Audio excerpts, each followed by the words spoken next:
naman, para sa Aurora, gusto nilang patunayan kung bakit sila ang top seed. Samantalang sa TNC, the challenger mindset. Ano ba ang sinasabi nila parin? Pero mukhang sabi mo papatumbahin kaya naman ang Aurora.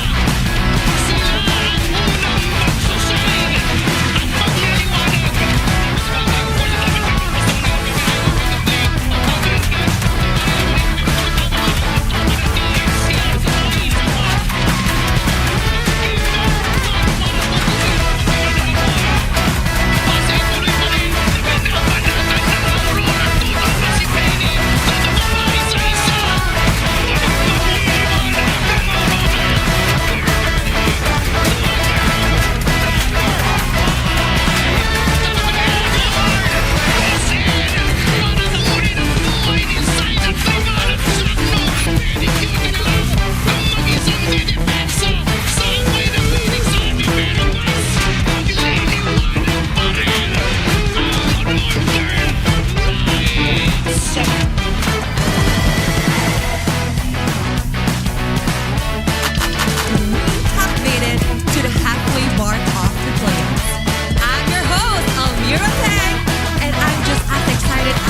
in the MPL Arena. You've got epic rivalry between Aurora Gaming and Team Liquid Philippines in the upper bracket, and a battle of survival between TNC Pro Team and Onyx Philippines in the lower bracket. One will secure their grand finals appearance in the slot, while another will be eliminated. Kaya naman, handa na ba kayo maging saksi sa aksyon? Welcome to MPL Philippines Season 16, the playoffs!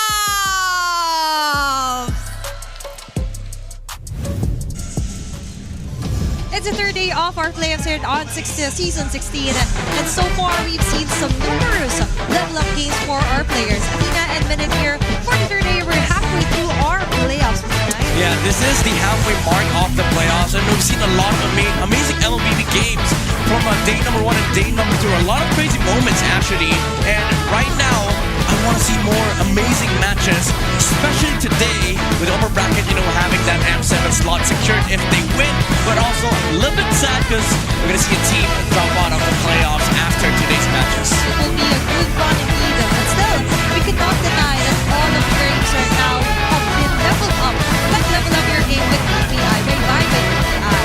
If you download and sign up for Vibe, you'll get 50 raffle entries. Last man actually, 200 lucky winners receive 1,250 MLPB diamonds each. There's a lot of diamonds indeed, and this month we raised the amount for you to potentially win. By the way, 50,000 diamonds. All you need to do is download and sign up for Vibe now. Begin an epic tomorrow with Vibe by BPI. That's so much diamonds that you could buy anything that you want, especially on the next Fridays. More skins. Even championship skins, by the way. Yeah. M6 for Onyx Philippines. And more data, more GG. Experience the winning power of Smart's on the 5G and enjoy it with a Smart Digital Prepaid eSIM. Yeah, Smart, the simply reliable telco partner of the MPL. Victories you can count on. And we could count on our teams to show us a very spectacular match today. And by the way, this tournament is also monitored and supervised by the Games and Amusement Board. You know what? This day, it brings me gratitude that we will witness the first team to secure grand finals and also the M7 slot. But again, as I mentioned, it's also quite saddening because like most of these teams, you'd want to reach the grand final, especially with the games that we've seen yesterday between Aurora and TNT. But unfortunately, there were only 3 teams that will remain after today. And with that, we will check out our updated playoffs bracket. From day 1, it was sad to see, but we have to say goodbye for Team Falcons and even for Twisted Minds. Moving forward from our yesterday's matches where TLPH completed their stampede, sending on the Philippines onto their lower bracket. Yeah. And so far, for our last match yesterday, a blockbuster. Game 5 games for Aurora, eliminating or putting TNC on their lower bracket where they will meet Onyx Philippines later on. It's a lot of crazy matches that will happen today, but I just want to point out what happened yesterday was a complete opposite of a lot of the expectations from the community because Yeah. people expected TLPH and Onyx to go the distance, go game 5, bring us amazing MVP action. But TLPH was like, no, we're gonna stampede our way through the grand finals. But Aurora and TNT though, even though we see TNT in the lower bracket, they're gonna be up against Onyx Philippines. At this point, you don't even know who's gonna make it after this match because this is a hell of a blockbuster, as you've said. Yeah, honestly, by seeing TNT's performance so far for the first 2 days of our playoffs, they gave Aurora, our top-seeded team of the season, a very hard time. So for Onyx Philippines, this might be tricky. This might be a poison out to get them. And for our upper bracket finals, as Almira have mentioned, one will move forward onto the grand finals and also qualify to be our M7 representative. M7 baby, but it is interesting, like after the first match, yeah, we'll get an M7 rep, but I'm more excited about Onyx and TNT, like who gets to drop each other. As you've said, this might be the poison that Onyx will have to find a cure with, because hey, Chat Mamba is still in the playing field, so you know what? Predictions all out of the window. All predictions actually yesterday was broken off. Yes. Especially onto our last match. And you've mentioned you are excited for the Onyx versus TNT. But first up is going to be the epic rivalry of Aurora versus TLPH here onto our upper bracket finals. And even onto our PH broadcast actually, we've seen some numerous KOLs, even streamers like Fuego, trying to predict what would happen or who will be able to see the first spot on our grand finals. And I do not want to predict at all at this point because everything so far has been somewhat of a roller coaster of emotions, especially for our teams as well. Yeah, because the thing is, you could be wrong, you could be right, but at the end of the day, you don't get to like project who gets to M7 first. And even if they lose, even if they drop to the lower bracket, they still have a way of climbing up, back to the grand final. So again, TLPH and Aurora, there's a big thing at stake. Like it's M7, but most importantly, winning the championship all across the board for the Philippines, especially for Team like the Philippines, because they're still trying to buy the Golden Rule. And it's an international rivalry, of course. Aurora, knowing that they also have international experience as well. But Coach Nap yesterday mentioned that he wanted to somehow see something new, especially under a patch or updates. And so far, the update has been in favor for the side of TLPH, most specifically here for Sanford. And looking closer also onto the junglers, Carl PZ and Demon Kai meeting again. And this time, it's going to be the upper bracket finals. Yeah, I mean, you want epic rivalry? This is as epic as you'd get. Carl DZ, Demon Guy, all throughout MPL PH history, these two guys have been at each other's necks and throats. Even though they wouldn't admit it, they would give PR and answers, like safe answers to the public. We all know the story. Like Carl DZ had a heated battle against Demon Guy, but this smiling demon has had his smile never faded. By Carl DZ, he's always managed to climb up, get his foot back in the stage. And right now, he does have the chance to say to Carl DZ, no, this time around, you get to rest. Yep. Even before the PR trained era of our players, actually, even Carl TZ and Demon Guy said some spicy things. But speaking of, very spicy start here for Aurora in the playoffs. Looking closer, since season 14, they are just getting higher and higher in terms of their finish. And now for season 16 so far is their highest with a 13-1 match win loss. Yeah, that's the thing about Aurora. Like, even the community has mentioned that time and time again, Aurora's just progressed and continued to improve.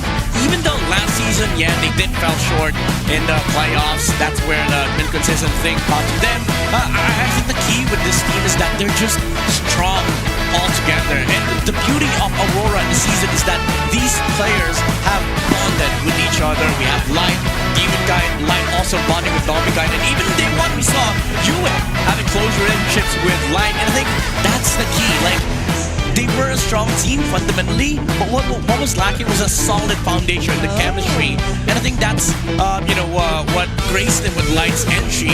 They they were provided with like a good environment to actually start building up on the dominance that they've shown in the regular season. Dominance.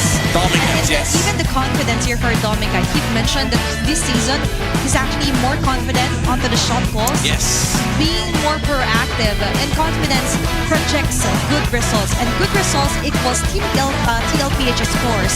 We've seen a spectacular performance stampeding your way onto a 3-0 versus the reigning world champs.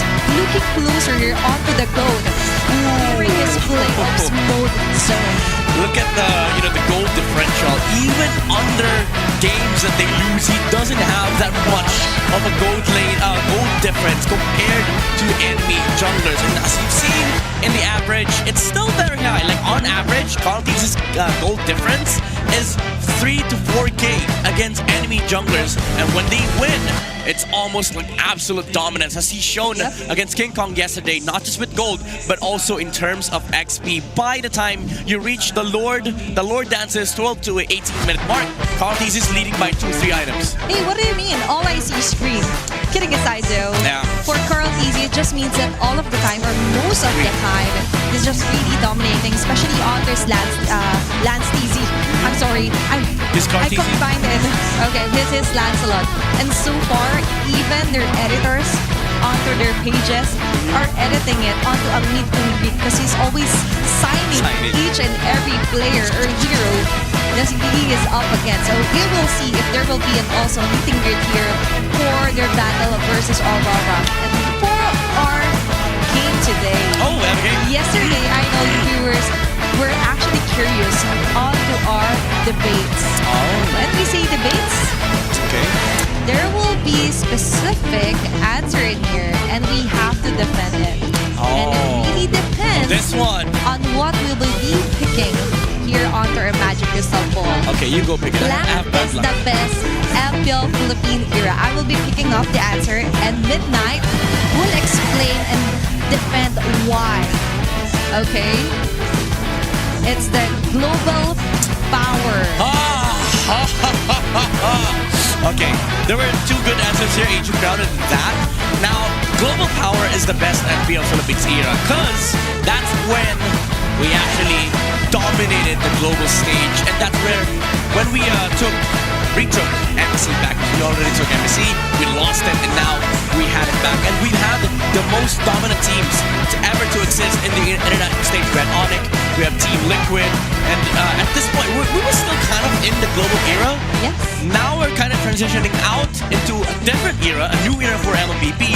But a lot of people would say, especially from other regions, this is when the other regions actually started to look at PH as the #1. Because before we were just taking tournaments. Yeah, we kept on winning. The M series, the MSC. Well, MSC got stolen from us. But outside of that, international events, some teams would still lose to like their top 1, top 2 from other regions. But in the global era, it didn't even feel like it was close. There were a lot of there were a lot of sweeps in the grand finals. Yeah, it also cemented the idea that Filipino players worldwide are the most sought after in Yes, as well. that too. And the start of other regions looking at us as the strongest contender for the crown, for the throne. May it be MSC, may it be the M World Championship. And now there are locked in here on MPL Philippines playoffs.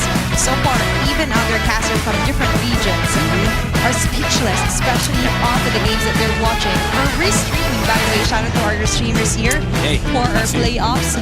And succeeding on that is also our community supporting us live here on the Cuneta Astrodome.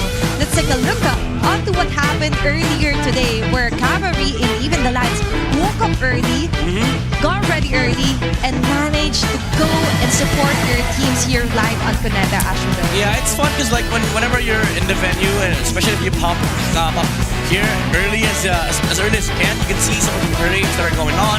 Right now we have TLPH and Aurora, so the Cavalry and the Lights or the Auroras showed up to support their teams. You can also do that, by the way. Just come here to the venue. By the way, get a ticket. Buy your tickets now, especially for day 5, because day 5 already sold out. Day 4 you can still make hobble or you could catch up. yeah, catch up. I was trying to look at the tournament. And it's okay. But so far, even if you didn't manage to secure a ticket for the grand finals, MPL Festival on our Super Fan Series is actually free for all. Yes. So to get to enjoy different games, we have Odin there, hosting some of our lively games there, and even the booth and merchandise for all of the teams. If you want to buy a jersey, wear it to show your support, buy some merch here from our sponsors. A very fun indeed day that you could get here if you watch live here on Cuneta Astrodome. And so far, all of the teams right now are very active for their community. And so far for our Infinix Keys to Victory, we will head on over to Hull with Wolf. No, you're actually going to hear from us first. Howdy, Athena and Midnight. It's me and Bring It Up. Yep. I'm so sorry, I just miss Wolf so much. Oh. It's reflected here on their FOMO. FOMO. 50-50. But giving aside though, it's going to be Leo and Bring It Up. 50 for Leo, 50 for Bring It Up. Don't worry. It's full. It's 100. It's a total of 100. Yeah, it's 100. Let's add it up. To add up to that, do you agree? But you have to agree though that You have to Global agree. Power Global Power. is Best the era. best era so far. What better time than now? Midnight is right, because this is where we are. This is the wake of the global power, and until we figure out what exactly that next stage is, this is the best time to be an MLBB fan. Yep, and I've always said that I feel this was the era, or not was, it's is, Still. because we're currently still in it. This is the era that I've been most part of. I got to experience it firsthand. I got to really turn into a fan of the teams who kept representing and winning titles for the Philippines in this particular era. So it really resonates with me.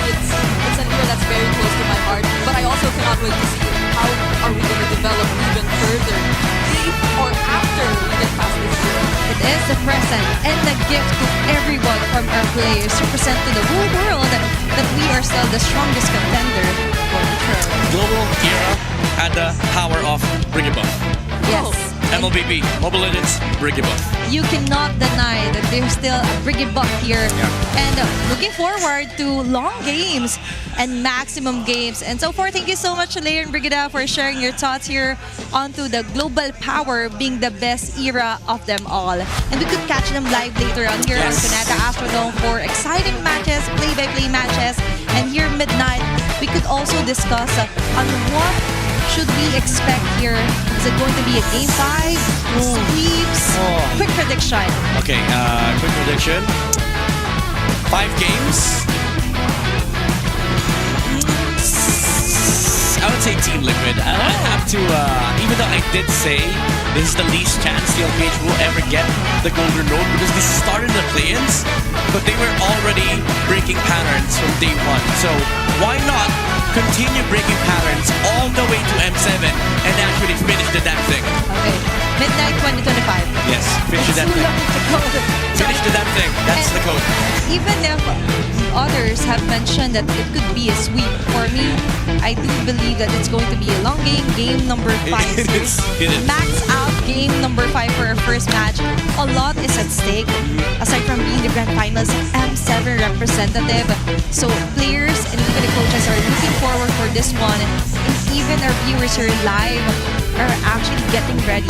Yeah. Some are actually already riding M7 representative. Yeah. May it be the Lights Auroras or even the Cavalry are getting their banners ready. Yeah, I mean, even with us, like we're already preparing to kind of, make the narrative switch from MPL to M7 because at the end of the day, it is an important aspect of winning an MPL. You get to go to an international stage and represent your country. And the preparation is indeed grueling, and we've seen them adjust, but a snappy adjustment here for TLPH. And I do agree that they might have the higher chance to actually finish off this first series into their favor, considering what they did to Onyx Philippines. And I do believe that momentum is a really great deal onto our tournament. Yeah, getting a 3-0 sweep against the reigning world champions. Matter of fact, they took down M-Series champions, Falcons, Onyx. Now they're about, I'm not saying they're about to take down Aurora, but if they want to get to M7, beating down number 1 is the way to go. There is a list. Yeah. They've managed to take down one of the famous titans here on their cliffs. That's the first day. And they are on a 3-day streak playing here live on Cuneta Astrodome. And to go further onto this game, let's check out our Infinix Keys to Victory, the Howl with Wolf.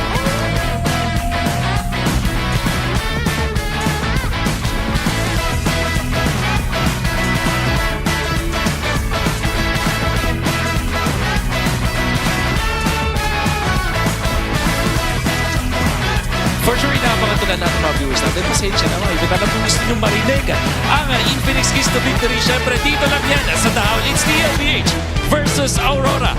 Para naman sa TLPH, hindi naman to mahirap para sa kanila. Well, it will be a difficult challenge for sure, pero hindi na bago sa kanila mapunta dito sa spot na to kung saan isa na lang ay mag-international na sa kanila.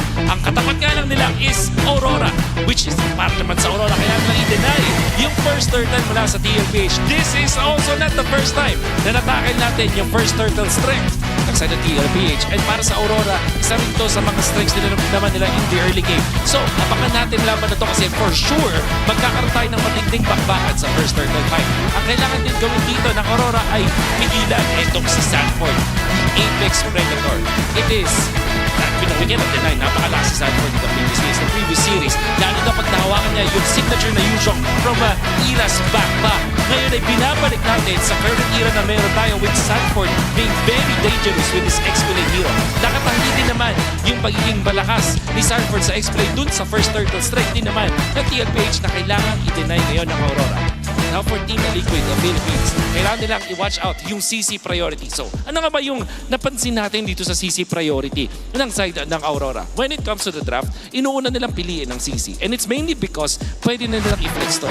I gotta say, mas gusto ko pa rin makita si Domen kahit sa mga marksman. Pero dahil meron silang opportunity na i-flex yung CC, nagkakaroon ng mas maluwag na drafting para sa Aurora. Kaya naman, in-prioritize nila yung CC, hindi mo alam kung ano nga ba eventually yung strat na gustong gawin ng Aurora. Gagawa ba sila ng final strategy? Makuha ba sila ng marksman? Kukuha ba sila ng double fighter? Ipa-funnel ba nila yung late game scaling doon kay Yue? Ganun ka flexible ang Aurora kapag na-prioritize nila yung CC. Kailangan watch out for TLPH. Also, kailangan nilang pwensay ng Aurora na mag-double fighter na. Sabi ko lang na mas gusto kong makita si Dominkay doon sa mga marksman. And I'm not saying na mahina siya kapag double fighter setup para sa Aurora. Pero, sa sunod sa board na when it comes to the stats, hindi ganun kaganda para sa Aurora compared to other teams. At syempre, ako naman gusto kong makita ng marksman versus marksman battle between OHIP and Dominkay. Pagalingan talaga mula sa lane hanggang sa dulo kung paano magbuhat ng laro para maabot ang kanilang mga victories. And for you guys, you can experience victory with the Infinix GT30 with JD Triggers and MOBB certified 120 FPS. Enjoy ultra smooth gameplay and outplay the rest. It is Team Liquid of Philippines mula sa third seed and Aurora na hanggang ngayon ay nananalo pa rin 14 na win streak. Para sa Aurora, kaya bang basagin yan na Team Liquid Philippines? Panoorin natin ang ating mga teams. Let's welcome TLPH and Aurora.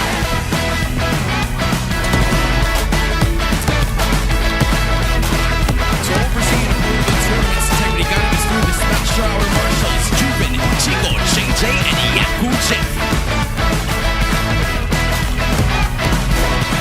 It's a 14-match winning streak so far. Can they extend their streak in this epic rivalry? Give it up for Edward, Demonkind, Ewan, Light, and Dominkind. Lights up! It's Aurora Gaming!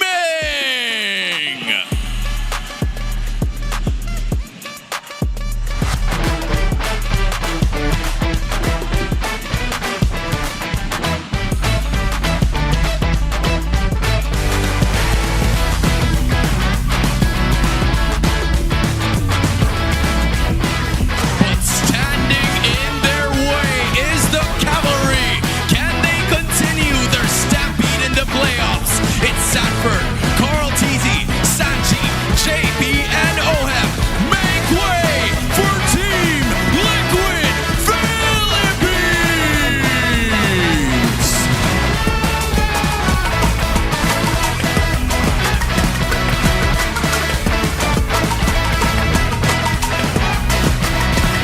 The two teams are also going to be joined by their respective coaches. It's Coach Master of the Basics for Aurora and Coach RC for Team Liquid.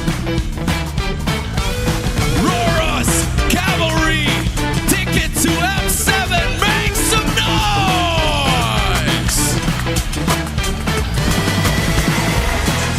That is a very nice entry here for Aurora. We have Edward, Demonkind, Yue, Light, and even Dominkind. The bad boys of the playoff, Aurora, vying for the M7 slot and also the grand finals. There's a lot of expectations for Aurora here. They have to keep the consistency in check because they're up against one of the biggest challenges in MPL Philippines. And the force to reckon with is TLPH, Sanford, Carl Easy, Sanji, JP, and Ohel. I mean, it's a stallion standing loud and proud, you know, rightfully so after sweeping on it yesterday. They just have to make sure that they play the same way, especially up against Aurora, who has beaten them in the regular season. It wasn't a close game, so there's a lot of challenges as well for TLPH. But again, that concept goes to both teams. And it also reflects onto our team head-to-head, wherein most of these facts are actually onto the side of Aurora. Yeah, I mean, objective-wise, you can definitely say that Aurora, they have the better control, but in terms of primal instincts, TLPH just have that down. Even though kill participation does still favor Aurora, the amount of first bloods that TLPH has accumulated all throughout the regular season is a shine that, again, part of that keys to victory. The first hurdle, that's gonna be the turning point for these two teams. I love how you mentioned primal instinct for TLPH. And remember, for one of the infinite keys to victory for Aurora, won't have mentioned Cage the Predator. They gotta, the dialysis, the lapu-lapu, the Yuzons. And the crazy thing is, those are three heroes. Sanford, he has more. That is only 3, and so far, after a best of 5, we could definitely see some cheese picks or even bucket picks that we have yet to see so far for the regular season here after the first 2 days of our playoffs. But let's check out on how our players are prepared. Let's all watch our Smart 5G ping test. TLPH, good luck. Win nyo na sa amin to, okay lang. Kayo, wala pa kami runs, oh. Pwede ba kami muna? Pagkabasa ng grand final, sa inyo na.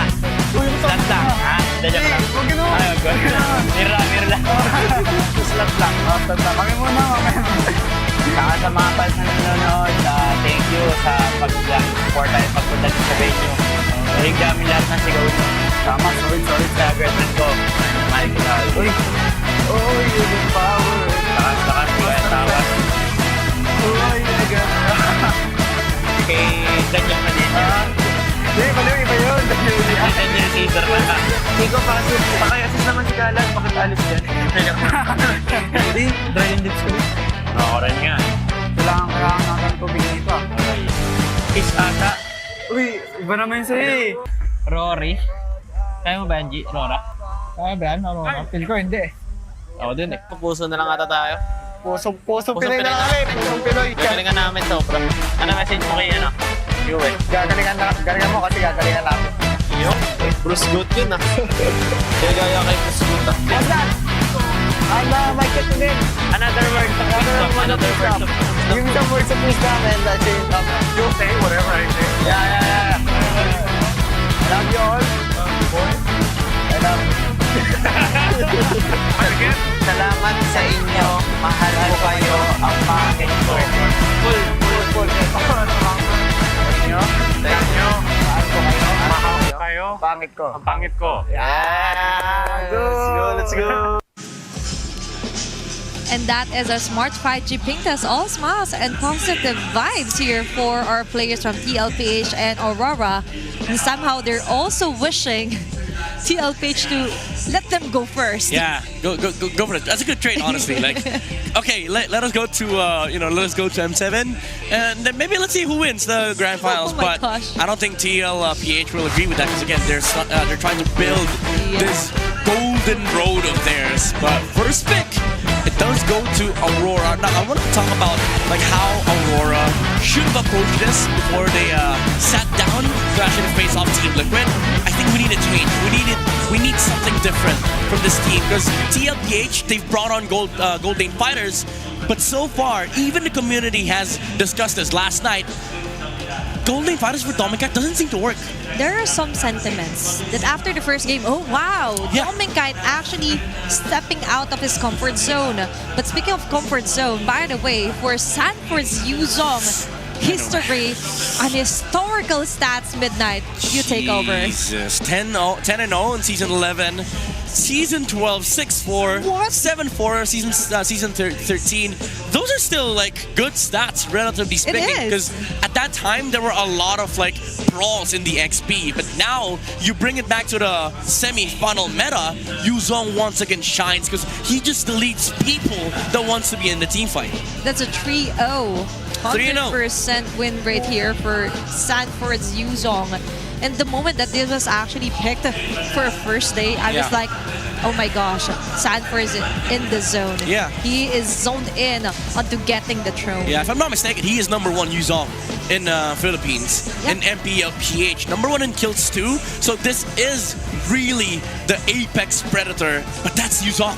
You still have to worry about Lapu, the Esmeralda, the Arlet, but you also have to worry about this guy, the man who is born out of consistency, Aurora's XP laner. You know, the accolades, they speak for themselves. That's why he's, Legend Zero. He has a lot of achievements under his belt. But I gotta talk about what happened yesterday. Even after facing the pressure of trying to beat TNT and proceed to the upper bracket finals, last game he had to sell his items and still play the game for the next 3 minutes. That was a really hot sentiment on why he did that. But thankfully, there was an interview. Even VYs have actually messaged him after that game on what happened. Yeah, like what happened? And for me, it's important that he took accountability and explained it well. Yeah. That, to be honest, he thought that was an endable matchup. That was an endable clash. But so far, that was a really, really scary tactic and decision that he made. Yeah, that's why he is Mr. Consistent. The amount of composure that this guy has. Even if you block him in draft, you block him in game, you make his game miserable, he shows up. That's the thing about Aurora's XP lane. He is the pillar. He is the stability, the stable player of this lineup. Even in real life, actually. Yeah, even in real life. He's very chill. His grandma, actually, Lola Lucy, Oh, for the yeah, you're first right. time, actually watched live here on MPL Arena. He's a little pillar. And even outside the game, he's a shining protector. He's a guardian. He sets up his family for a better future, a better setup indeed. And we've seen a better setup here for Demon Kite as well yesterday. He's smiling. Very good performance. The smiling demon is smiling yet again. Yeah, he's smiling. I mean, as much as I'd love to say the last Raider, Light kind of broke that deal for us because he went back. So there's two Raiders. The final two. Yeah, the final two. The last two Raiders of Aurora. But this isn't the last raid. They still have 2 raids left because upper and lower bracket is still waiting. If they win against TLPH, I mean, that's probably the last raid. But for M7, at least they secured that slot already. But for TLPH, this is a very comfortable spot for them to be in. Again, momentum is everything in playoffs, and you just swept Onyx Philippines. They wiped the floor against the Super Family, and I think the pressure and the burden of change is upon Aurora, upon Light and Demon Kite, even Doming Kite might as well. Because the thing is, we've seen Aurora utilize their strategy, their gameplay, the fundamental MLBB approach, the almost perfect MLBB. But we've seen that being broken so many times now, even in their last match against TNC, as we saw close games. And the thing is, Aurora were having so many troubles even yesterday. And against TLPH, who is going to be able to break your early game, who will depend on their mechanics to initiate fights, and will, execute chaotic breakdowns, I think Aurora has to really deep dive on how they wanted to approach this game. Maybe focus on you're setting up for the marksman on Doming Kite, and even consider pulling out utility junglers against Qualtizi. It's all about filling up the small cracks for Aurora. Because TLPH is the kind of team that once they see even the slightest of a hole, they could make it onto a window or even a door, an opportunity for them to attack you head on. And for me, some of the concerns is actually, if ever, this is just one of the scenarios that could happen today. If TLPH goes to the lower bracket, they might be playing for the 1st to the 5th day. All days here onto the playoffs. So stamina is also a question here in endurance for TLPH. But we will be heading over for our first bracket phase onto our upper bracket finals.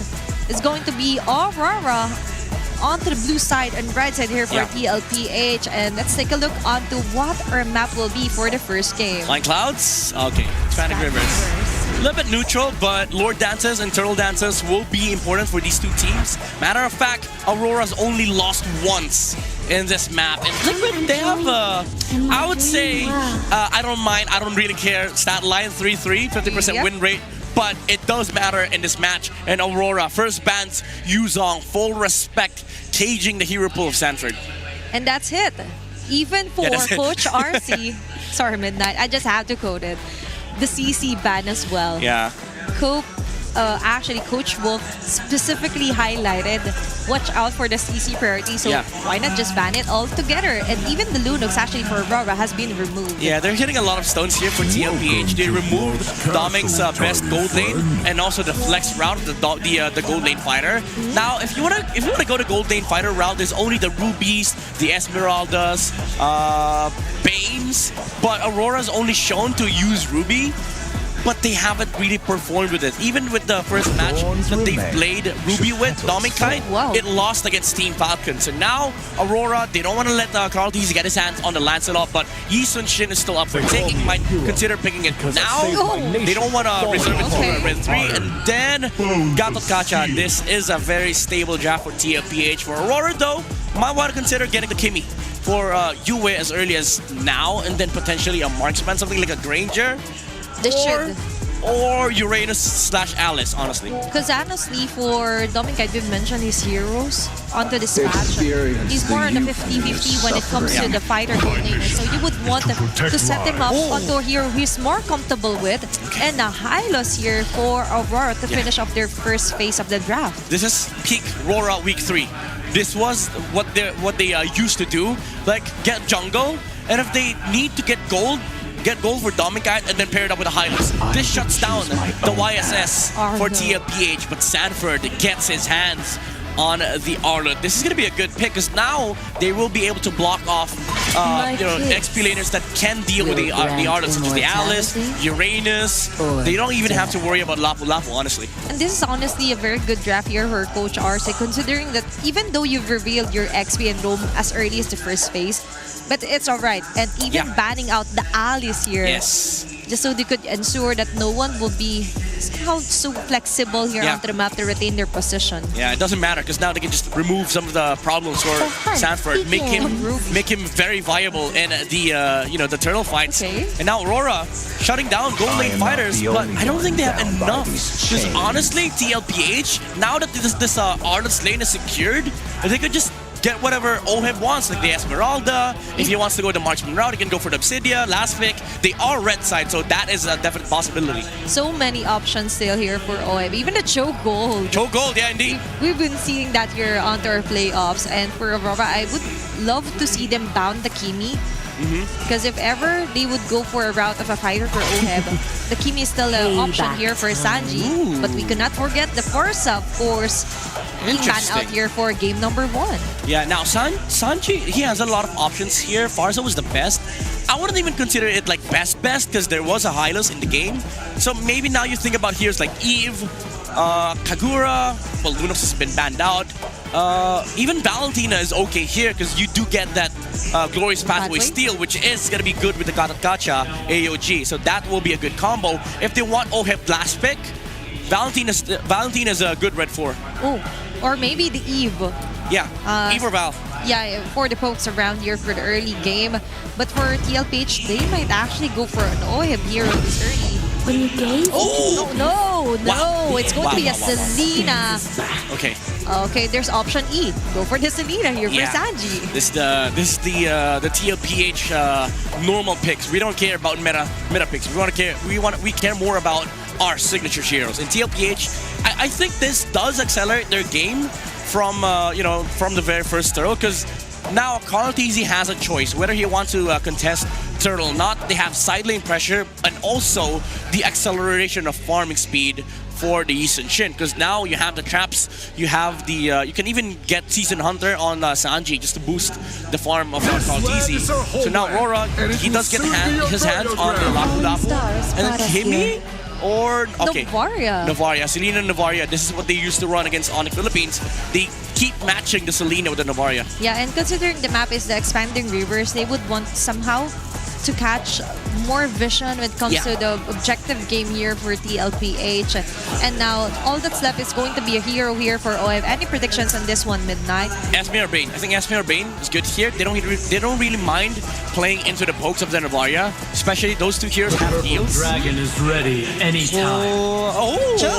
Okay. This is spicy. I just from mentioned TLPH. that earlier, but I didn't expect it to appear this early for game number one. There's a big risk. This is funnel strat for TLPH. They're really focusing on Carl T's farm, which might cost them the late game because there's a lot of ways for Aurora to actually deal with the YSS. It's also reflecting here onto our index, wherein onto the late game potential, there is where it will spike the most here for TLPH. So many crowd controls indeed here. But for Aurora, considering that they've got the Lancelot onto the Demon Kite, this will be a battle for our king onto the jungle.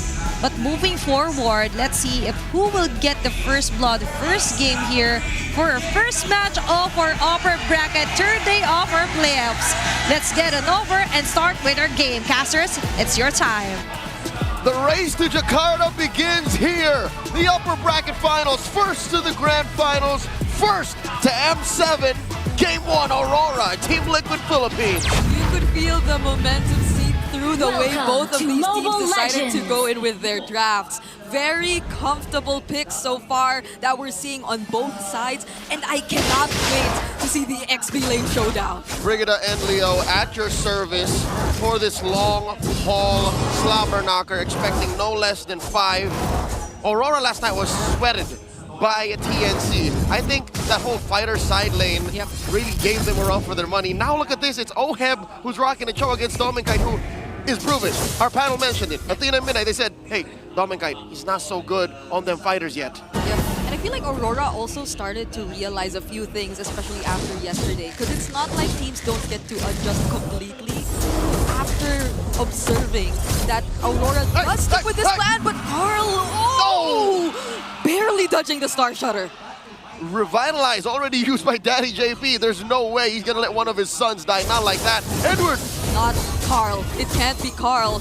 Sanford here against 2 though. He gets to walk under the turn and Unbreakable from JP as well. But that's all the help we're needing for now. All right, 2 close calls for Liquid. Aurora, they get a small lead off of that. They get to push the cavalry back out from their side of the jungle. Let's go back to that gold lane matchup. Again, a Granger versus a Cho. I think this will really make more of a difference in actual team fighting. I agree. And when the more macro scale rotations come into play, because we saw it even from Benny yesterday. There was a time that the Joe got to complete a solo kill against a Ruby who was just trying to rotate and regroup with his teammates. So it's not impossible for this Joe to do the same against a Granger. You gotta watch out. Oh my god, the flicker from Oheb! Baby Cake's doing work, but Dominkite refuses to fall! He gets to keep himself safe. That turret, the advantage that he gets, the additional sustain and defense, and that's a free turtle that Aurora takes. You know what? I think Aurora knew that something was afoot, that there was shenanigans around the lower half of the map, because Carl and Oheb, they don't usually do this. They don't usually telegraph where they are. So Aurora, again, kudos to their coaching staff. Kudos to Master the Basics, to Dexstar, and to Khaled. They were like, Dominika, you watch out for yourself. You protect yourself. Yeah, and wasn't this one of the things mentioned in the Howl? That you gotta take away the first turtle from Team Liquid Philippines. Not that Team Liquid wanted to get it for themselves during that instance, but it feels like they didn't even allow for Team Liquid to consider even positioning themselves or contesting that objective at all. It was just that quick of a decision from Aurora. So Aurora is playing off of former knowledge. This is just, again, knowing Liquid inside and out from the playoffs, from the regular season, and this is going to be key to the Northern Lights getting a good start. Let's check out the items real quick. Not much of a difference between these two teams. Again, a paltry lead for either side. I guess it's the Encourage that's the most interesting. Again, Light on that high loss with an Encourage and of course an Elegant Gem. He's playing very low to the ground. Yeah, this has been Light's choice for the Roam Blessing since yesterday. And I feel like it suits Aurora so much. Hold on, try to finding Sanford here.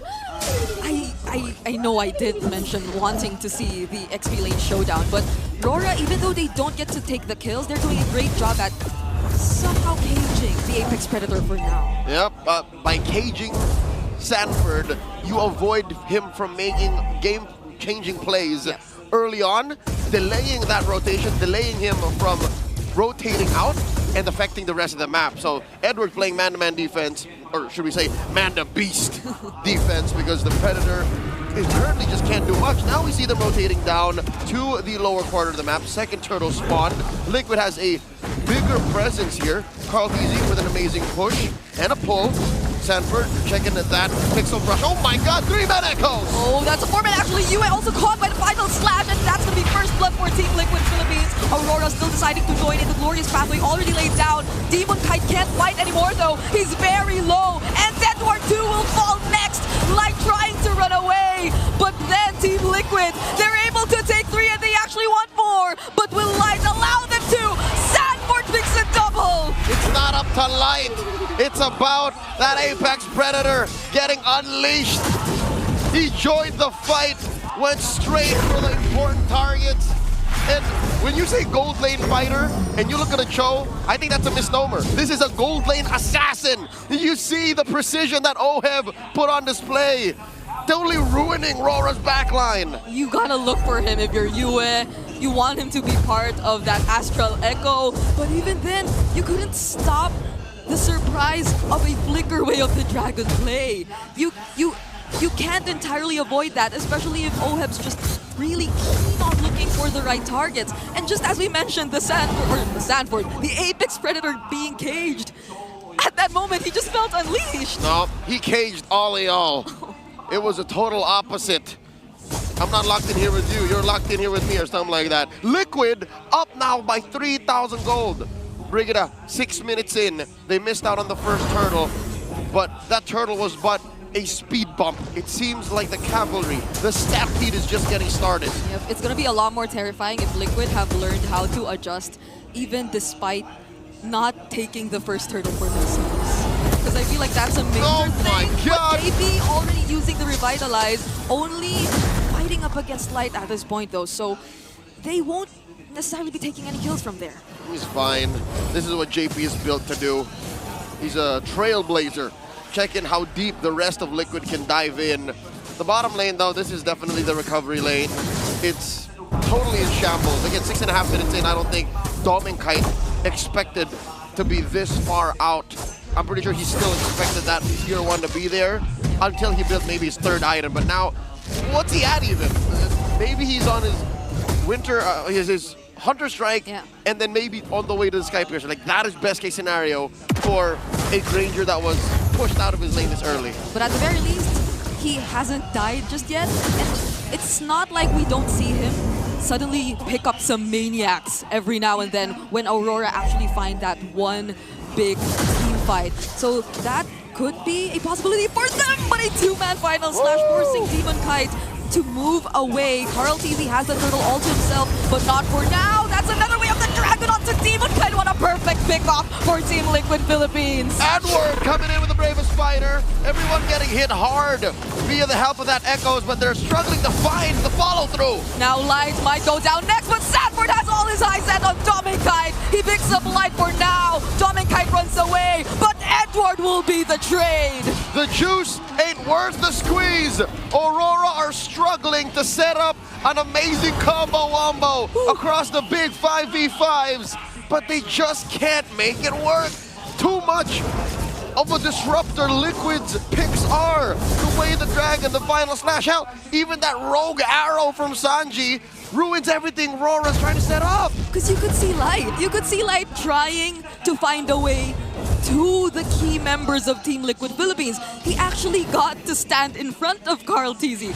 But that's the thing, he was all alone because of, again, the amount of disruption that's in Team Liquid's lineup. And that's why the setup seems so slow. That's why even when you think Aurora should have started take 1, 2, 3 down from Liquid, you're like, how do you do that when 2 have already died on your side? Aurora are down 5k gold. The stats say Demon Kite is down 5 minutes away from reaching level 15 away from Carl DZ, and Carl hasn't even gotten kills. He's just been farming like a madman. Yep, and he's already 2K up ahead of Demon Kite. This is a very unusual scenario that we're seeing right now, where Demon Kite's behind in terms of levels, in terms of gold, and he's not able to keep up entirely. I mean, that's a 3-level gold lead we're seeing in the hands of Carl TZ. Golden EXP, it's miserable. But these two mid laners, let's talk about this real quick. Astral Recall into the Star Shatter versus the Abyssal Arrow. Better hit rates on Yue, but what does it mean? Oh my god, the Purified has stopped! The final slash is Sanford! Gets shut down, the Hunter becomes the Hunted. And now, AOG back! that's the first stack that they get on his Sky Piercer. Will they continue this fight though? Because they already lost 2. And that's right before this Lord actually spawned, Leo. So 3v5. Liquid, for the first time in a while, have to consider we have less bodies on the floor. Sanji throwing out an arrow. What? Light's already half HP with just that single combo. And now that's making things a bit awkward for Aurora. The but they're blitz! still deciding to blitz the Lord. Carl TZ trying to make his way. He has to deal with Edward first. OM looking for a target. And it's going to be Light instead. But on the other side of the map, Carl TZ finding Edward. And Sanji has a double kill. Oh my god! Carl TZ and Sanji! What a chase from the cavalry! Nothing comes for free. A stampede in the wake of a stolen Lord. Aurora, highway robbery up against Liquid when they were down 5,000 gold. Liquid with a punish. What Lord? That Lord's gone!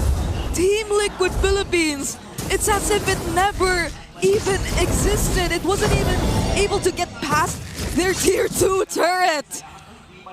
That's how quick they were able to deal with the Lord right after they just forced the fight. And normally, fights that are forced after you lose the objective are very dangerous, but they made it work. This is the prime example of living outside of your means. They spent their whole paycheck to have one night of fun, and they spent all of their resources to try and steal one Lord, and they lost 3, make that 4 members on the way out. Liquid ended up with a bigger lead because Aurora got tunnel visioned from that Lord. 7,000 gold now between them, and all the outside turrets wiped out. And I just said, Dominic Kite got his first Sky Piercer stack, but then Got shut down. he got shut down. I don't even know if you could consider it to be a shutdown, because he just had a single kill. So he has like 5 stacks now, because you lose half of it on the way out when you die. Looking at the items, so far 2,000 between these gold laners. The time-tested Granger and the Assassin in the gold lane, that show. And then between Demon Kite and Carl TZ, forget about it. That's 3,000 gold now. That's too much. Even JP, knowing what he has to do and what his job is, prioritizing the Twilight armor. So that's why you always see him standing in front of wherever Yue tries to throw out those star shutters. But Mountain Shocker, Astral Echo thrown out as a response. But they won't commit anything just yet. But look at how Team Liquid Philippines constantly forces Aurora near the base. Dag nabbit, you see how many projectiles were thrown out? The boat, that arrow, a random final slash can come in via a flicker, an AOG from Daddy JP. It's just too much that Liquid is throwing at Aurora without even considering that gold lead. Again, 7,000 gold. Calculating now, that's a full item on each of the cores, plus change across each role. And although you would want to look at Aurora's potential in the late game, the way that you could definitely depend on the Novaria and the Granger for their late game damage, it feels like the setups take a lot more time compared to Team Liquid Philippines, who could just decide to fight whenever they want to. Oh, yeah. You could say, I guess, it's the same for Edward, but that's just Edward. When you want Light, Yue, and Dom and Kite to be in sync with one another, then there has to be a certain sequence to how they lay out their skills. Team Liquid Philippines, it feels like all these projectiles you mentioned are just thrown out whenever they want to. Yep, and it's not like Edward or Light can catch them for you. They have to be proactive in positioning, proactive in initiating, and they just can't die. Again, when Light or Edward are at half health, the rest of Aurora have to back out. So there's the Mount Shocker. Carl TZ sees everyone. Light. Why is actually Light still there? I think that's going to be my question for now, because that's going to be a free kill over to Liquid. And who did the zoning for them? It's just JP, I think. It was unnecessary. Light was way too far, light years away from where the rest of Aurora were. I don't know what the comms were, bring it up, but one can only assume, oops, something to that effect. Because I feel like they wanted to make their way, but this is an 8K gold lead nonetheless. Huge. We've seen instances of Lancelot stealing away objectives countless times, especially in this season. Maybe only second to Hayabusa as the most steal-capable hero. Yeah, but he couldn't even get past all these walls that Team Liquid are putting up. And I think that is the right thing to do.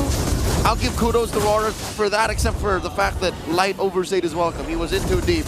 Now Liquid setting up the push, throwing out that echoes. Aurora are taking this very slowly. This is the right way to do it. Okay, they might actually... Or, yeah, Aurora denied that tier 3 down bottom.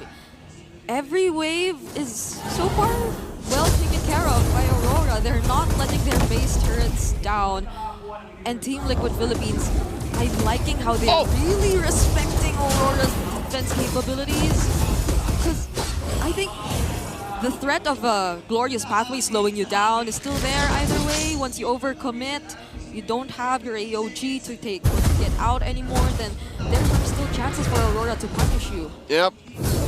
And Liquid's time ain't exactly running out. You saw how hard that arrow scales. Dominkai caught one randomly down bottom. It was half his health plus the tick damage from the Impure Rage. And that's what a 10,000 gold deal will do to you at 15.5 minutes. What else are they picking up? Oh my, he's just 3 items in! Oh, and the Divine Glaive.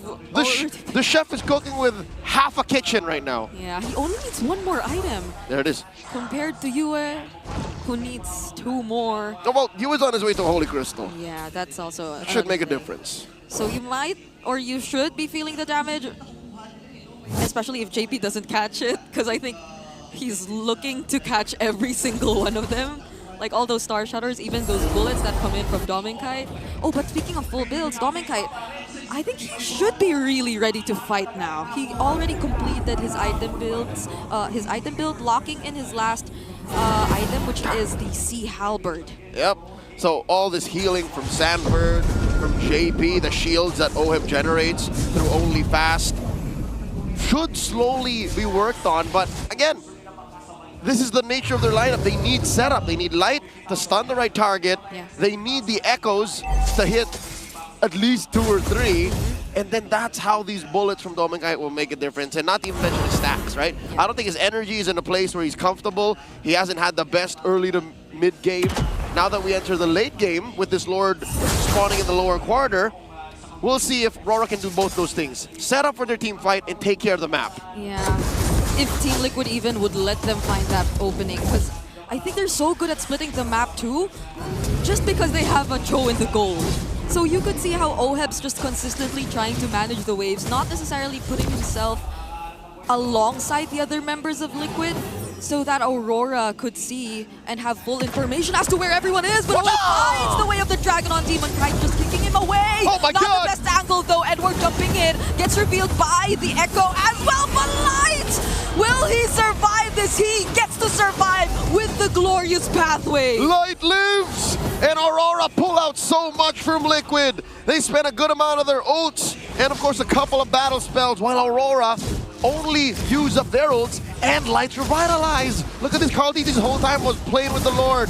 Now it's at a 10th of its health. I think Liquid are gonna secure. Yep, OHEB knows where Demon Kite is. Demon Kite's up top, but without a flicker, OHEB couldn't chase. But that was such a bold move from OHEB. The one that we saw in mid where he just decided to commit his ultimate onto a Demon Kite who was surrounded by other members of Aurora. Yep, and again, he can get away with it. Look at his items. It's not exactly just pure assassination. He has the warrior boots, he has the breastplate, so he has extra resilience to be able to use his dashes to get out. Liquid got away from what could have been Aurora's possible clapback while securing the Lord along the way. Bottom lane, say goodbye. Was them just the single arrow from Carl that damaged Kite to almost half. Oh, but look at the damage from the Star Shutter. Ow! You gotta respect Yue at this point too. Look at, I'm looking at Sanji. What are you talking about? I think the arrow hurts more than the shatter at this point. You cannot catch the arrows if you're Doming or you're Yue. Let Light do it. Let maybe even Edward do it, because he has an ability to just immune himself from those stuns and not get caught. But I think if earlier Team Liquid Philippines had a bit more room to let Aurora defend, it's becoming a bit scarier this time that Yue and Domingkite have all their items and damage locked in. Yep, not to mention, even Demon Kite is just but 1,000 or so away from fully building his final item. I would assume that this is a Blade of Despair. So that means Aurora is in fighting form. If we do get to that point, which I'm guessing is what, the 21-minute mark? So just in time for this final Lord, which again, I'm not counting on Aurora will get. Because look at the map, something that we haven't really been talking about much. Liquid structures are untouched. Oh yeah. Not a single turret. It's that bad. And even the placements of the arrows and every single member of Liquid, honestly, because Oheb's always opposite where the others are. Sanji, the way he just places all these arrows in areas where Aurora could just walk through, so they always have an idea of where they could potentially be approaching the next objective. It makes it so hard for Aurora, who, based on their lineup, just naturally need to walk towards wherever they want to go. Oh my god, they catch two! Oh, it's a flicker from Sanji, but a failed attempt to assassinate Domingkite. A pickoff just in time for Aurora. Overextension from the Lone Stallion.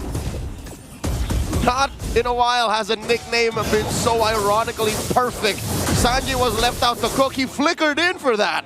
I think that's not the kind of Lone Stallion play we're used to seeing. Not like this. He's not here for the Lord. He's not gonna be there. Okay, Sanford picking up the Oracle, but still they're one member down. Oheb, does he want to join this? This is the best shape for Aurora to actually go for this major objective, but they have to keep eyes on the Filipino sniper. He might get away with this split push, the rat strat. He's actually forcing a reaction. Who's gonna work and deal with the waves? You know what? Edward? I think it's worse than what we think. It might not be a split push. He might actually intercept whoever goes to defend. Oheb makes himself known, visible. Lord being pulled in by Carl. Lord at an 1/8 of its health. Yep, they denied Aurora from potentially blitzing the Lord. Now Carl's holding it. Maybe catching the Star Shutters and even the Thor grows, but the damage is a bit too much. Phantom Execution already committed, and the AOG is used as well. All right, Light holds the Pixel Brush away from the Apex Predator. Domingkite pulling in. Oh, Demon-Kite's very low. He wanted to recall, but Sanford just keeps checking the brushes. And now it might be Light. That's the target. Oheb, just in time, stunning Light, taking him down, and Carl TZ takes the Lord. Baby Cakes doing work. Looping Aurora, round and round. Defend down bottom, take the Lord. Defend the base. Steal this objective, and Aurora couldn't make a decision. Liquid score their third major objective. What was the thought process of Oheb during the entire time? I thought he'd be a bit more pressured to join because they lost one member, but he just stayed down bottom, pushed the waves, and made Aurora let go of the objective. I think all the more he had to be as annoying. He had to be that much bigger of a menace to influence Aurora's decision-making and to muddle their thought process. Because, look, Sanji's missing. I have to make up for both fighting with the Lord and this push down bottom. I'll do both. Yep. Oh, does this arrow land on someone? Domingkite fortunately gets to dodge it, but that's a good seal. Astral Echo revealing multiple members. Phantom Execution in.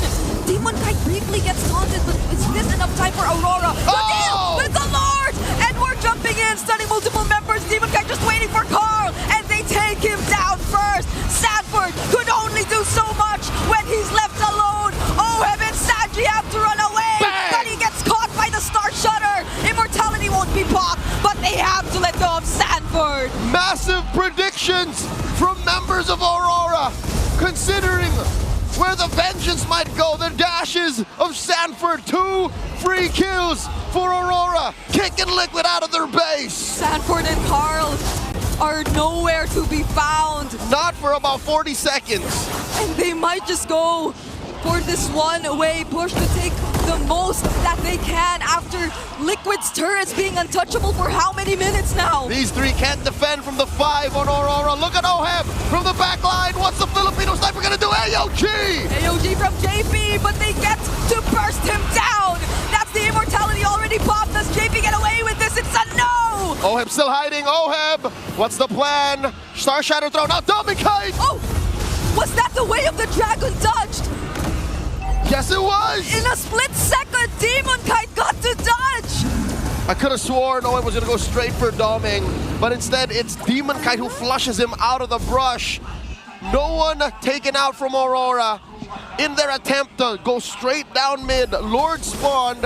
Aurora doing a little bit of homework, cleaning up their base as Sanji spots Domikite. The Domikite T40.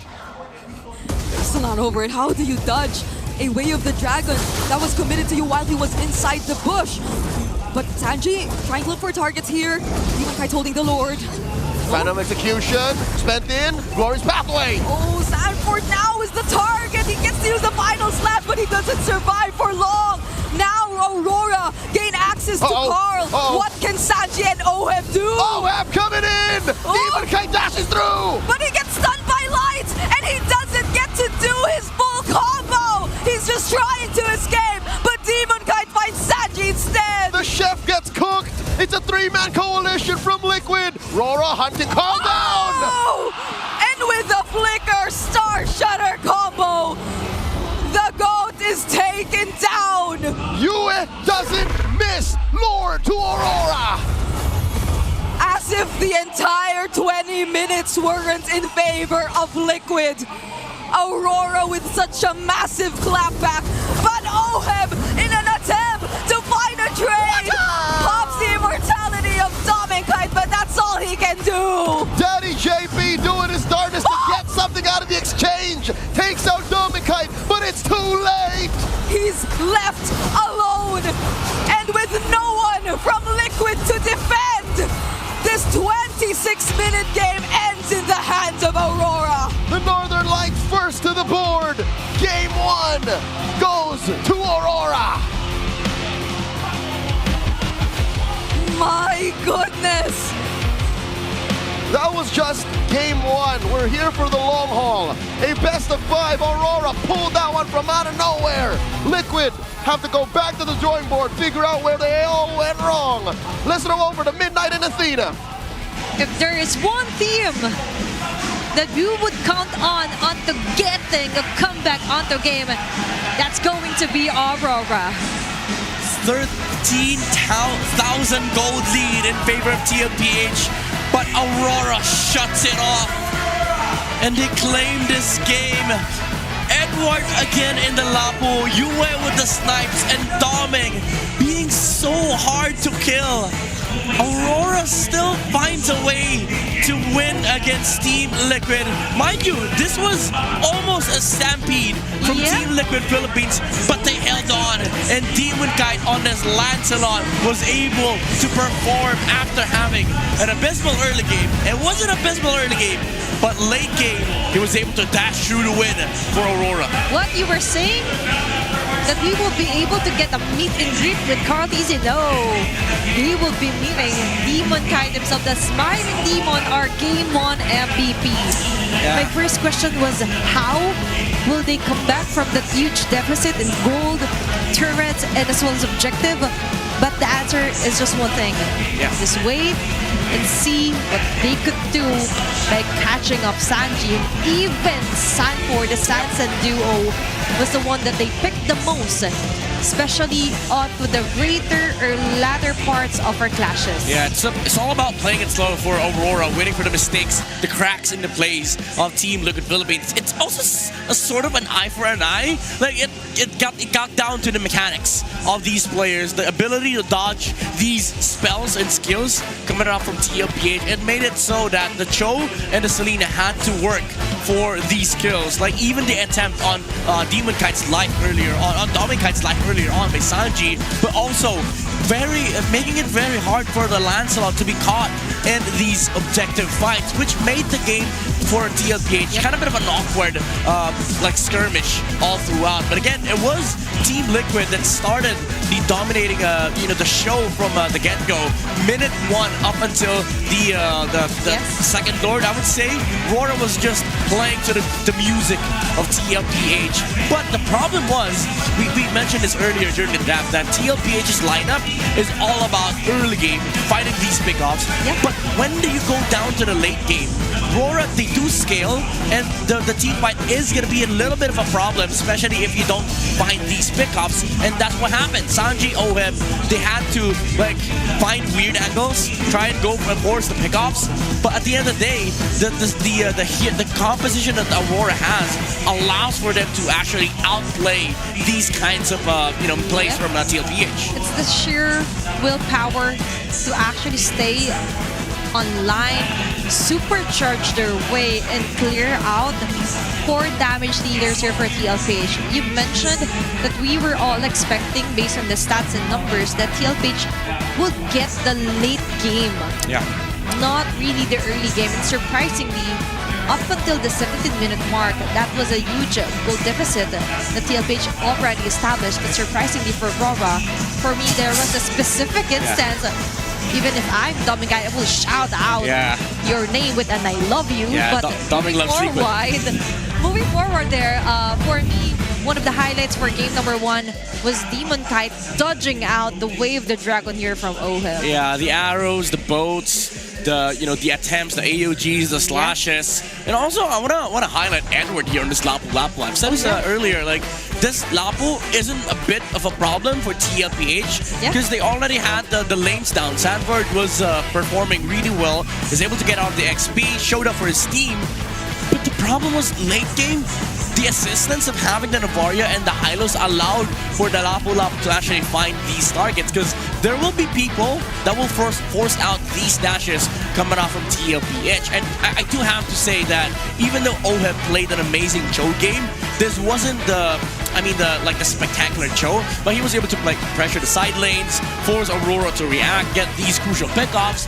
But at the end of the day, you lose the late game aspect, because now you're all Carl Teasy. So it was Aurora against the Yi Sun-shin up until the late game, and all Light had to do was force the traceless and then land the glorious pathway with the actual echo from UA, so that they are able to find the Yi Sun-shin out of position. And Edward, we saw that in the last clash. Yi Sun-shin or Carl DZ was so out of position that Edward just gave chase. Yeah, he took the opportunity. Didn't waste any single drop of it. Moving forward here for OHEB, you mentioned that this is not really the traditional way or hero here for OHEB. Yes, he did a great job, but to compensate with that is you have the mobility. What about the late game?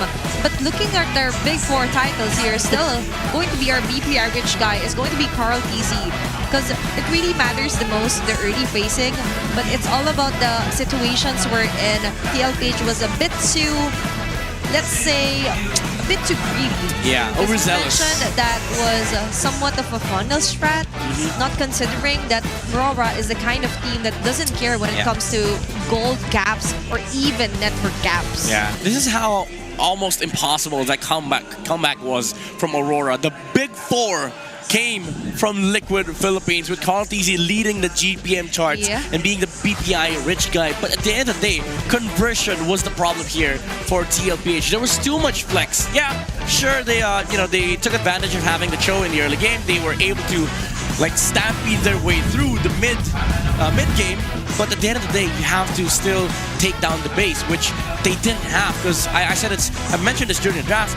The YSS cannot fully carry this game because of the heroes on the side of Aurora, and because of that, it got down to like weird fights for TLPH in the late game. They were actually having a hard time. We've seen some multiple instances. If ever OHIP didn't have the choke, he could just go for a backdoor split push here onto Aurora's base. But that didn't happen because we've mentioned that he also has to think of a bigger setup, the bigger picture for TLPH. But moving forward on to our game number 1, there is further information that we could get from our solo analyst. Let's head on over to Wolf. Thank you so much sa ating mga talents at madami tayong mga matututunan na naman dahil nandito tayo ulit sa segment The More You Know. Ang TLPH at Aurora ang masasabi natin pinaka-established when it comes to their strategy na gustong gawin. At kung usapang established lang, etong side ng Aurora, yun naman ang napansin ko sa kanila. When it comes to their hero pool, masasabi natin hindi ganun kataas compared to other teams. Pero bakit sila pa rin ang pinaka-successful na team natin mula sa regular season up until this very moment, sila din ang may pinaka-successful na win streak when it comes to the series, and it's mainly because dun sa kanilang very compact na hero pool. Hindi ibig sabihin na wala kayong masyadong heroes na ginamit ay hindi na kayo ganun kalakas as a team. Kung ganito kataas ang efficiency ninyo, meaning to say, yung mga heroes nyo kadalasan ay naipapanalo nyo, doon na natin masasabi na napakaganda talaga ng inyong pinapakita. 83% na hero pool efficiency mula dito sa Aurora means na kapag meron silang ginamit na hero, talagang papalakasin nila yung strat around it.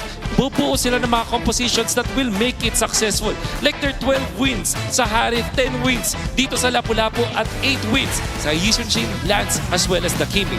When it comes to heroes with 0 wins, ito naman ay kakonti lang. Interesting dito na yung Hayabusa at Fanny yung hindi pa nila ipapanalo. Kahit malakas naman sila maglaro sa ganitong heroes. Well, I guess yung ibang teams dito din sa Philippines ay malakas din naman para makontra sila. But when it comes to their hero pool efficiency, meaning to say, kapag merong sinolidify ang side ng Aurora na strategy, papalaksin at papaganahin din talaga nila. Yan ang ating bagong kaalaman dito para sa Aurora. And sa sarap panalo with Nor, masarap din ang magkaroon ng bagong kaalaman.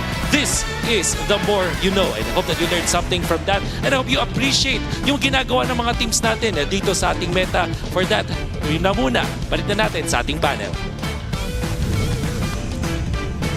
Thank you so much, Wolf, and that's The More You Know. The More You Know. Number 1. Yeah, we appreciate you, Wolf. And of course, we appreciate the teams as well. Again, perfecting your craft, mastering the basics, and also advancing the strats. It is what definitely allowed Aurora to, pull off this comeback, because Lord Dance was the thing in the late game for both these two teams. It is. But at the end of the day, Aurora just had the answer versus the YSS, and Liquid didn't have anything against the crazy dodges coming out from Demon Kite. And Aurora maintaining a calm composure. Yeah. They've learned from their game yesterday with TNC. They just come down, never sell items early. Plus, to note that you just have to wait for the perfect catch here for Edward. He really did his best. Props to him. Yeah. Biggest respect here for Edward for turning the game around. Catching Sanji and even Sanford. Yeah. They're on to very latter parts of our game number 1. So be calm, be collected, don't sell your items, and also Don't sell it yet. dodge the kick. Yep. Yeah. It's all about the instincts and mechanics. I do wish I have that kind of awareness. Same. If I'm an XP laner, I suck. it's all about experience as well. No, you don't suck. Actually, Sometimes I do suck. it depends on the Lance, mood. alright? On Lance. Okay. Thanks for the disclaimer. But for our audiences here on Cuneta Astrodome, put your game face on and make your smart power pose. All you have to do is copy Edward, making a triangle here. Is this a composure pose? It is. Is this like a ritual or something? Oh, it's a triangle of power, like Hey. composure. Oh. Never sell your items early, and then what's the third one? Dodge. Wave the dragon. No, it has to be an Edward thing. So never sell your items, be composed, and also I don't know, man. Put your game face on. Put your game face on. Yeah, maybe that's the triangle of power. Okay, we're seeing All right, some students here. Oh, Okay. there's a strong contender here for the Auroras. 1v1. She's actually wearing a jersey, so Yeah, she has a +1.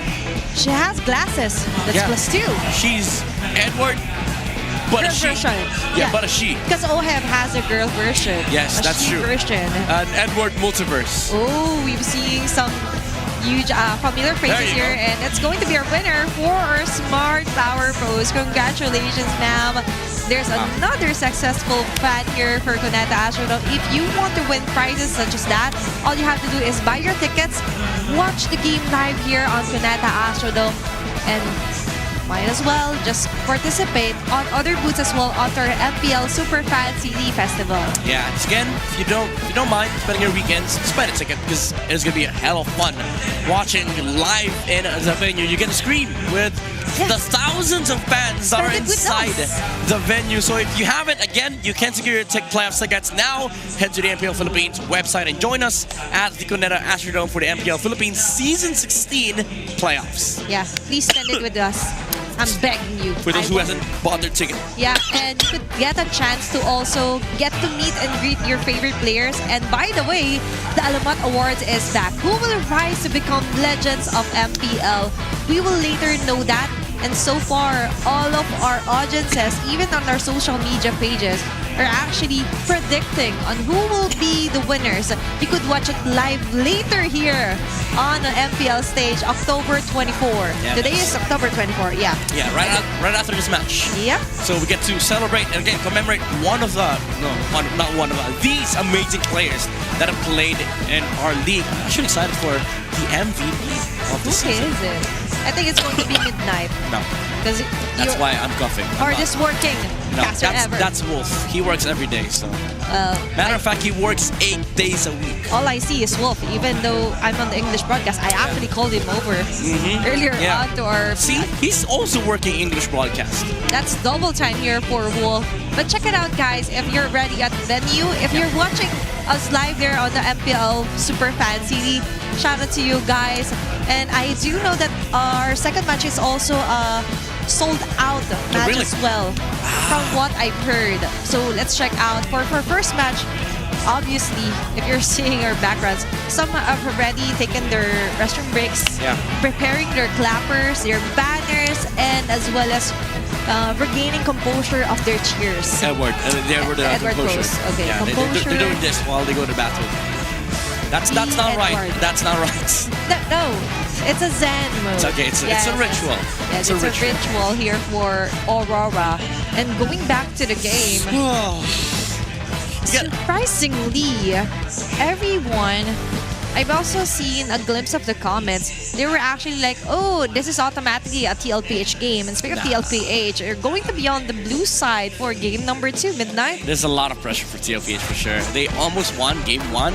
I don't know how the talks went on with TLPH. Of course, obviously, we're still working here, so I haven't had the chance to talk with these players. But again, these talks are very important because you gotta reset. Even though it's a best of 5, it's not an excuse to say that, all right, it's still a long way to go because momentum is a thing, especially in playoffs. You get a good game like that for Aurora, they're just gonna roll with it. And for TLPH, even though you could argue that, okay, we still have a lot more strats, you still lost with a commanding lead. So reset is a must for the Cavalry.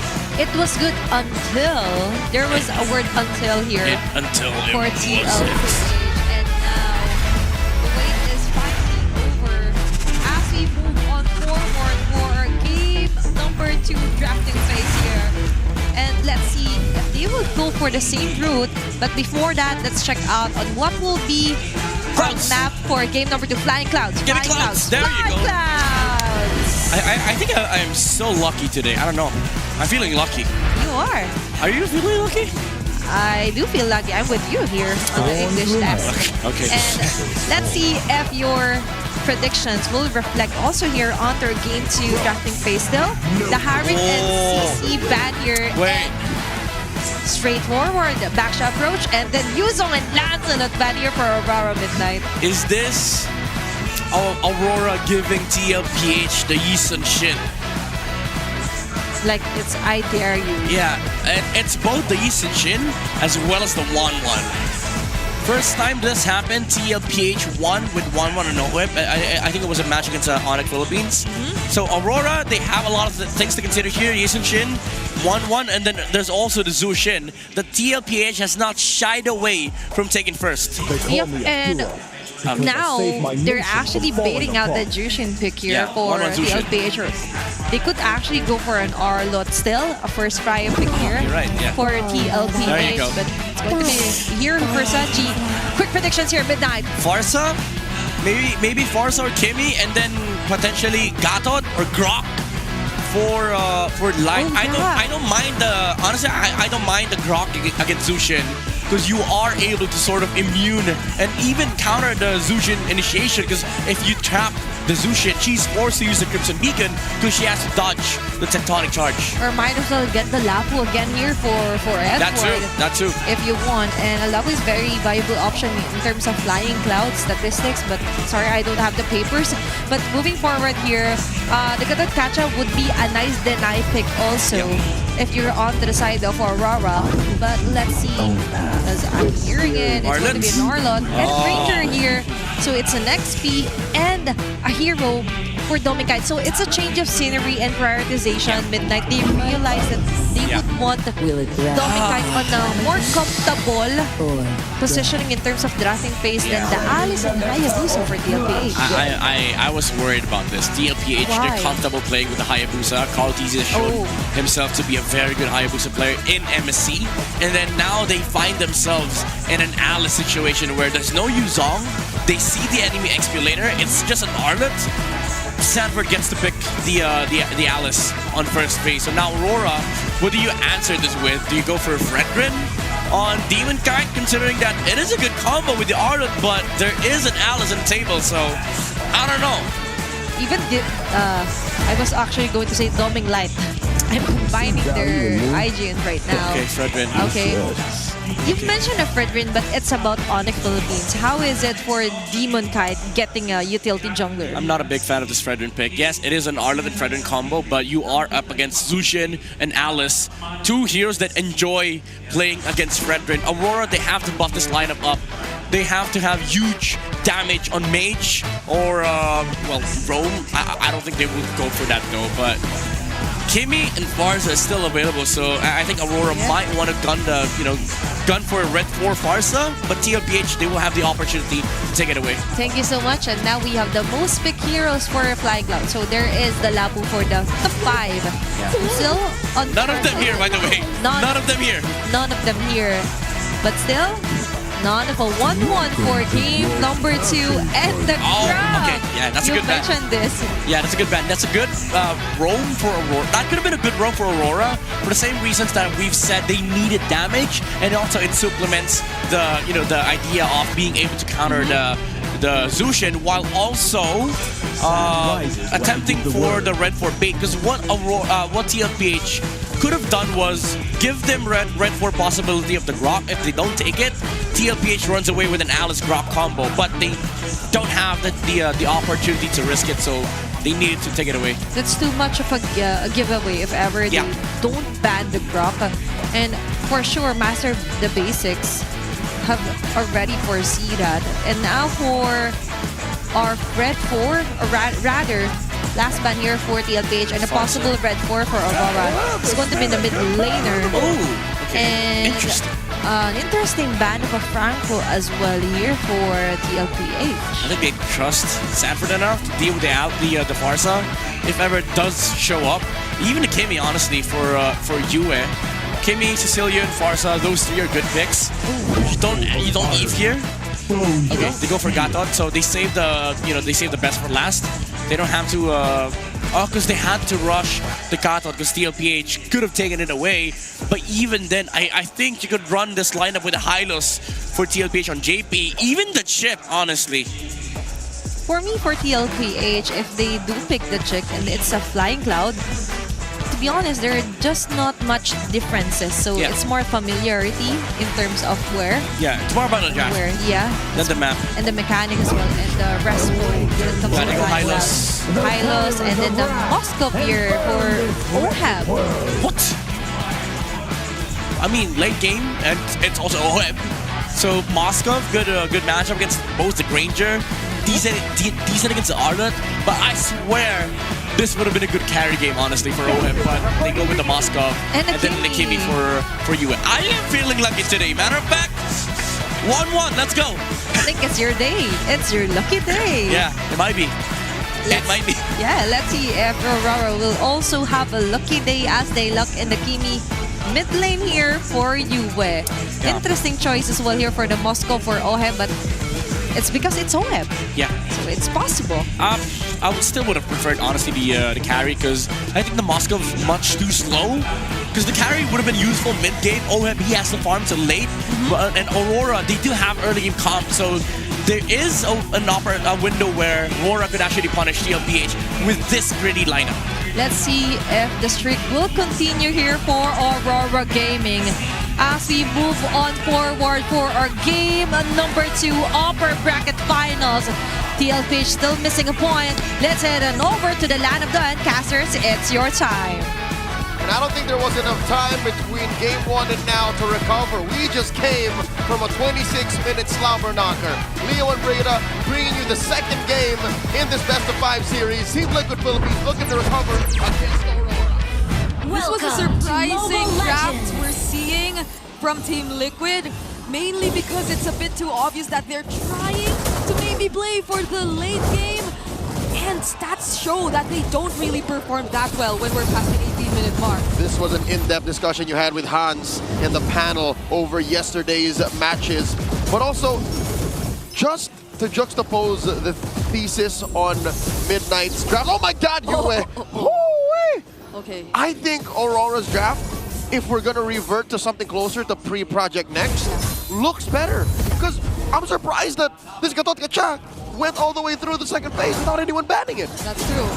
It's a mixture of them prioritizing the picks they really want to deny first, taking away the Arlot even from Sanford in the first phase of the draft, but it's not like they weren't able to prevent the Alice from coming into play, but then again, it just adds to how farm heavy Team Liquid Philippines and their composition is overall. So I don't think we'll be seeing them as aggressive to start things off, but at least they have a lot of ways to just deal with the macro and prolong the game as needed. But hold on, if it's about aggression we're talking about, I think Carl TZ wants to show us just that. Light looking to be the target here, and Ogi Shadow Kill committed just to take first blood. That was a 3v2 fight that Demon Kite had to walk all the way through, and he just did not make it in time. That's just kind of the cons you have to live with if you have a Fredrin. It's been a hot minute since we've seen the Appraiser make his way into a game. Yeah, and it's understandable if you're Aurora that you get to extend that much. You have a Kimi on your side, and the mid lane supposedly really favors whoever has the Kimi in their lineup. But it seems like Team Liquid might not get to contest this yet.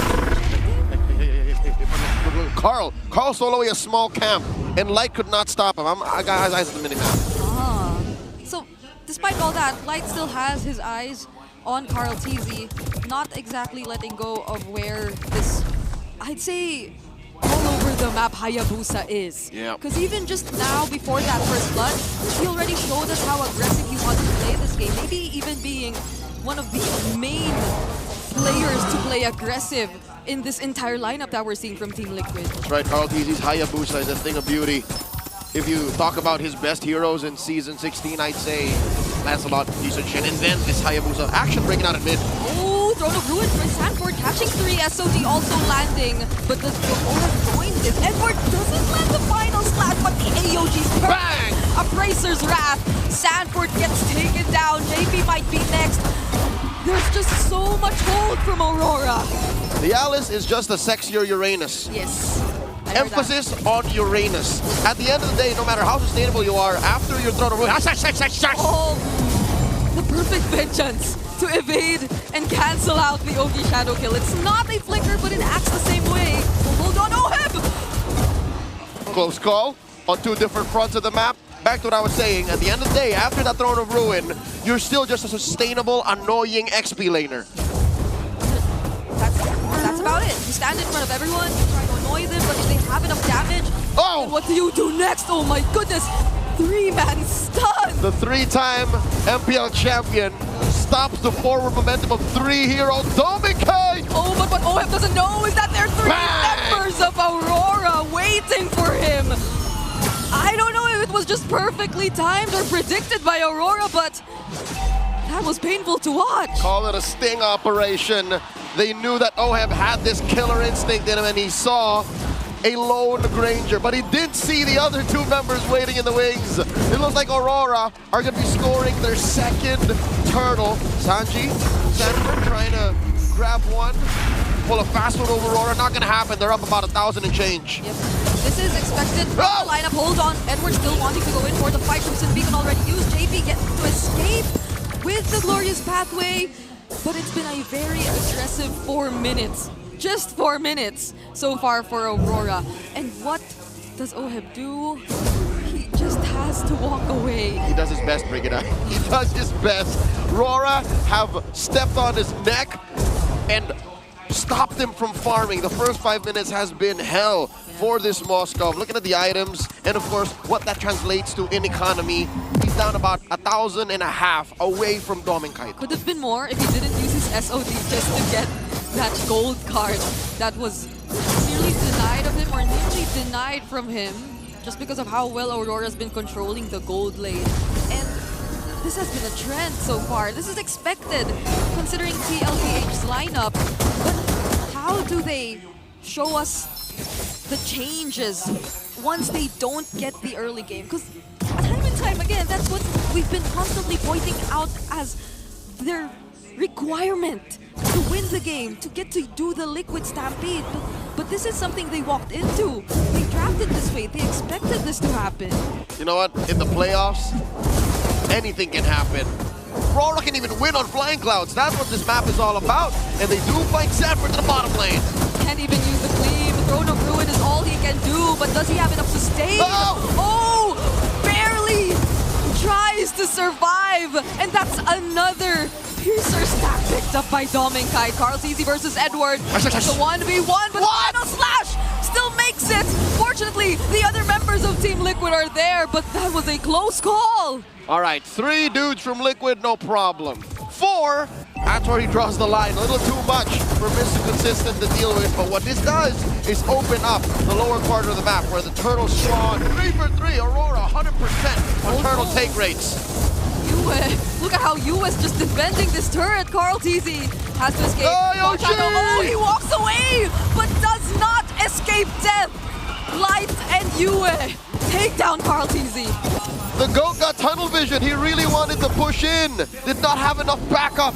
Down bottom, Demon Kite has 2 on him. This is what you can do with a utility jungler. Yep. You're able to really put your foot down and say, the rest of you guys do that and hold on. That's why it's a macro-centric hero. Oh my God, JP! That's the tankiest member of Team Liquid right now. But Aurora, without hesitation, committing the final slash. That's how confident they are at this point. Demon Kite, though, he does not walk away from that.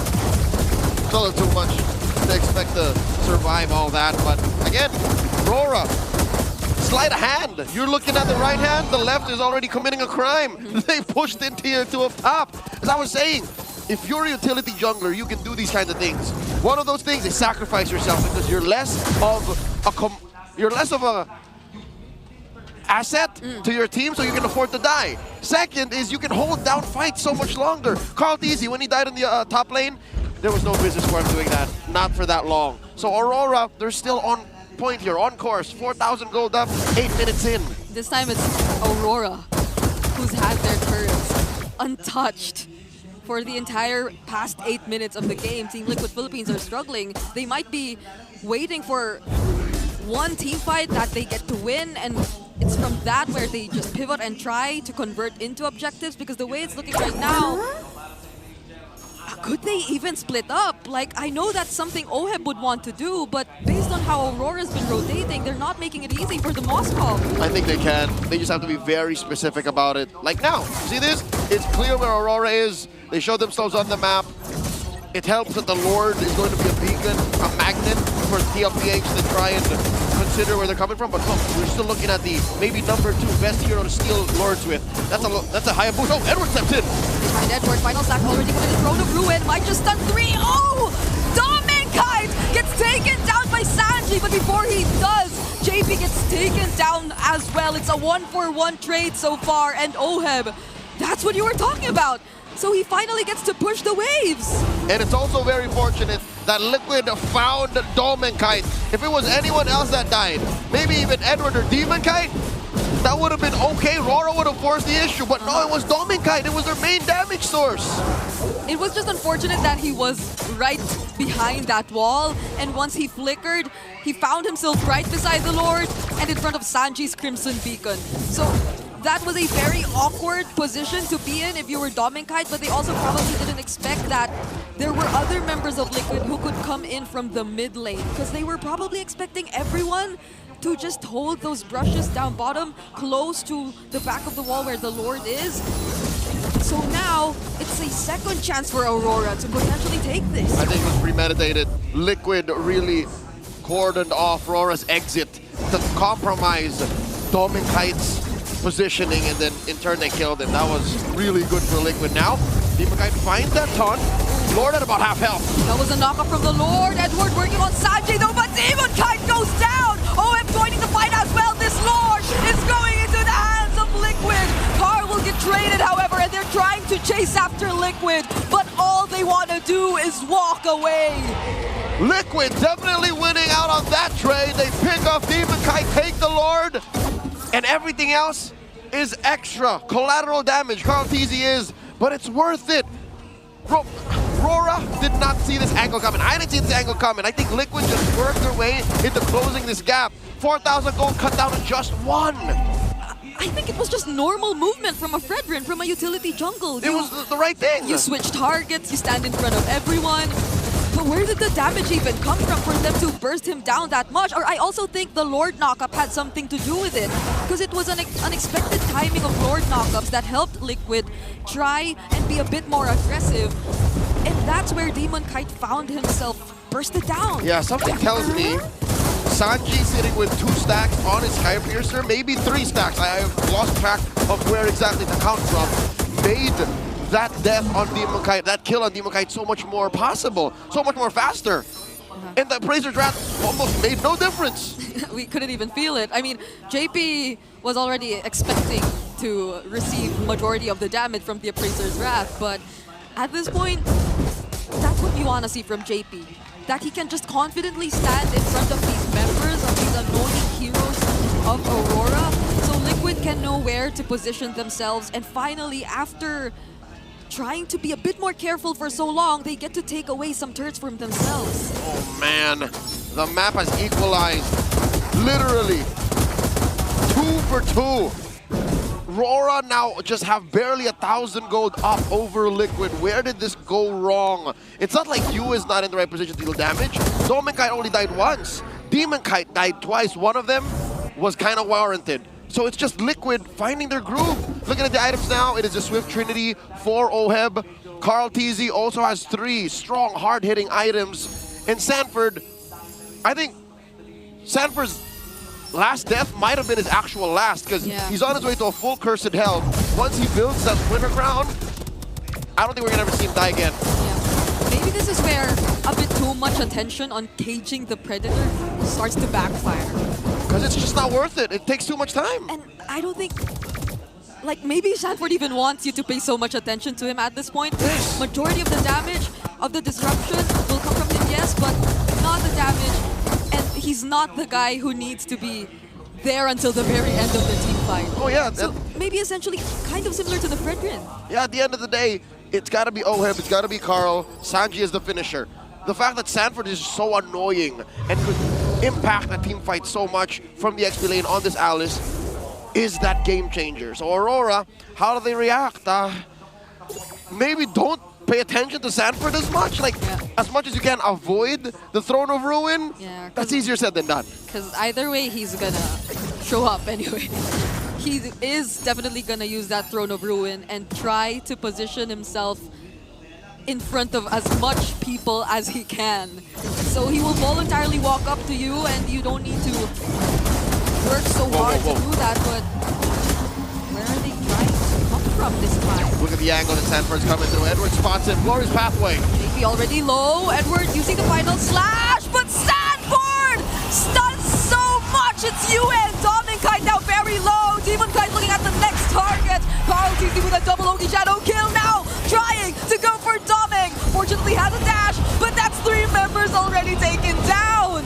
Easier said than done isn't even the start of it. Sanford almost single-handedly helped Liquid win that fight. 3 for none, the Throne of Ruin, everyone on a trampoline. Aurora have to defend. What do we say about Sanford just walking up to everyone and making it easy? And now they're trying to just take as much as they can.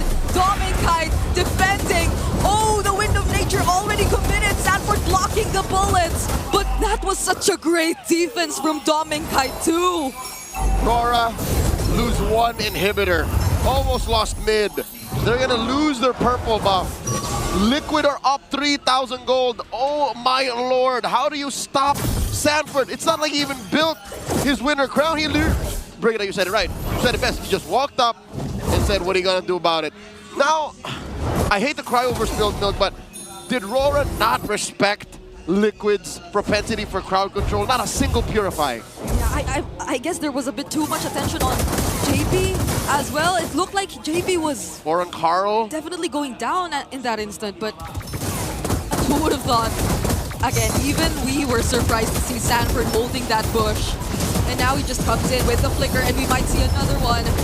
But they'll be a bit more patient this time because Aurora already takes care of the Lord. They're still breathing, they're still in this. Glorious pathway by Daddy JP.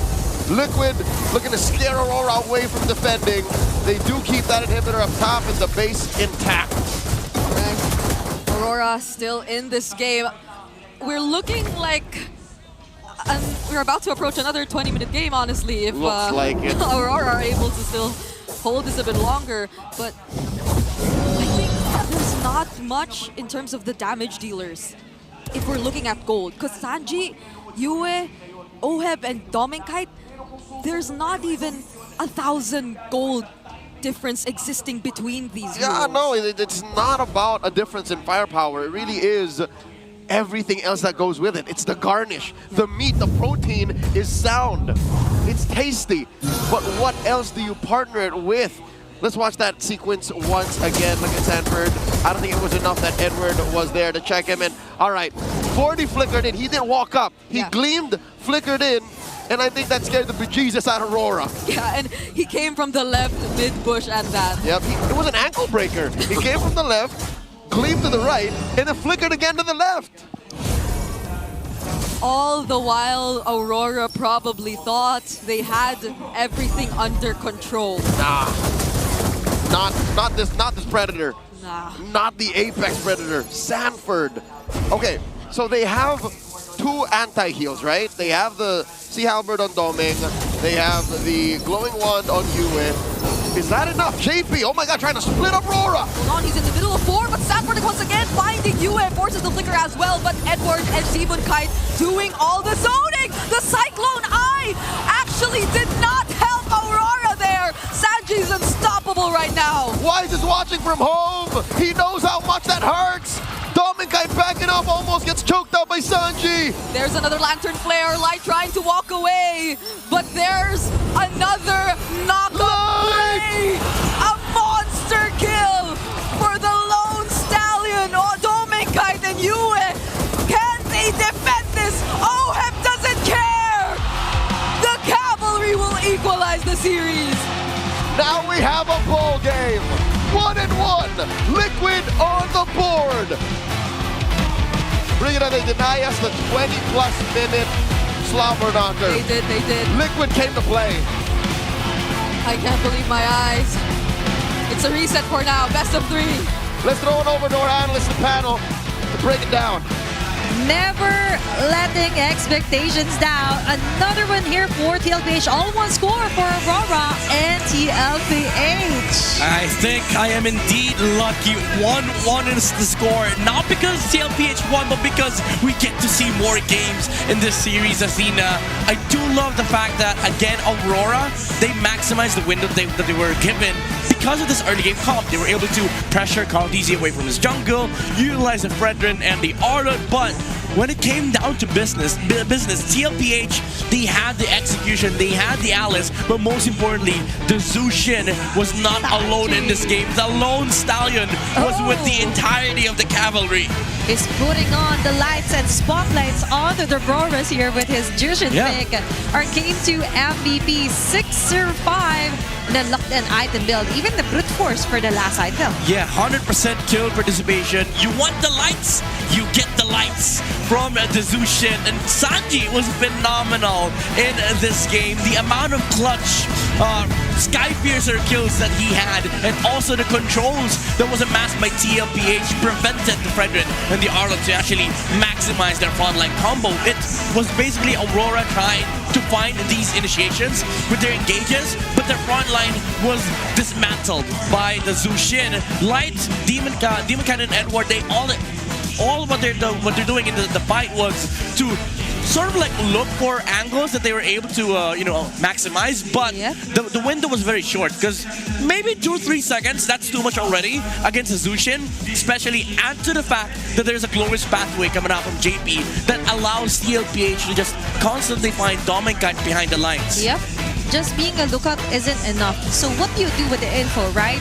So for the info for TLPH, on the other hand, Leo have mentioned they have multiple crowd controls, and for the side of Aurora, no one even got a purify. Yeah, that's the really problem. Like, they were very aggressive. I think they were capitalizing on the fact that they're much stronger early game. But the problem of their line as well is that they're one directional. By that I mean not because they only do one thing, but how they approach fights, it's all forward. But in comparison to TLPH, there's multiple angles. There's the gleam, the flicker coming out from Sanford. You have to watch out for the Hayabusa shadows, the glorious pathway, the shadows.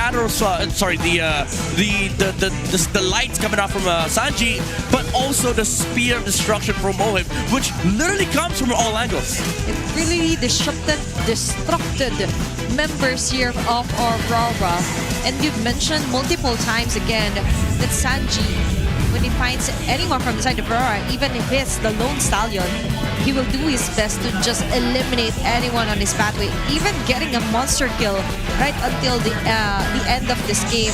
That was an almost 18-minute mark. If I remember correctly, there was a stat wherein TLPH actually has fights or win most fights before the 18-minute mark, and after that mark, they're having a hard time onto closing the game into their favor. They almost got the deadline. There's a curfew. 7 seconds. They were like, guys, we have to end. If we go past 18 minutes, we might lose to Aurora again. But even then, like, if you look at the lineup, Aurora, I think they're the ones with the deadline here, because if you think about their composition, they have to establish like a huge or a commanding lead by minute 12. TLPH, they're sort of allowed to go past that liquid timer because they have the Hayabusa, who is out farming the Fredrin. Matter of fact, Brigida brought up the fact that between Sanji, Oheb, Yue, and Dominicite, there's not much of a gold difference. But when you look at the junglers, that's where the gold difference comes from. Carl DZ was 3,000 to 4,000 gold ahead against Demon Kite, which also ties into the stats that we saw earlier from the GOAT. And whenever he does have this stat line, you just have like an additional damage dealer for TLPH. Bottom line, Hayabusa. Even Leo acknowledged that this Hayabusa here, the higher damage here for Carl DZ, is really one of his most pick hero, or rather, most successful pick hero here throughout regular season, and now heading on to the playoffs. And looking closer on the success also of Sanford with multiple stunts on his Alice. We have to acknowledge that. We have to put the spotlight on him. Yeah, this protection from Sanford and JP as well. Not just the offensive terms, but also the way they juggled for Oheb, they juggled for Sanji, and the amount of times that Aurora was trying to like lock on a target, and then Alice just gleams forward. You see the glorious pathway, and then you get sent by the Throne of Ruin, it's annoying for Aurora, honestly. And of course, we all know who it is. It's the BPI rich guy, Ohem, 772 GPM, was having not a great start. He was 2k gold behind against Dominkai at one point. I think minute 6 or minute 7.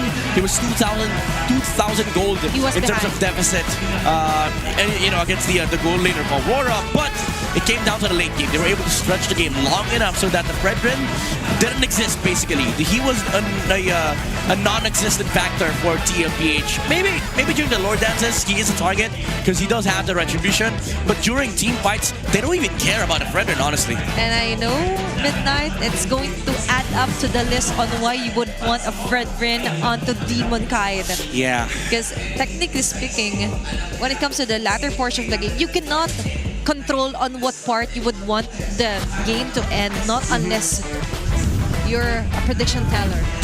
But no, you're not. So for Aurora, they need to think of let's say a plan B, a safety net in case all else fails. And for that round, it's going to be a successful defense and a successful point here for TLPH. There's a world though that I think MTP would still consider like utility junglers, because you might say that it's still okay. It just came down to execution, because the turning point was when Sanford hit that massive Throne of Ruin in front of the turtle, which allowed TLPH to just sort of play the map, allow for the Moscow to farm up, pressure side lane. So maybe game 3 they would still keep an eye on those Fredrin picks, ban out the YSS and the Lancelot, because I think that makes the game fair for both sides. Yeah, and to be honest, if you have a highly mechanical skilled player like Demon Kite, you would want to put him on a jungler heroes could better fit the whole persona of Aurora. Finish off being dominated, being superior, like establishing your supremacy all around our playoffs.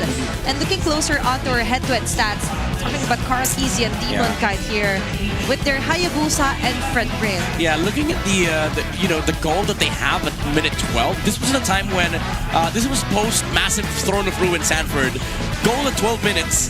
They're still close, but you start seeing the cracks of having a utility jungler who doesn't farm as much. And I would say that this became a problem because you don't have the same amount of damage that TLPH outputs, while also not being the reliable front line that you are. Because even though you're a Fredrin, again, the fact of the matter is there's an Alice and a Zushin on the lineup of TLPH. That's why when it came to that point at minute 12, it didn't feel like Demon Kite was a big factor to Aurora's lineup, because every single time that they see Demon Kite, they just jump him. Once they see Dominkite, they start switching targets and, keep their eyes on the Granger of Dominkite. This is what I was talking about at the here Aurora. You have to fill in the cracks. Yeah. Because TLPH is just darn good onto finding that spots wherein they will insert Sanford and then just erupt chaos.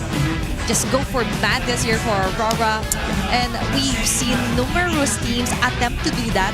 But so far, TLPH is one of the most successful so far here onto our playoffs. Yeah, that's why, they're gunning for that M7 spot.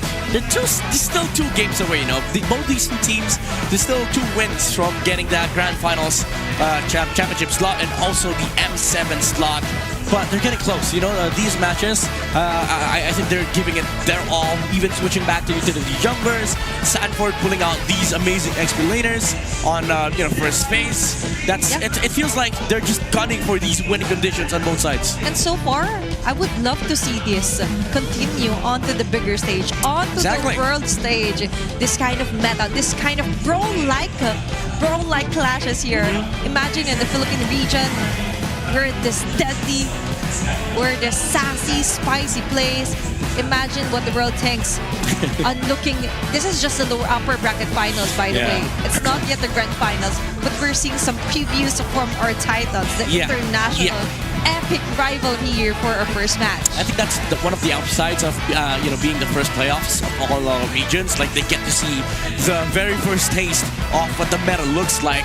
I mean, there's a downside for it for us, for PH especially, because they get to see our strats, like our cheese picks.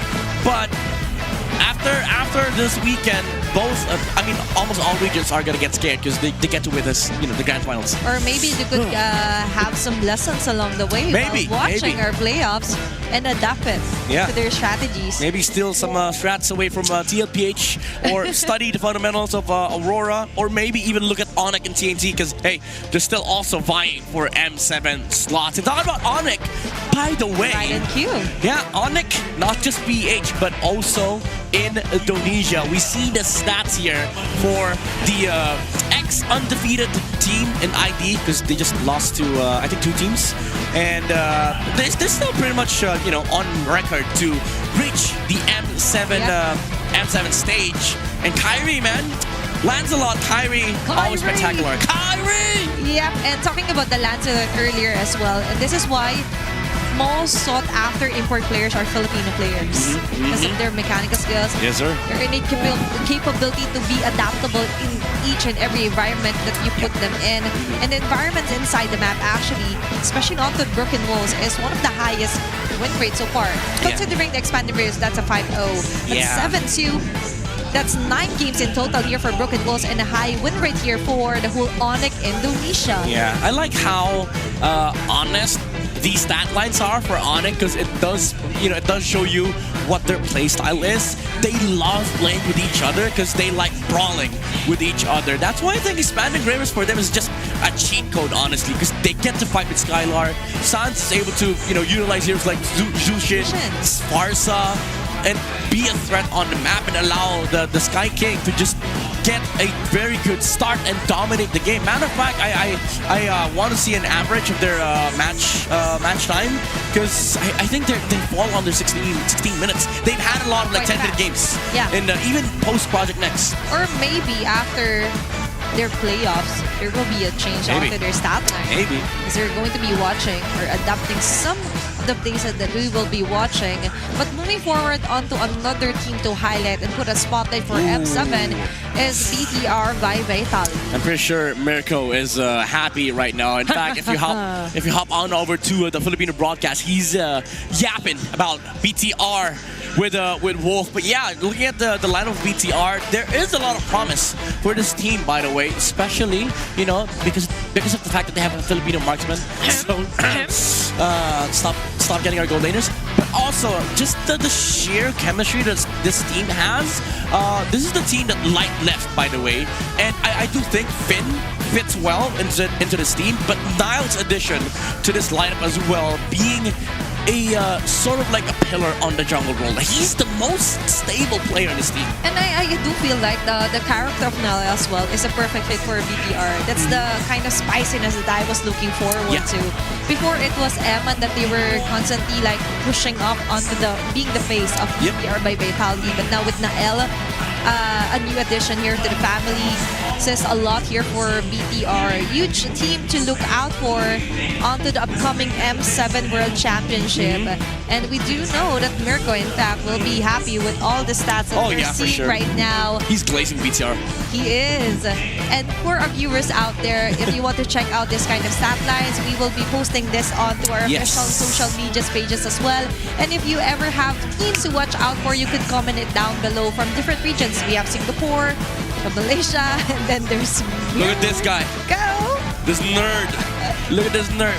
Mirko, I'm pretty sure you're gonna watch this at some point. Biggest shout outs, Mirko. He's wearing a BTR jersey, by the way. He ain't scared. Such a fanboy. Such a fanboy. Being Mirko, just Mirko things. Yeah, just Mirko things. But yeah, I do understand because at this point, I didn't expect BTR to perform this well too. Matter of fact, we had a conversation about how BTR's best form was last year. But then Lyle showed up, Moreno showed up, and even Shogun showed up, and Mirko's like, okay, BTR is actually a good team. He was like, okay, guys, we're back. Yeah, we're back in business. We don't have to back it up. We're back in business, boys. He's ready to shout it. Like, Niall! No! M7! I'm just imagining things, but so far, it's images that you can hear when you see Mirko. But they still have a playoffs. Yeah. Oh. So, I don't know about that, Mirkers or Mirbless? He tries to avoid, predicting for both these two teams. But he did predict here for our grand finals. He did predict Aurora to win. if I'm not mistaken. Yes. So, Aurora. yeah. But I can't remember what he predicted for upper bracket finals. Maybe I'll backtrack that later. I'm pretty sure he put Aurora upper bracket finals, and It then was a straight front, yeah. and then TLPH going down to losers. So if Liquid ends up winning and Aurora losing, Aurora's got American to go to his live stream. But we're breaking curses, not streaks. There was a banner earlier from the lights. Yeah, that's Have true. you seen that? Yeah. They're breaking curses. They're breaking curses, but they have to break Mirko's curse. The mirror curse. Yeah, so it's them versus TLPH plus Mirko. It's Mirko versus everyone. It's Mirko versus everyone. It's Mirko plus BTR versus the world. But kidding aside though, even Burrito on the PH broadcast is actually doing his own predictions. Oh yeah, the quick predictions. Yeah. Yeah. I've seen those. And matter of fact, he recorded one beside me while I was sleeping. Yeah, and even onto our first day, I don't usually do predictions because of what happened onto M6. Yeah, you don't. Yeah. I don't want predict. anyone to like, Tina, let's bring a prediction for M6 or M7. And now, moving forward, the first team to win this upper bracket finals will be your first M7 representative. And that's why it all interconnects onto which region will be the strongest. But of course, it's going to be the Philippines. But aside from that, who... That's not a prediction, by the way. It's a statement. It's a statement, by the way. But You don't get who's to contest going that. to be the team for our country Yeah. to send off to Jakarta, Indonesia? Yeah, because that's the only remaining question. Like, which team do the other regions get the favor of being graced with With the presence. with a defeat? You know, like no, I'm just kidding. But what I'm saying is that there's still ample of time for other regions to prepare against these teams. I think that's why it's also an upside to have PH go first on the playoffs so that you get to prepare. But the problem is, even PH gets a lot of time to prepare because M7 is next year, January next year, and our playoffs ends even before November starts. Very perfect timeline here for our Philippine representatives if ever. Plus, not only that, for TLPH, they're eyeing that golden road. So a lot is at stake that's here. true. We mentioned that Light is trying to negotiate some terms earlier by let us win. Yeah, bro, come on. Get us to finals. We want to get... It's a win-win. You get to represent the Philippines, still complete the golden road if ever we give you the grand finals. But that just isn't how this works. But now how it works for game number 3 is Aurora going to be on the blue side here. Yeah. Being the first pick. And so far, the prioritizations onto the hero mid, let's discuss Yeah, that. I wonder if they want to hone in on the early game aspect of this this lineup, because even game number 1, I think Liquid was the one focusing on late game, and Aurora didn't really think about it. They still ended up winning, but I don't think they were happy with that kind of win. So they switched to early game tactics in game number 2. Problem was the Alice was too much, and the Zushin from Sanji was just destroying the spread rate. So there might be a couple of adjustments from Aurora for game number 3. Maybe they still retain the friend rate, but also add some late game heroes to the mix. Let's see if there will be a change onto the map as well. I think it's going to be Dangerous Grass. Okay, right on cue. We're feeling lucky. Feeling lucky today, Athena. Oh, that's a good stat line for these two teams. 100% win rate here for Aurora 2-0, and even for Team Liquid, it's quite high. Yeah, 75%.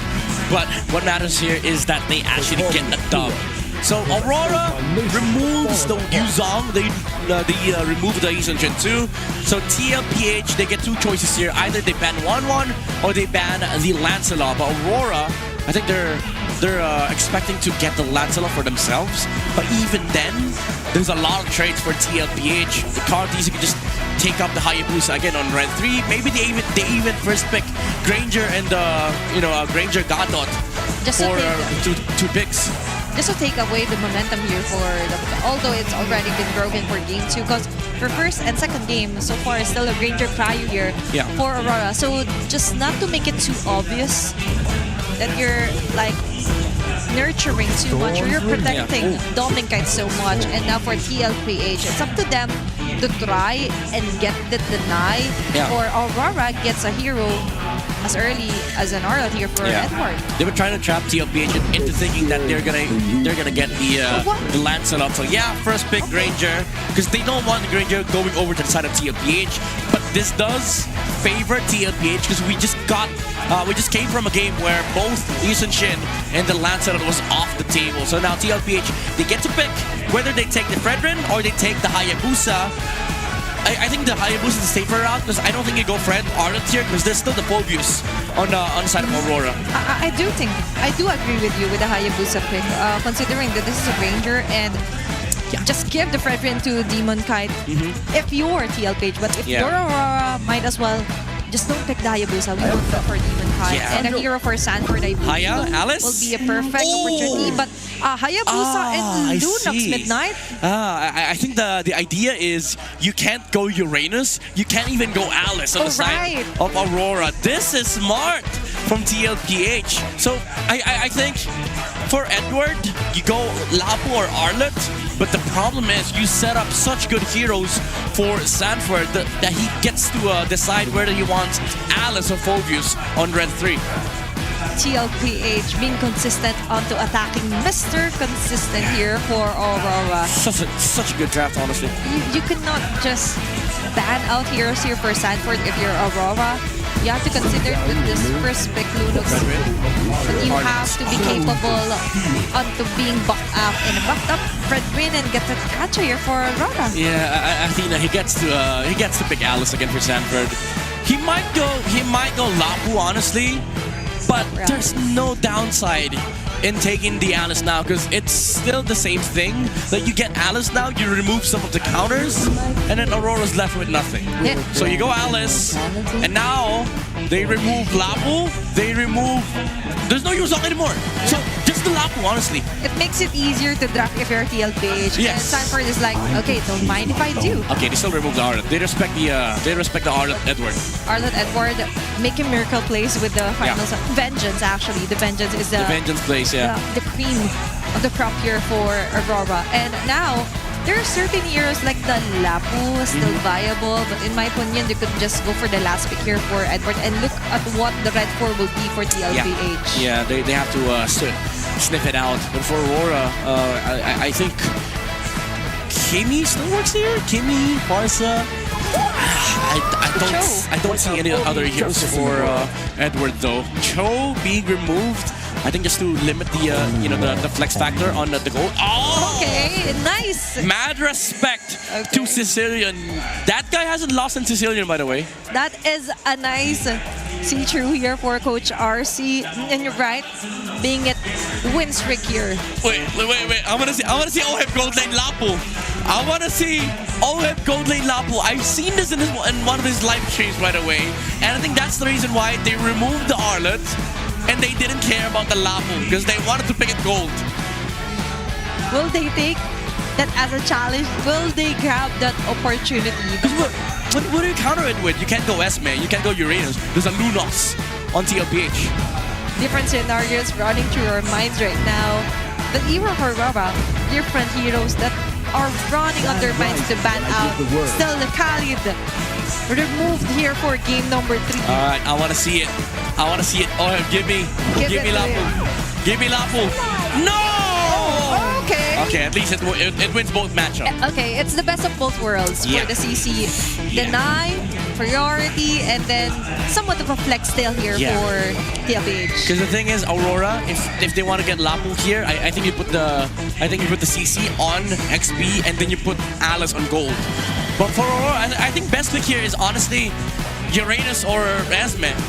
But still, they didn't go Lapu. You're going to have a hard time, but it's the reality. You have to face it, right? You kind of have to address the elephant in the room. You're gonna mount to the Lunox. But the thing about TL's lineup is that they don't have a hard lockdown. So that's the benefit of having the Esme and or the Uranus. They're forced to get a hard lockdown. But they go for the Lapu. I still don't like the Eve though.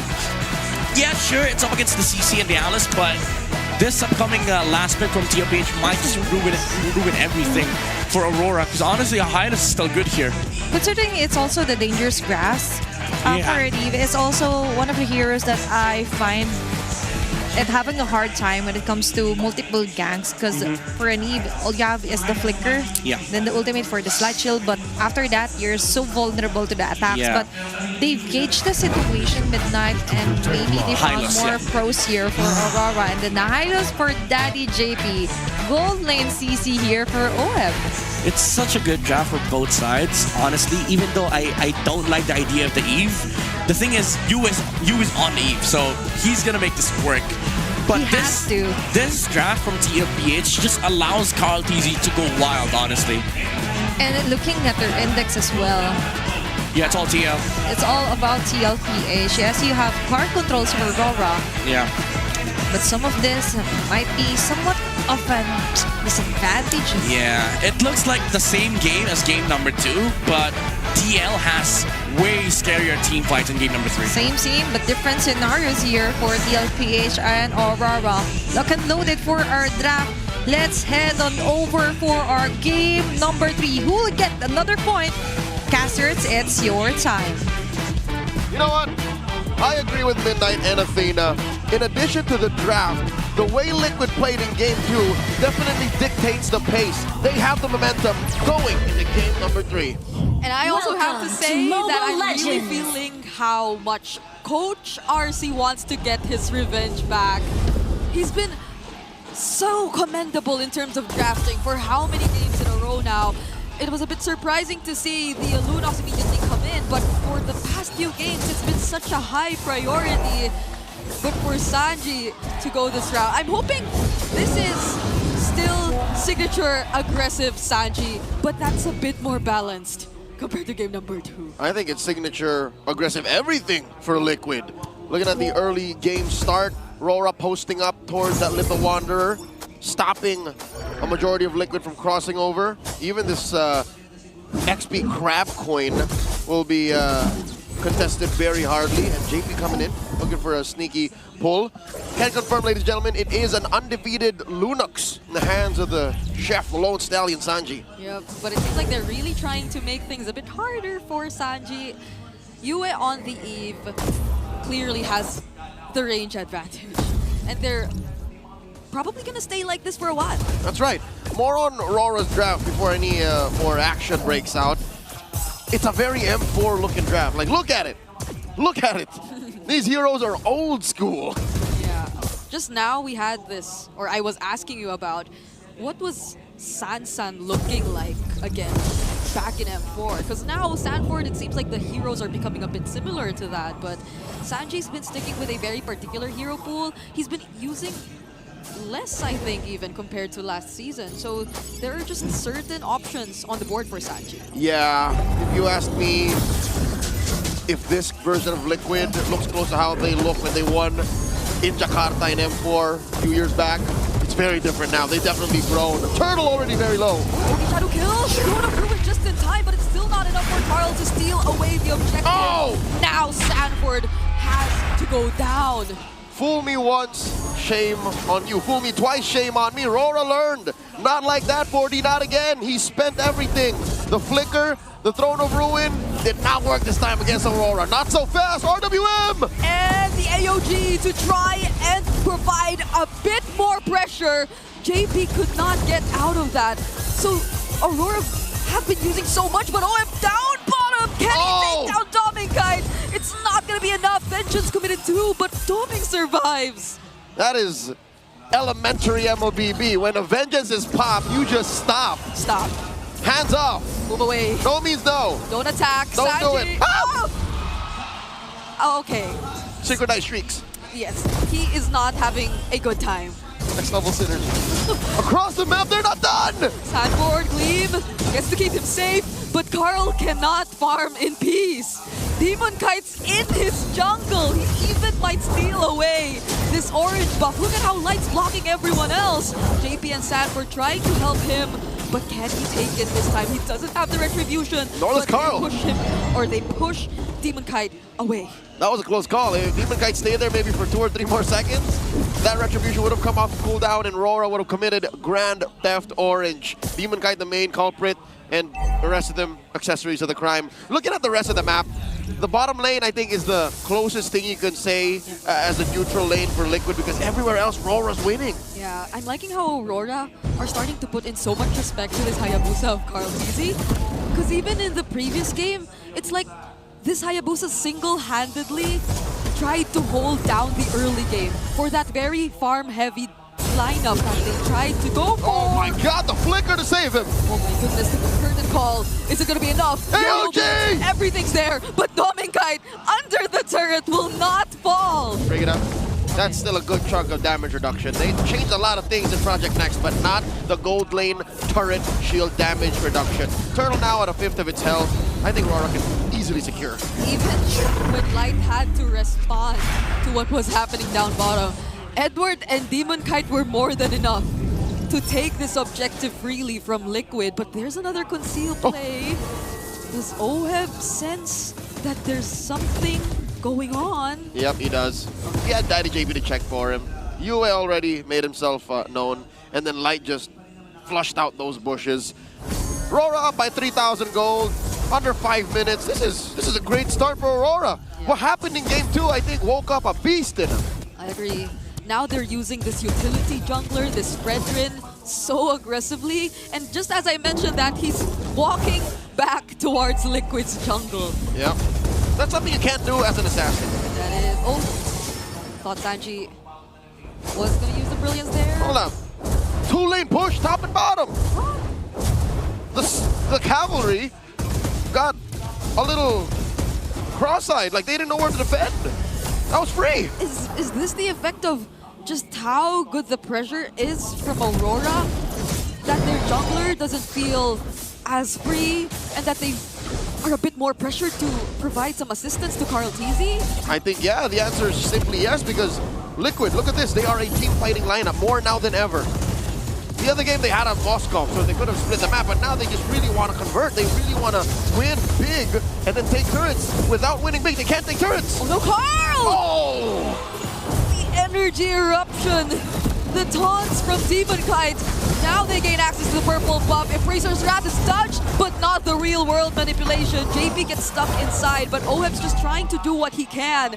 But they inevitably have to let go of that purple buff. They stole away Carl Tizzy's buff, and they go straight for the turtle. Demon Kite closing off the entry to anything from Liquid. No contest, even for this turret in mid. Yeah, they really want to take it this time. This is the fastest we've seen both of these teams actually get objectives away for this entire series. Another turtle might go to the hands of Aurora. Never mind, I take it back. Carl Tizzy just pops in, steals it away. But do they want to fight? Throne of Ruin committed. Light will not pursue. Bring it up, they did not respect the fact that Carl's retribution was off of cooldown and Demon Kite's was not. And I think it was correct for Aurora to do that, but they needed to clear the jungle first. They needed to make sure that there was no attempt. And Liquid, they rolled the dice, they flipped the coin. They dropped everything to be able to secure it. Now they're looking to punish. 5 gold, 5,000 gold still in the middle of them. Oh, they're going for Sanford. Oheb will not show himself anymore. He cannot afford to show himself. Aurora making quick work of all the remaining turrets.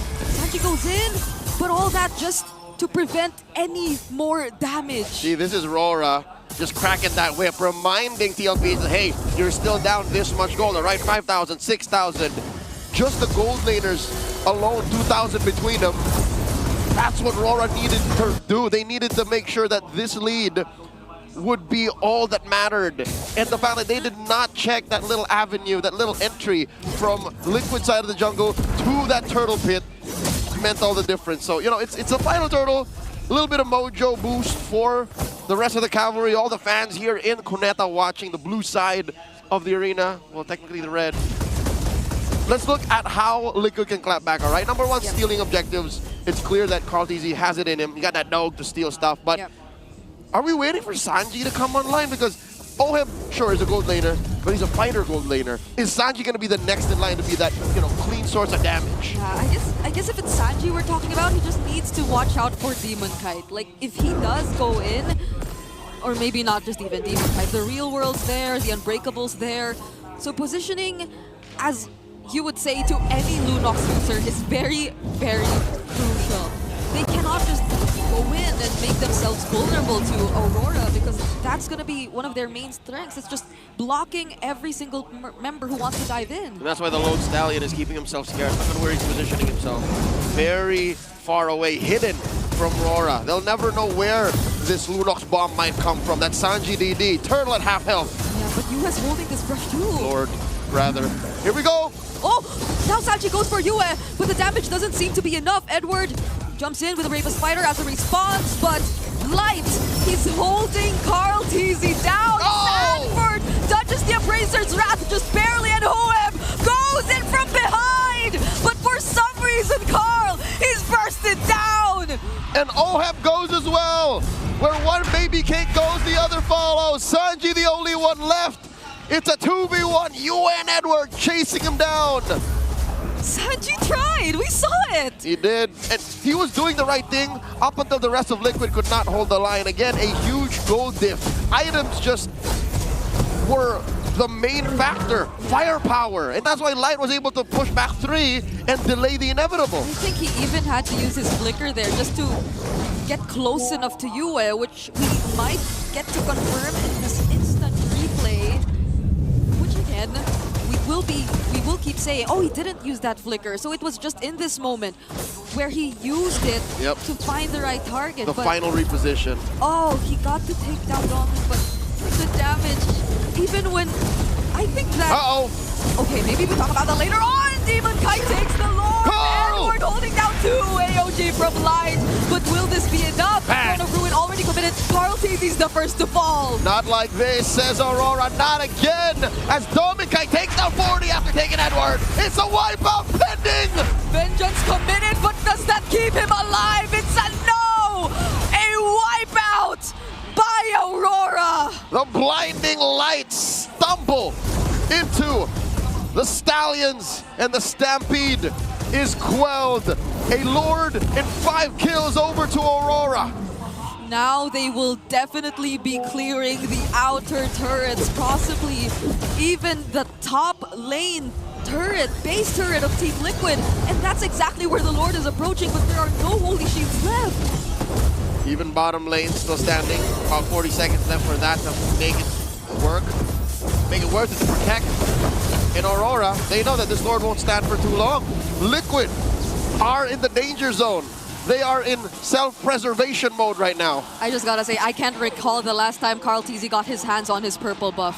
And that's probably making things a lot more harder for Liquid at this point. Sanji just trying to defend this mid lane base turret, but they're struggling to do just that. Liquid, again, the way that they've been so successful all throughout the later half of Season 16, even in the playoffs, is fighting in the paint. They like to really give it to their opponents and then, with conviction, dominate them. They convert. They don't steal. They don't try and go through technicalities and slip through the cracks. They convert. And they just haven't been able to. Again, one thing you mentioned is the purple buff. Honestly, if Carl TZ can't get his purple buff, that means he can't get to the rest of his jungle. That means he is so down on resources. And what's scary is that even if he tries to just look for pickoffs and potentially trades across the map, Yue and Dominkite, I believe, have winter crowns. So even when there's a chance of a potential pickoff, that's just not gonna turn out good for Liquid. Nothing. Shadow kills, forget about it. Brilliance into a Darkness Blast, forget about it. Hell, they've already learned Sanford's propensity for an ankle breaker Throne of Ruin. It worked in game 2.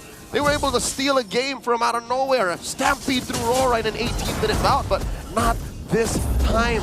Aurora are choking Liquid out of these major resources that they so badly need. That was such quick adjustment from Aurora just after that game. They're no longer caught by surprise, by any Throne of Ruin, by any Shadow kill, not even the quad shadows. They're able to time their reactions perfectly. And I actually take it back. I stand corrected. It's not because of the lack of Purify. Liquid just went too hard and too fast. Aurora can actually play this way. Flicker their way out of that Throne of Ruin. Lord Dance began. Light with a conceal. Who's he looking for? Carl TZ seems to be the target. unbreakable land onto him. Edward is there, but he does not use the bravest fighter just yet. Oh, look at Sanji and This Sanford. is already enough to provide some zoning. Sanford decides to go in too, though, but Light can just AOG out of there. But he spots Sanji! Edward commits the bravest fighter, Lord of the eighth of its health. Oh, now they're after Dominkai, forces out the Winter Crown, but the Throne of Ruin again landing onto multiple members, and Carl!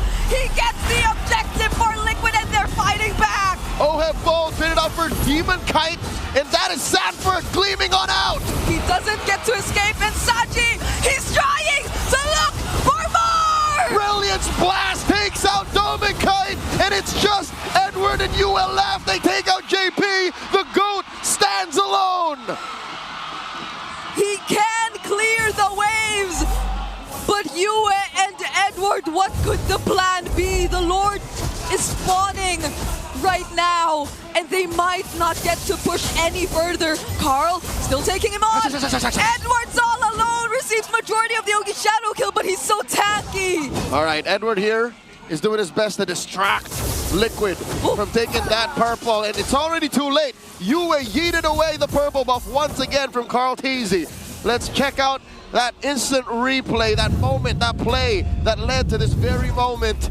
Again, I could have sworn that Sanford and Sanji, the way they're positioning themselves, and we thought they learned their lesson. We thought Sanford was all out of tricks, but no, he still found a way. It was perfect, because they knew that Doming did not have the Winter Crown anymore.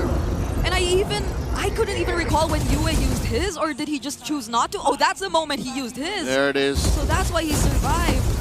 But even Sanji, those last-minute decisions of still trying to fight, even when it was that dangerous, they probably had it all calculated either way. So for a majority of this 15-minute game, Aurora have been getting away from the Throne of Ruin flicker, replace, instant transmission combo from Sanford, shoot through sheer mechanics. But the Apex Predator evolves, adapts on the fly, and finds a way to make it work again. So they cut that lead in half. Aurora are now just up by barely 5,000 gold. So that means the firepower on Sanji and even Carl are catching up. Yeah, he might actually go for, or the way it's looking right now, maybe a Holy Crystal next too. He has room for 2 more items. Yeah. So that could be a Holy Crystal and what? One could assume Lightning Truncheon, or people don't build that anymore. The Lantern. Yeah. More extra damage. And it's not going to be a great time for all those who keep standing in front of Team Liquid, of Light or Edward. They're just always the guys tanking the damage, but it's not like Sanji takes them head on, because he's always looking for different targets. Yep. But Sanji has been very patient with his approach. yeah, but even if that's been the case for him, once he gets all those items locked in, it may be a bit different. Carl, Oh, I think wow. he finally got Yes! purple buff. Without using its retribution. If I'm not mistaken, Demon Kite used his. He did! I mean, no harm, no foul, right? We know that they're going to dance in the next minute or so, but that's a clear sign, again, for those of y'all who are superstitious, who have a certain set of routine and beliefs. Much like Team Liquid, you know that Liquid have a set of beliefs that if they do this, they will win. Yeah. If Carl Teasy gets his purple, then maybe this changes things. Especially as we're looking at a potential objective fight that's starting right now. Demon Kite's holding it so far. Oh, wait. No, that might have been an animation bug. I think Demon Kite did secure. Look, it's gone. Or, yeah. Huh. So it wasn't... He did it. He did it. That retribution was worth it for Demon Kite now. The dance fully breaking on out. That's a fourth of the health left on the Lord. Oh, now it's a bit different. Light going in. Sanji already forced to use his chaos. But Demon Kite, while those were happening, he just took the objective for Aurora. JP, can he get out of this? Oheb still not going in. Now he does. Oh. But look at the real world manipulation. Stopping them in their tracks. When it comes to honesty, no one can be Aurora in a fight like this. Sanford going in. But JP, he had to receive the damage from the Appraiser's Wrath. Sanji goes in as well. But this does not look like it's gonna be good for Liquid. It's gone sideways. Oh, but he still survives. Sanji still takes out Demon Kite. Oheb holding on. Down goes Sanji. Oheb the only one left. And now there goes another wipeout with no one left to defend.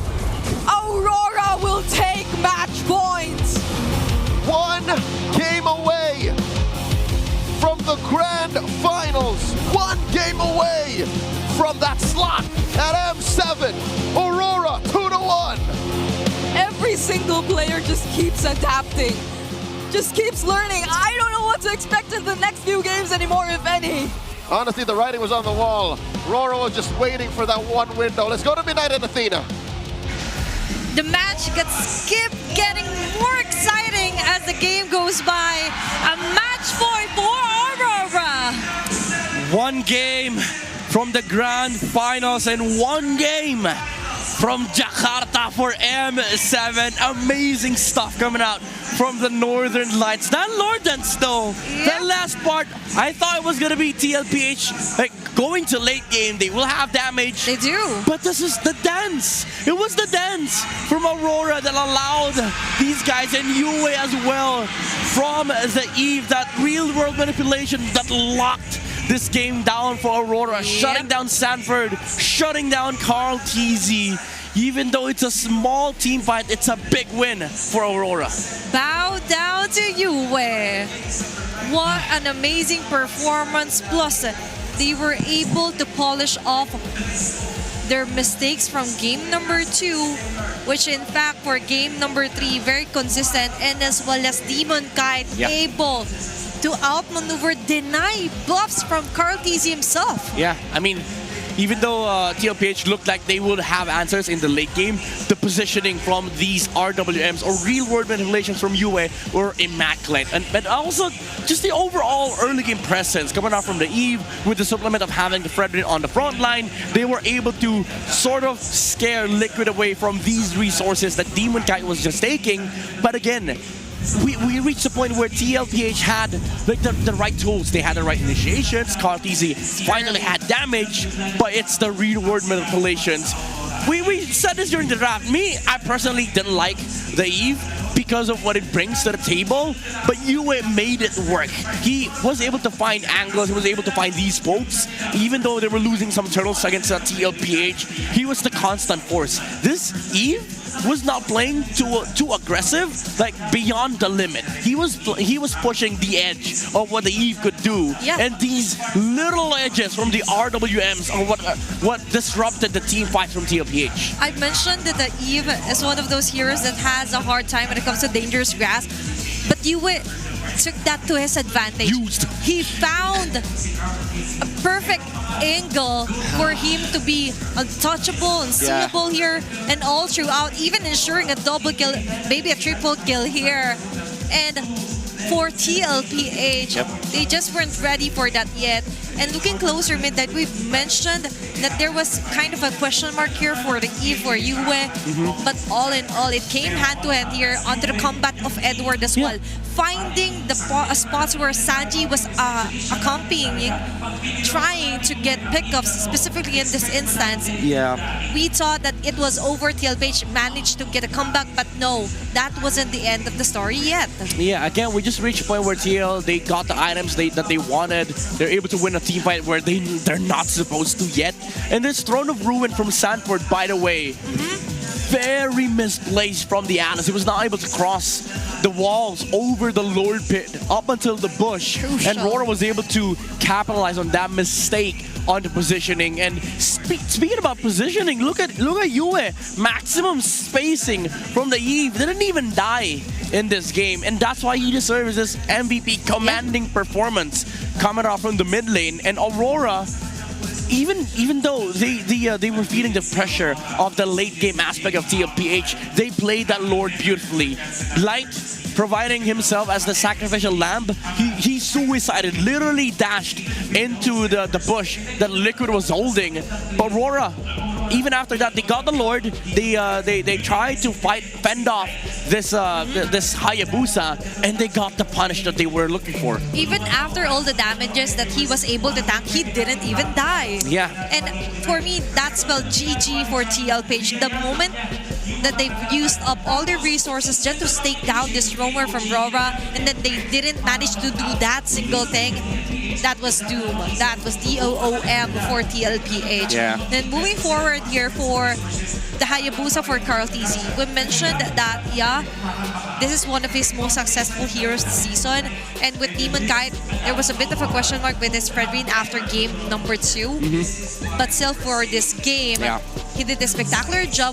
What we were missing was a utility jungler more proactive onto jungling, plus enabling him to get very good advantage point for his taunts. Yeah, I mean, so many aspects from Aurora. You also have to commend Doming's, stability on the Granger. You also have to commend Edward with these frontline engages that stops TLPH on their tracks. And I think that's the reason why I mentioned, even before the series started, I think the key here for Aurora is for them to switch up, because we saw TLPH play in a very aggressive manner, and utility junglers just stop that. There is a risk that you're running into like inevitable late game advantages, but the thing is, you look at the players of Aurora, they're not shy away from taking these early game comps towards late game. Dominkite, time and time again, has proven himself on the Granger, even in the phases of like the carries, the Moskov. He stands atop the KDA. He's gonna be able to get those double numbers on the kills, 10 kills. In this game, not so much, because TLPH was not able to fight Aurora in the early to mid portions of the game. And then it didn't even matter, because even then, by that time, Aurora was just holding so much gold onto their inventory that he was able to dish out so much damage with the Granger. And that's why he's the very rich guy, 743 GPM. But the most important stat line here is the carry. Even Wolf, I asked Wolf from PH Broadcast, we did not like this Eve pick, but Yue says otherwise. We like Yue though. Acknowledge me. Acknowledge me. It's a Okay. small thing, but it's a big win. Now it's a bow down here for our BPI rich guy Dominkite. And for me, this is a huge statement as well, that others may say that you have to adapt to the patch, you have to adapt to the new meta. Yeah. But you also have to consider where you're comfortable, where you're best at. And Aurora Gaming is not shying away from the fact that, yeah, we do tend to baby Dominkite a lot, especially onto prioritizing his heroes with the Granger. 3 straight games Granger here for Dominkite.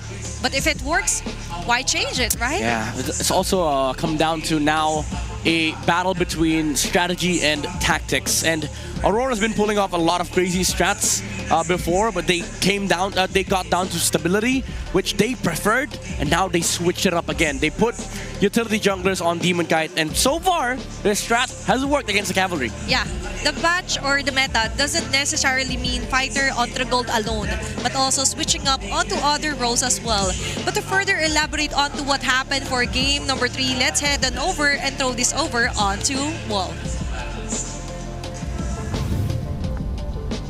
Napakagandang senaryo na naman mula dito sa Aurora when it comes to maintaining their box. What you are about to see is yung placement ng mga pyesa ng dalawang teams natin, with Aurora having the more superior box kumpara dito naman sa Team Liquid Philippines. To be fair, ang TLPH ay lugi naman sa gold. So ibig sabihin, pag tinignan natin yung mga pwestuhan nila, hindi ganun kadali para sa kanila makapag-deal ng damage. And ito yung sinabi ko kanina na kakaibang ginagawa nila itong playstyle from this Gatot Kacha. As you can see, ang Gatot Kacha ay typically ginagamit pang peel or pang protect kung sakali man nandun siya sa may, hindi naman sa harap na harap or likod na likod, nasa gitna lang, tapos gagamit ng AOG para tumulong sa kanyang mga teammates with the revitalize and with the taunts. Pero in this scenario, nakita natin si Light na siya yung naka-advance. And typically, ang alam natin ng AXP ang nag-zona. Pero this time, it's actually Light. Etong si Edward, nandito siya sa way para matulungan niya etong si Yue kung sakali. And then Yue also helping out within arm's reach nitong si Fredrin. Ganun din naman si Demon Kite na nandun sa pwesto na hindi siya makukuha ng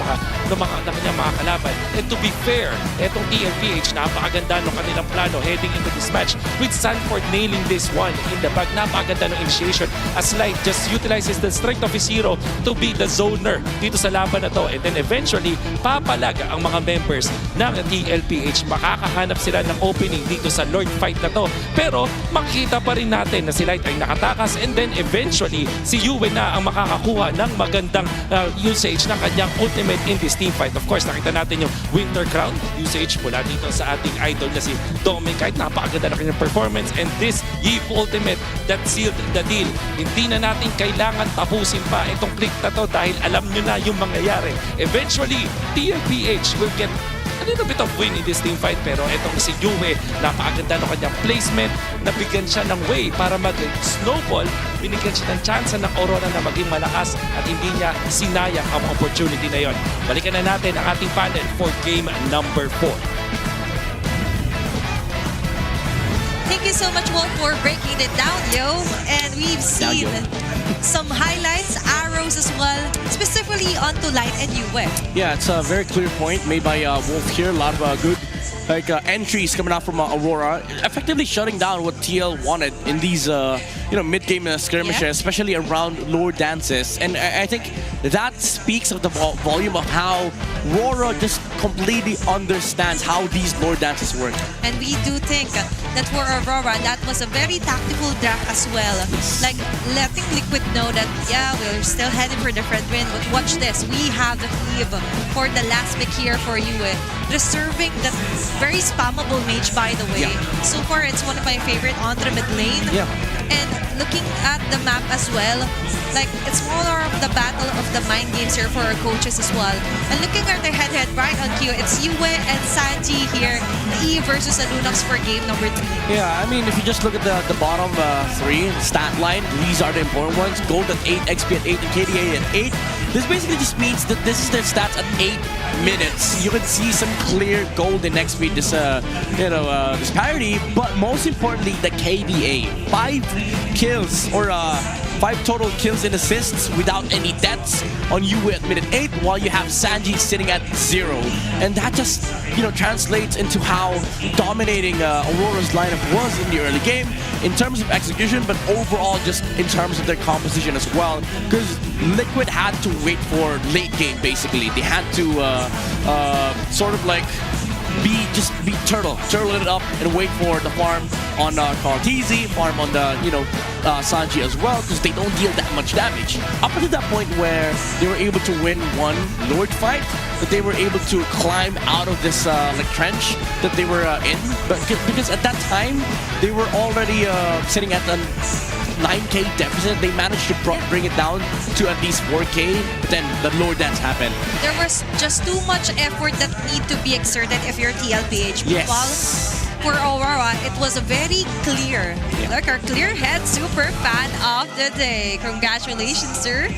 That is how you power up your dander-free scalp. Supercharged, we're clear. There you go. Look at the hair swipes. Very nice. You call it so. I don't know what you call it. The hair brush. I don't know. To brush your hair. Yeah.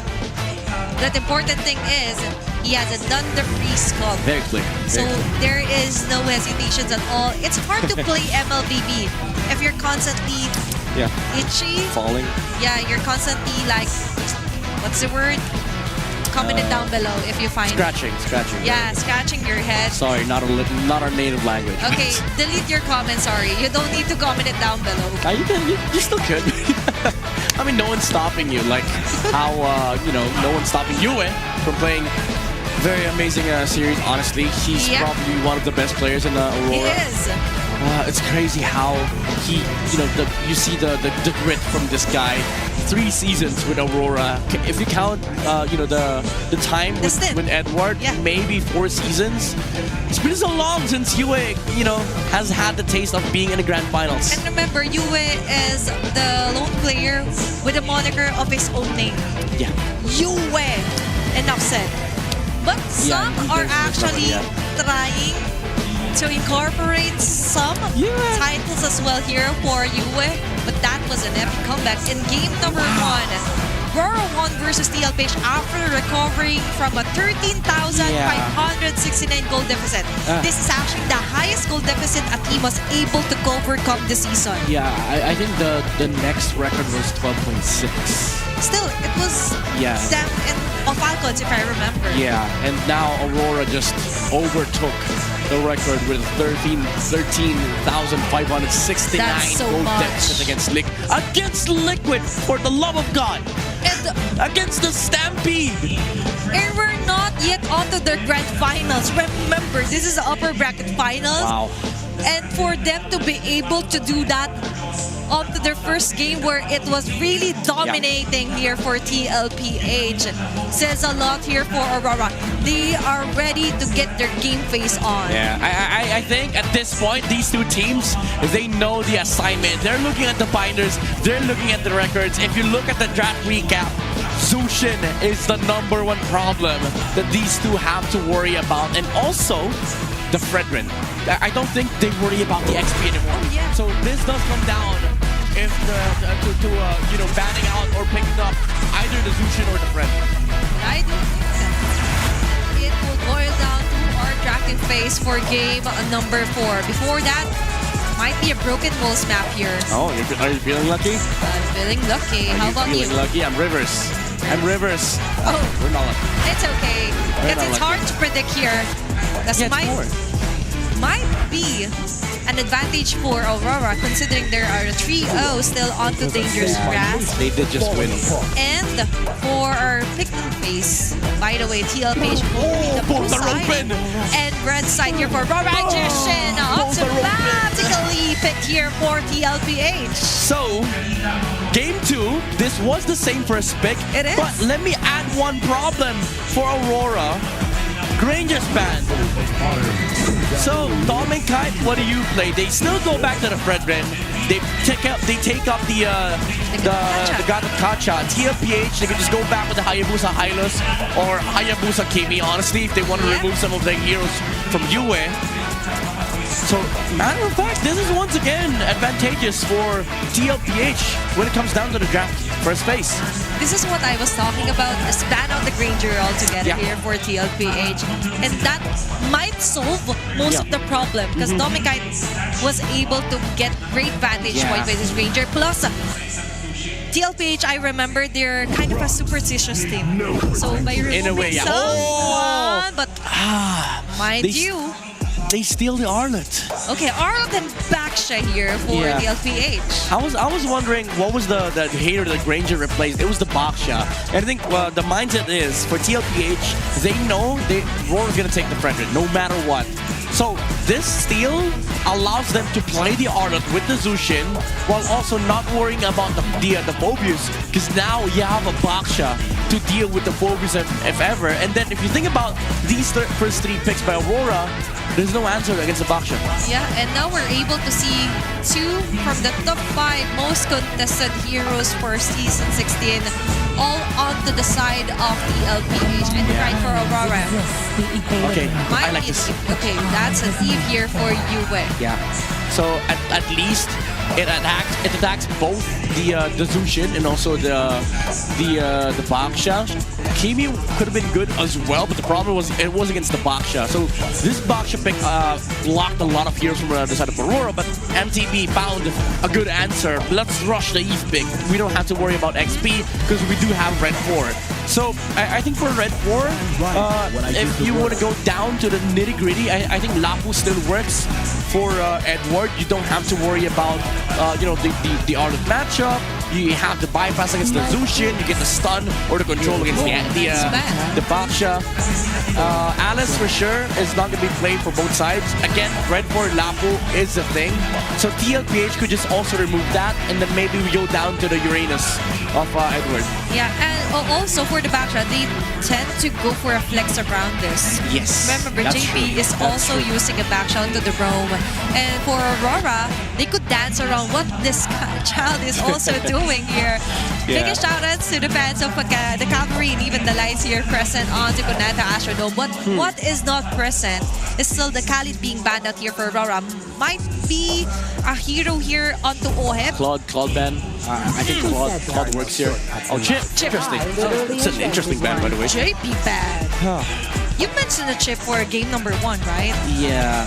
But I don't think Chip is okay here. Because you have a Gatot, you have an Eve. I think they overreacted too much. There goes the Lapu ban.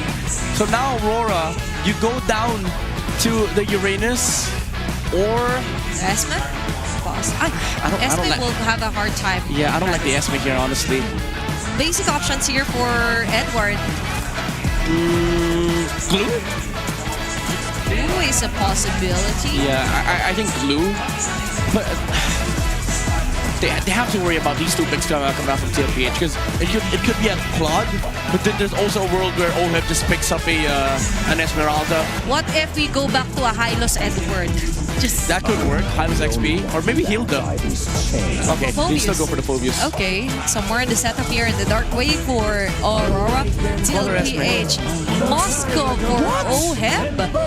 I don't like this Moskov. I don't like this Moskov. Maybe it's all about the vantage point here for OHEB and the Matilda for JP. So it's going to be a jungler backshot here for Carl. I mean, if you ever wanted a Gold Lane fighter for Doming, I would say Esme is very good here. Even though there's a box shot, I don't think you die against this composition if you're Esme.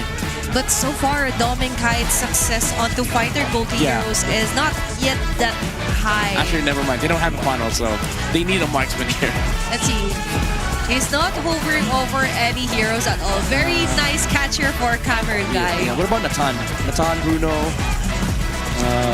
Go back to the carrier, Brody here. If ever.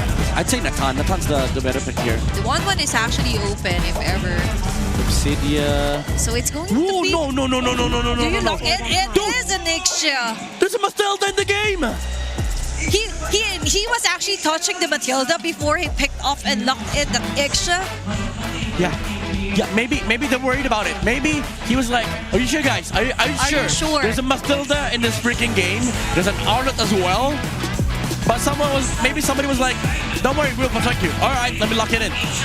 That is a very huge statement to get a next shot against a Matilda. And I do feel the contemplation there for Doming Kai. Yeah. And that's a very nice POV to see as well. To be fair, before he was Aurora, when he was in Minana Evos, this was his most successful hero. But still, risking it all for the match point here for Aurora. Let's see if this will be the final game. Will they be a representative and go to the grand finals? Let's head on over to our casters. One win away for Aurora to cement themselves in the grand finals and book their ticket to Jakarta. One more game for Liquid to win to take us all the way. And in that very crucial game, we see Doming Kite pick up an Ixia in the gold lane. This is a debut and a re-debut, if you'd like to call it. Midnight did throw back an allude to Doming Kite's early days. Yep. Once known as Doming Der or Doming R. He was with Minana Evos.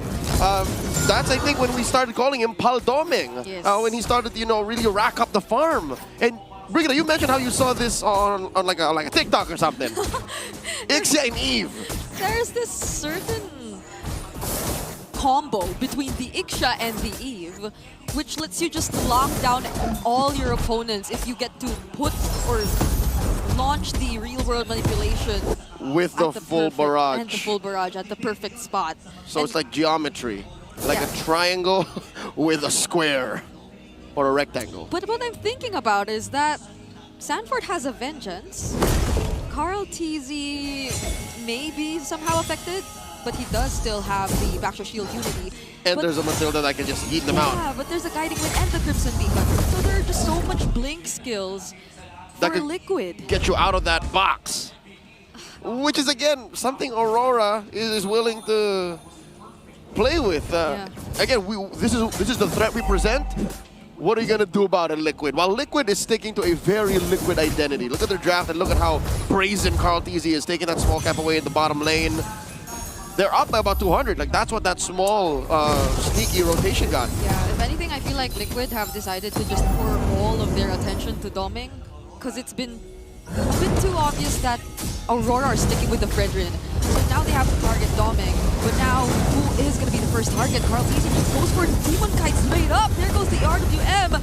And they just try to get out of the box, as mentioned. And it's so easy for them, but Edward flickers in with a Dark Wave. Coming in with a demonic pursuit by Sanford. That's going to be the first casualty of the game. First objective goes to Aurora 2. And they just get more out of that. With that first trade, would have been worth it. And the turtle made it even more, giving both of these gold laners what Joseph would like to call the gold lane experience, and I think Dominic is having the time of his life. He is making things harder for Oheb. Oheb just barely tried to get the remaining gold from that wave. His SOD didn't even land at the right moment to get the last hit on that second minion. Dominic sidestepped. And he just had to risk it to take that last minion down bottom. But maybe it's also about the laning advantage.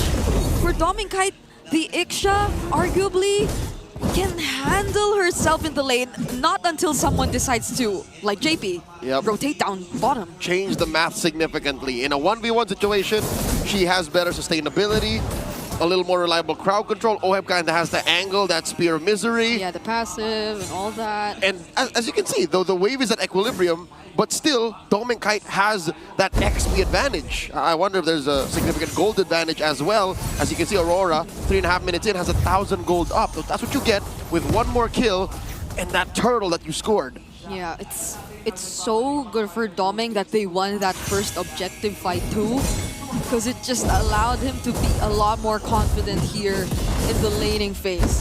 The bottom lane doesn't seem to be a problem for Aurora, at least for now, because you would expect that Light might have to pay a bit more attention to this Iksha. JP could be a bit more aggressive on this Mathilda, but all I'm seeing are guiding winds provided to Oheb to reposition and keep himself safe. They're not guiding winds that try to push forward or threaten Dominikai. Yeah, so it looks like Liquid are hunkering down for what could be the inevitable defensive state that they'll be in if they have to give up every single turtle in the early game. This is the second one spawning in the lower quarter. Quite the pull from Aurora. Again, we have two utility junglers, so expect that these dances will last a little longer. Turtle approaching half health.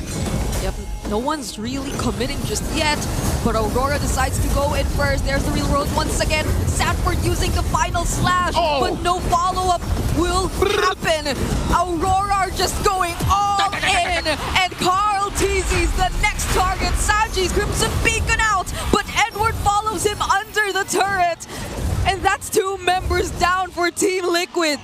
And one of them is the Retribution holder, so Aurora can take their sweet time. Oh my lord. You mentioned all the dashes. You mentioned how it should be easy to dodge that RWM full barrage combo, but guess what? Mr. Consistent likes it when you dash away. He gets to chase you with the Infernal Pursuit. And guess what? They're not doing the combo. They're using it at different times. Exactly. They're layering it. They're not getting their cake and eating it too. They're getting their cake and keeping it in their back pocket for a rainy day. And that rainy day is today as Aurora take mid lane. Aurora on their way to taking the bottom lane. They're up 2,000 gold. All theories are gone. Aurora have a different approach at playing this lineup.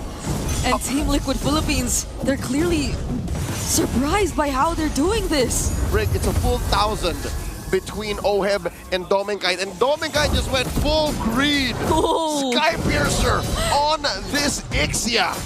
Sky Piercer first even, maybe. Or was it second? Item. Okay, it's he has second. One fully built item. Yeah. Okay. So he's on his way to a Swift Trinity.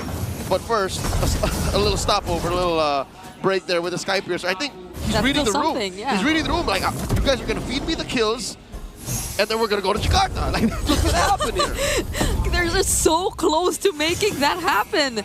Because at this point, not even Sanford can look for those final slashes to make things work. Not without triggering Edward. And not with the real world manipulation in front of them. That too, he has to stop. Again, sure you can dash through. You can, train on your targets with the Vengeance, but it's not like the front line of Aurora's making that easy. Yeah, I think Carl, TZ, and Sanford have to be a lot more calculated in terms of the timings in which they go in, because it's so hard to back out when Aurora decides to punish you. You know what? Here's one of those times where I wish Liquid had that Hayabusa to hunt down this Ixia. Because the last time it was picked was Season 14, about a year ago, September 27, 2024, by Kozin, when he was playing for TNC. So the last time it happened in MPL Philippines, Aurora was on the receiving end of an Ixia. Yeah, and that was a completely different TNC that we're talking about at the time. A year ago, Edward again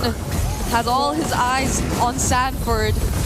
But could he be the target? They're gonna settle for whatever they can, because at this point, Team Liquid, they could not get close to the objective. Little trade though.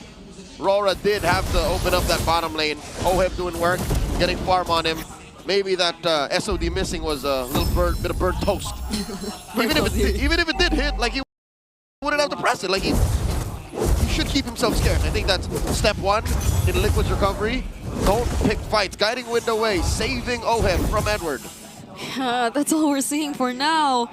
Unfortunately, they have that, but how else can they utilize the tools that they have? They're not able to play as aggressively because of the threat of an immediate punish from Aurora. Either the real world, the full barrage, or Edward just blocking every single member of Liquid from running away. Oh, smart move from Carl, but Oheb gets caught by the Unbreakable.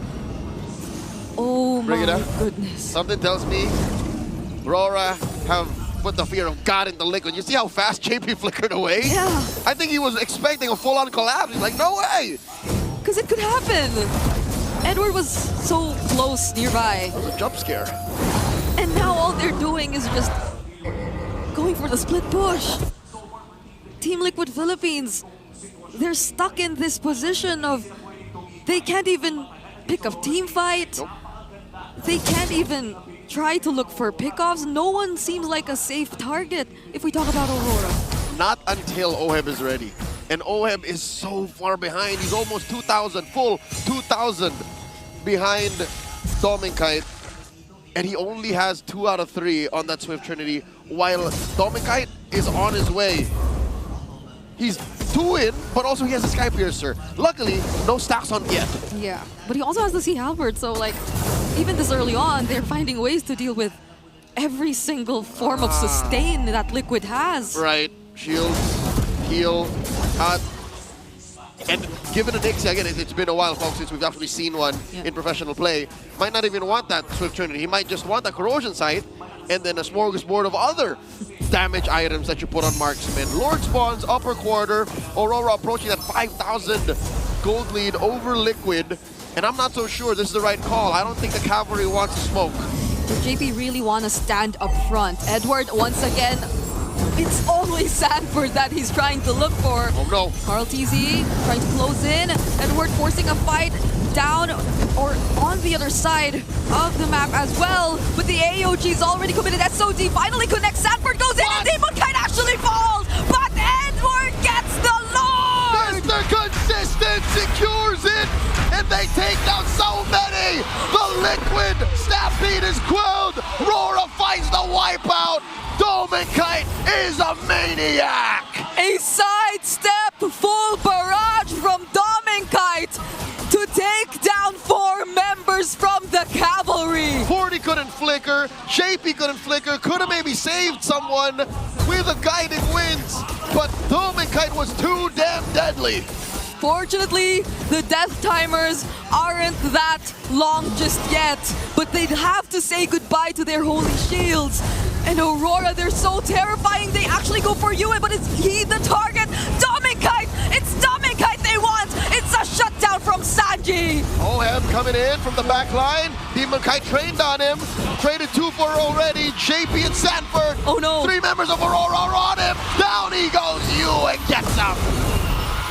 That was time for Liquid to clear the Lord, but was he the best option to get that time? To buy that time for the cavalry? It's gone sideways as the RWM comes out of Yue. Carl TZ and Sanji, they still have to deal with a single minion and another wave in mid, but Carl, he's trying to close in Demonkite. Sanford trying to catch up, goes for light, but he has the Unbreakable to move a bit further. Carl TZ gets blocked by the minions and the chase will not continue. Aurora makes that decision. We can't force the issue. Dominkite just spawned, and we need our marksman to be able to finish this. Put a dot on this match. End it with an exclamation point. 6,000 gold up. Dominkite just built that malefic gun. So as if that range difference was already huge enough, he can now shoot at you from where you can't even see him. That's gonna be a lot more problems for Liquid. Imagine how much resources they had to commit just to find that kill on Dominkite. A lot, Brigida, a lot. But here's the thing. Oheb has his Swift Trinity already, and he's on his way to his Wind of Nature. So that means he'll be relatively safe from a good chunk of Edward's damage, from Dominkite for sure, from even Demonkite, but not Yue. So Yue, as you can see, is on top of damage dealt. So all these swipes, all these hard presses, if you may do that with the RWM, are making a difference. That's something that Liquid has to deal with too. And this Eve has a purple buff on his hero. That's Carl's. It's not like Carl needs it. He's not a Hayabusa in this game, you know. But Liquid needs it. But they need all resources that they can, because we're still talking about a 6K gold lead in favor of Aurora. We've seen worse gold leads that feel much worse. This is a very dominant 6K gold lead, and I think they're in the right spots. Dominkite builds his final item to fill up his kit, has a Wind of Nature of his own. So in case Oheb finds him, Sanford finds him, he should be fine. Lord getting blitzed by Aurora. Oh, wait, they're actually moving away. They see majority of Liquid trying to position themselves in the Lord. What could be the call for Aurora? Deadly Dawn starting up Final Slash. Sanford finding some targets, but they're not the best just yet. Light jumping in, Dominkite secures the Lord, Demonkite rather, and now they're going in JP. All in, Sanford's next. They're losing members one by one, Aurora. They're going for the chase, but Liquid has to run away. The Stampede goes backwards, they roll out. The Lord spawns up top. Aurora is inside the base, they crack through mid. Do they have enough wave clear? Can Oheb deal with this alone? Sanji, what can they do to delay the siege? Full barrage! Oheb is down, there's no one left to clear. It's a double for Doming, and the Northern Lights, towards their redemption, are headed back to the world stage. Aurora are going to Jakarta, 3-1. They're going to M7. They lock in for the grand finals. Brigida, they didn't end the regular season at #1 for nothing. Top one, 14 win streak, now make it 15 this season. And they're so close to potentially ending the entire season with only a single series loss. GG, well played to the defending champions, to the MSC champions, Team Liquid Philippines. Tonight they take their bow, but they will be back. They will be competing in the lower bracket. But tonight it's all about the Northern Lights. Tonight we know one of two M7 representatives. It's gonna be all blue. Aurora. We'll be hearing from them on stage. They're joined by our hosts. What a moment. Here are our victors. Roras, your winners, grand finalists, and the M7 representative, Aurora Gaming! Wow, incredible. What a moment. Almira, let's just give this to them, an incredible opportunity. Coach, team, congratulations. Edward, I have to look for you. Welcome back to the M World Championship, Edward. Yun. Pero ano, Edward, may tanong ako. Sa Game 1, ikaw nakakuha ng 3-man stun with the labu-labu para ma-set up nyo yung comeback. That's right. So ano yun? May communication ba kayo? Eh, kailangan, alam mo ba na may mag-follow up ba ng setup mo? sabi ko lang sa kampi ko, tiwala lang sa akin, mahuli ko si Carl, parang ganun. Parang sabi ko, tingin lang sa akin lagi, anytime, may mahuli ako sa kanila. Alam mo, Almira, yan yung nakikita ko all throughout the season coming in from Edward. Talk to us about yung communication nyo kasi less than 12 hours ago, kinailangan nyo pang maglaro against TNC. Naka-apekto ba yun ngayon? How did you guys condition yourselves? Ayun, nag-review lang kami ng saglit sa against TNC, tapos mas pinrioritize namin yung tulog namin eh. Tapos yung draft, hinayaan namin sa coaching staff. So, ayun. Okay pa rin naman kami ng 8 hours tulog, ganun. And Coach MTB and Dexstar made it happen. Coaches, congratulations. Doming Kite! Doming, yung Iksha, hindi ko alam kung saan ang galing, Almira. But hey, I think we have a different question for him. Doming, kahit may tanong naman din ako sa'yo. Nahirapan ka pa sa pag-adjust sa fighter gold lane meta ba? Hindi naman totally nahirapan sa pag-adjust ng fighter gold. Siguro tinatiming lang din yung tamang composition ng pagpasok ng gold lane ko na fighter yun. Hindi ka naman kinonvince nila coach, sila Dexstar, na gumamit ng iba pang mga fighter heroes. Actually marami pa talaga, hindi pa talaga nalalabas yung iba. So this means na mas marami pa kaming makikita sa inyo heading into the Grand Finals. Yun ba ang binibigay mo sa amin? Mas marami pa kaming makikita sa inyo. Possible kasi long series eh. So hindi naman natin masasabi kasi PH to. Malalakas talaga yung team. So parang composure lang din na yun. Tamang lang. Yung magagamit ko pa yung ibang hero ko talaga. Ibang klase, ibang hero. I said ibang klase, ipasa mo sa katabi mo who has been very emotional all throughout. Light! You were the light at the end of Aurora's tunnel. You made it back into the Grand Finals. What makes this so special for you?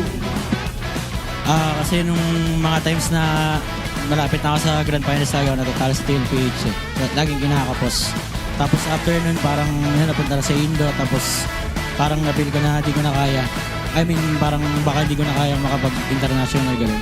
First appearance ko rin kasi sa Worlds kaya sobrang special talaga sa akin. Tapos ayun, para din sa girlfriend ko na lagi sumasupport sa akin. And Aurora's, this is Light's first M World Championship! Woo! What a statement, Almira. What a moment for Light. Once again, give it up for your winners and grand finalists, Aurora Gaming! You may now take your walk of victory. Almira, I have no words to win this series. They battled tooth and nail. grabe first time ko ma-feel to sobrang intense ng crowd dito sa MPL Arena. I just can't believe it. You know what? Hindi pa tayo nakakalahati. Marami ka pa makikita at ang karamihan sa atin ng mga fans, and we toss it right back to the panel. Panel, over to you. Na para bang ako yung lumaro. I forgot to speak in English because of that emotions. Yes. In translation, it feels like I was part of that stage.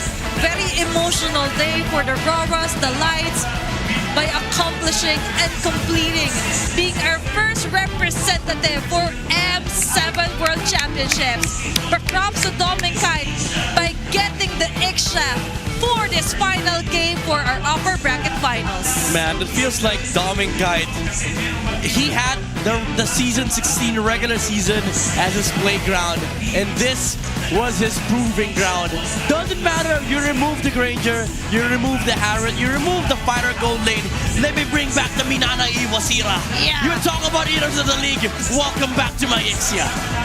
You can take the Iksha out of the meta, but you can never take out the Iksha from his hero pool. Oh my goodness. With this Iksha pick, many were concerned because with the heroes that TLPH has already locked in multiple escapes, but what can escape the final slashes is Yue as well, Yeah. complementing this full-on barrages, not letting anyone out of his sight. This is what I meant with like close to perfect MLBB. Like they just understood their own assignments. Edward sitting in front of the Arlet every single minute, every single second of this game. Yue landing the RWMs even before the final slash comes through. And when TLPH fully commits, that's when you see the full barrage, the full might of the Ixia coming out from Dom and Kite, really enabling each other. Yes, he did get punished one time because he did not have the flicker, but this play from Ohim was kind of questionable to me. It was a safe haven already for TLPH. They took down the Ixia, they just needed to defend the Lord, but because of this mistake and the amazing play once again from Aurora, capitalized on these mistakes and punished TLPH to the point of sending them to the lower bracket. That was just too much to handle. Even after ending the game, we could definitely feel the emotions rise here. Ending the game before the 15-minute mark. Dom and Kite celebrating. Yeah. The tears of joy coming up from Light, his first ever Emerald Championships. Aurora still continuing their match win streak as the playoffs days goes by. 15-1 for the Northern Lights. You don't ask, you don't cast a doubt, you don't ask the question. You look at the light at the end of the tunnel. And also, Yue, again, immaculate performance from this Eve. One letter away from the main hero, Yue to Eve. Literally worked this Eve with the magic on the grand finals. Usually, this guy has a curse. But with Yue, doesn't matter. You don't lose the last game with the Eve, because Yue makes you lose the last game. Because they break curses, not streaks. They break patterns, they break the curse, they cast the curse onto TLPH. They even broke Light's curse of losing, constantly losing to Echo. Back then, RSG Echo had a friendly rivalry, and now this ends the story for Aurora's question whether they can make it to the grand finals or not, because now they're just hard to bound. And now for our story, of course, the Demon Kite Carl TZ saga continues. Yeah. It's not done yet. All the objectives midnight. That is a huge statement. Without words, yes, that's a statement. Yeah. 3 straight turtles. Even all the lords, all onto the side of Demon Kite. Like, even the buffs. He was like, take a few hours rest before your match tomorrow. He was like, Carl, I know you took a lot of turtles and lords for the past 2 days. Maybe you want to take some rest. Let me farm these up. Let me get your greens. Let me get your buffs. Sometimes Yue comes in and he was like, let me get a share of that. And it left TLPH scouring for resources, and they were starved. And at the point where Ohim was looking to just, you know, get a, I would say a desperate pickoff against Aurora. That's why these mistakes were heavy, and it cost TLPH the advantage in the late game. And I think that the reason why this lineup worked for Aurora, aside from the fact that they brought up the utility jungler strategy that we did harp on even before the series started, when they brought up the Eve and also the Ixia with the Phoebus as well, it felt like TL didn't have damage in the early game. They had a Baksha, they had a Arlott that was heavily countered by the Eve, and then when you fully commit, you just melt under the full barrage. That's why Dom and Kite was just able to again free up the map, get some farm, and Yue as well being a threat, landing the reload manipulations first before the final slashes, allowing them to really not just cage the Predator, but also cage the GOAT. They cage everyone for TLPH, and still our BPI rich guy is going to be Dom and Kite with his Ixia. A lot of his net worth came from the fact that there was no one that really could stop him from farming up the minion waves, even on the Turtle and Lord fights or dances, as we mentioned, was all covered here for our BPI rich guy, Dom and Kite. And big props to Edward as well for covering up the final slash that Sanford was attempting to do just so he could reach Yue. He was on Predator duty. He was, no, you can't, sir. No, that sir. is not allowed in here. Not on my watch. Yeah. And again, Aurora, they just played this massively. Like the tactic, the strategy was there. It was beautiful when they tried doing the old techniques with the assassin junglers, the switch up between the YSs and the Lancelot. Didn't work out. Immediately switched to the utility jungler strategy. It worked out, you know, perfectly for Aurora. And I think this was amazing planning from the coaching staff. I know it's too early to celebrate, but for this moment, I think we could bypass that saying. Because it is a moment to celebrate, considering that they are heading for Jakarta, Indonesia for the next year's M7 World Championship. Yeah, that's M7. I was, all right, M7. There you go. Hey, okay, spells M7. Congratulations, Aurora. Only one spot is left. And considering that TLPH will be going down onto the lower bracket finals midnight, waiting on whoever wins for Onyx Philippines versus TNC Pro Days. Tight pit. It's really hard to say if it's going to be an easy fit because it's not. Remember, TNC was able to get 5 games out of Aurora, our grand finalists. But let's check on how it went with their communications, their shot calls onto that last game. Let's all check out our Infinix mic check.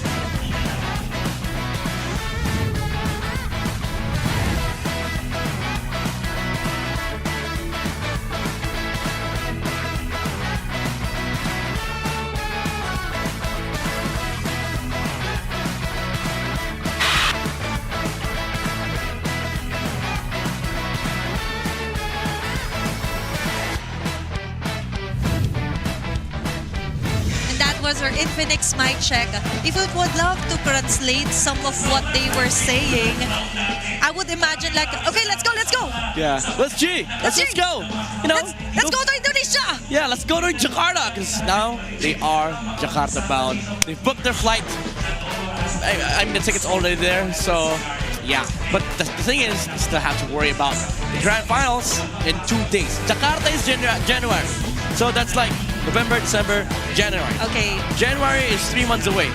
And Playoffs is 2 days away. I mean, grand finals. And this is also somehow of a huge block to TLPH because remember, they are trying to accomplish the Golden Road midnight. And to accomplish the Golden Road, they have to be the grand finalist and the champion for our MPL Season 16, plus to be able to get the M7 World Championship. And the way to get that is to climb back up to our grand finals. Beat TNC, beat Onyx, beat Aurora, beat the other regions, beat Onyx ID, beat BTR, SRG. Seven tall tasks the for list M7. is just getting longer now that they've went down onto our lower bracket. For our viewers as well here, I know you have your own analysis onto what went down for that last game, but for me, even though there are doubts for the Iksha, you mentioned way back Minana, Ego's days here for Dominkite. He was actually very efficient and proficient with this pick. Yeah, he was the best Iksha player, from my perspective. He was the best Iksha player in Season 12, Season 13. Nobody came close, honestly. Because that was the era when I was actually looking at... Matter of fact, I don't think they were... No, yeah, but they were Minana back then. And I told Kaizen and Dominkite at that point, I was like, I hope you don't disband because I see this team having a good future. But then they expanded, and then Dominkite moved on to greener pastures. Definitely obvious with being a part of Aurora. But somehow you have to take different roads. Exactly. And somewhere along those roads, will you meet your very friendly foe, familiar faces, and we will see familiar faces onto the world stage. Yeah, it doesn't have to be a golden road though. But for TL, it does have to be golden. It does have to be. It's gonna be golden. It's going to be a bloody matchup later on as well. Oh, lower bracket. Even before their match has started, they're already thinking there's already a TLPH waiting for us. I can't. I need a break. I need a breather, honestly, because the last match, it's gonna be heavy. And realizing now that Aurora finally will slowly sink down, that they are waiting on to their grand finals. They are going to be sitting free, watching all the games today and for tomorrow. And for our fans out here at Cuneta National, we really do appreciate the fact that they came early and a full house yet again for the Cavalry and the Lights. And a full house of games on what happened onto our upper bracket finals. Yeah, I mean, we expect more, of the fans and the supporters, and of course the die-hard fans out there wanting their teams to reach the grand finals to come in the next few days. So again, if you haven't bought your tickets, get your tickets now, especially for day 4. Day 5, I mean, it's kind of hard to get the tickets now because it's sold out. But for day 4, still available. And remember, after this matchup, there's going to be the Alamat Awards. Oh yeah, you're right. I'm excited to see who will be crowned. Who will be our season's MVP? Imagine you just got to M7, and let's just say if some of the players from Aurora get some of those rewards, double win. It's a double W. Double dub. W to the chat. W to the chat. Okay, I was really... I'm just saying. Yeah. And for TLPH still, we've seen a very solid performance for them for the past few days. And as I've mentioned, now that they are going on to the lower bracket, all days of the playoffs they're present here at Cuneta Astrodome, right? For the first day, they were up against a very worthy foe as well. A Titan has fallen, but still we recognize the efforts. And then for the second day, yesterday, they were able to sweep Onyx Philippines. And for today, unfortunately, they will have to go down and bow down to Aurora. Oh, so there was a premonition. Bowing down to Aurora with their opening, right? With Yue! At the center of it all. The actual MVP.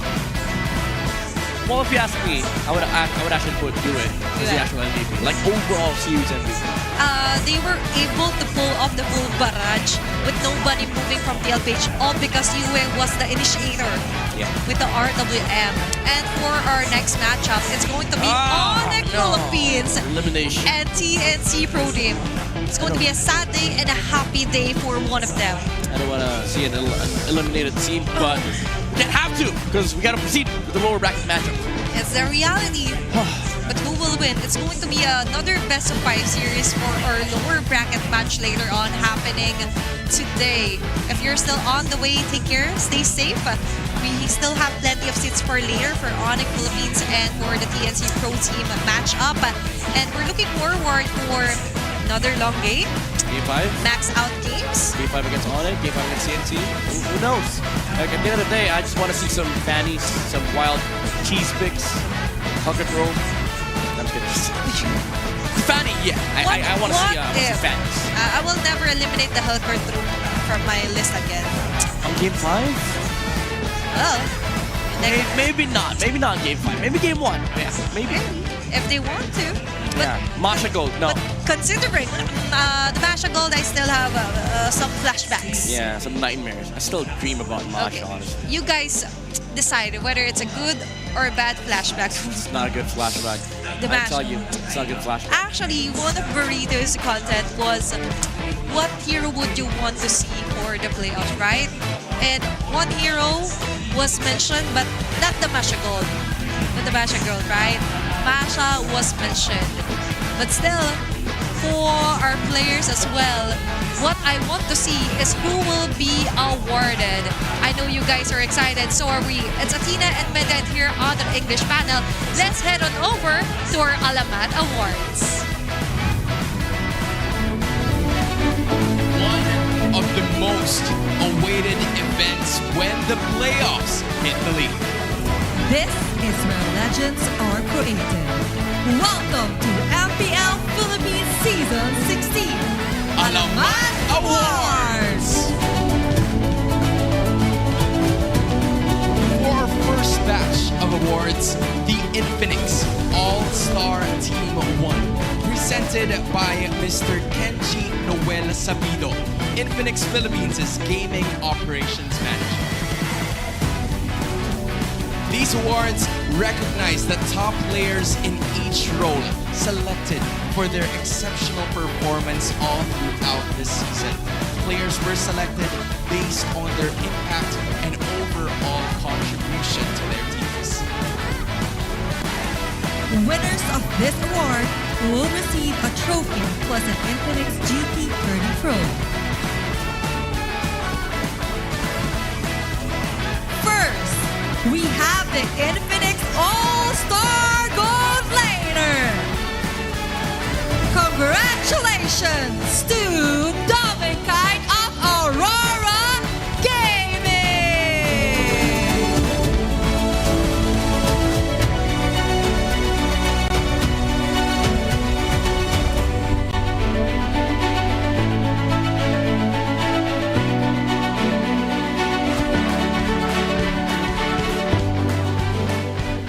Next, the Infinix All-Star Jungler.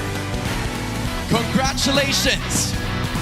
From Team Liquid Philippines, Carl TZ.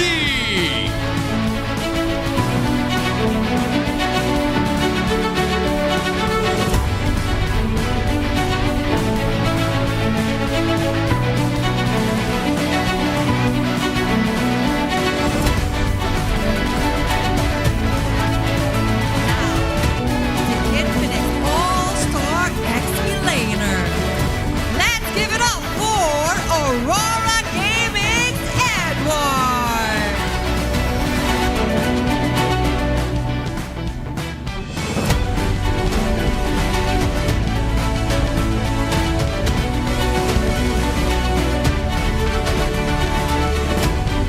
Now in the mid lane, the Infinix All-Star mid laner from Aurora Gaming, UN.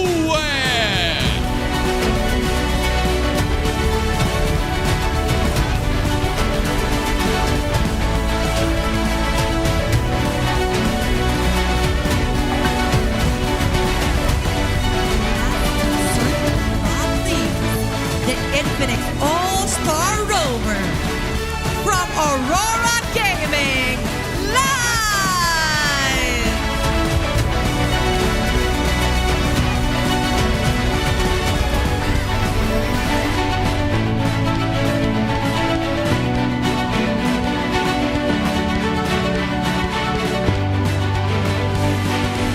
Congratulations once again to our Infinix All-Star Team 1.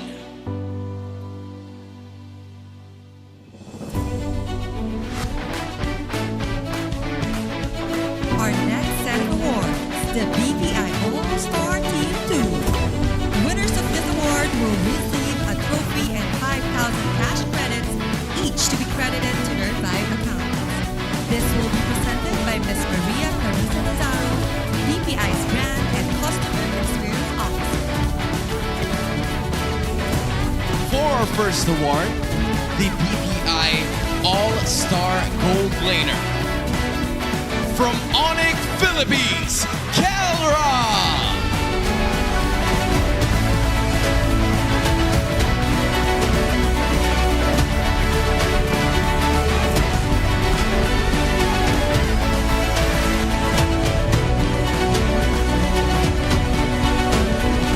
Our next winner, the BPI All-Star Jungler. Put your hands up together for Aurora Gaming Demon Clyde!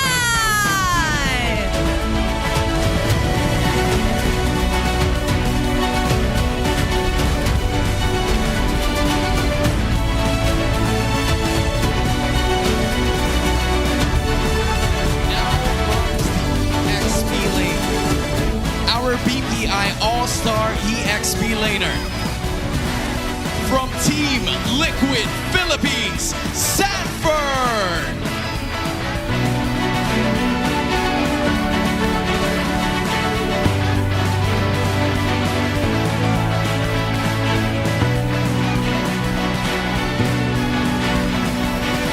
Presenting next our BPI All-Star Mid Laner. Let's give it up for Onyx Philippines Super Friend!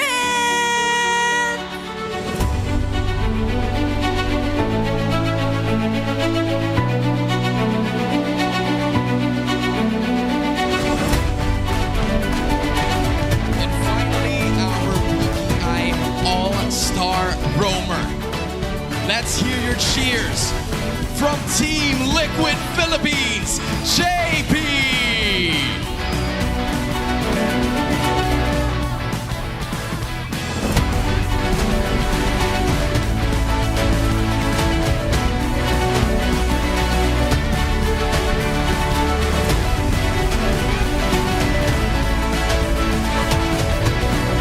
Congratulations once more to our BPI All-Star Team 2.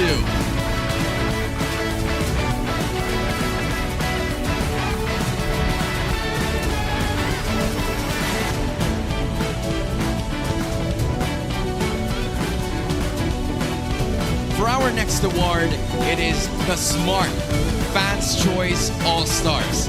The fans were asked to vote for their top players of the season. This awards reflects this player's influence and overall contribution to the team and community. The winners will receive a trophy and a smart multi-sim eSIM plus 5,000 pesos in loan. This will be presented by Ms. Francesca Palafox, the smart prepaid brand assistant. For our first winner, the Smart Fans Choice Gold Player from Onyx Philippines, Gala!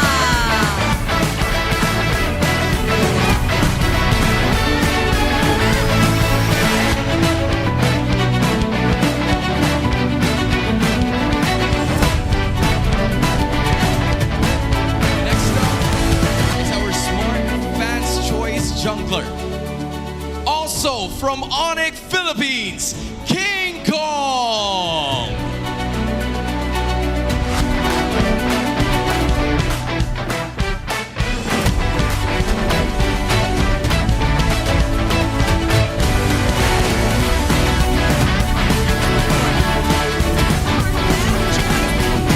Later, from Onyx Philippines, Kurt!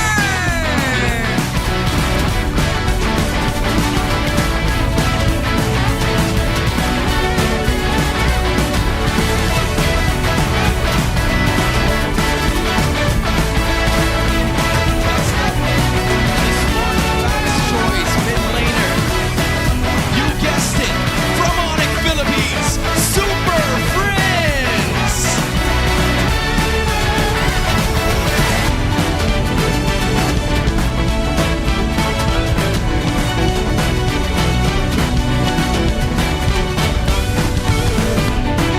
For the Smart Fans Choice Rover, completing the roster of Onyx Philippines, Brusco!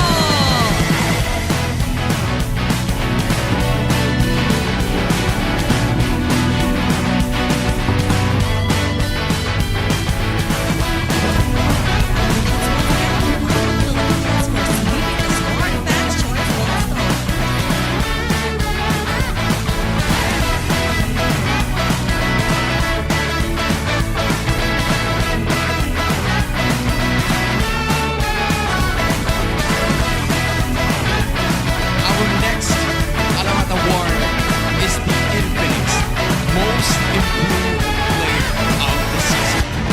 The Most Improved Player of the Season award recognizes the player who has shown the most significant progress and development in their performance. This highlights the player's dedication, hard work, and improvement, reflecting their enhanced skills, impact in games, and contribution to the team. The winner will receive a trophy and an Infinix GP30 Pro. Presenting this award is Mr. Sherwin Madano, Infinix Philippines Digital Manager. And now, our Infinix Most Improved Player of the Season, Dominic Hyde!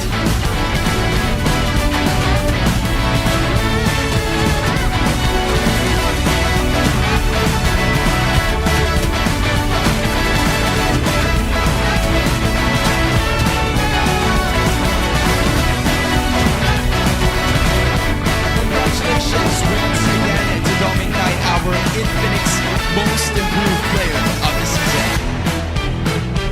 Next up, we will be having our Coaching Team of the Season. The Coaching Team of the Season award recognizes the coaching staff that has shown outstanding leadership, smart strategies, and a positive impact on their team's performance all throughout the season. Let's give a round of applause for our Coaching Team of the Season. Congratulations! From Aurora Gaming, Coach Master the Basics and Coach Dexstar.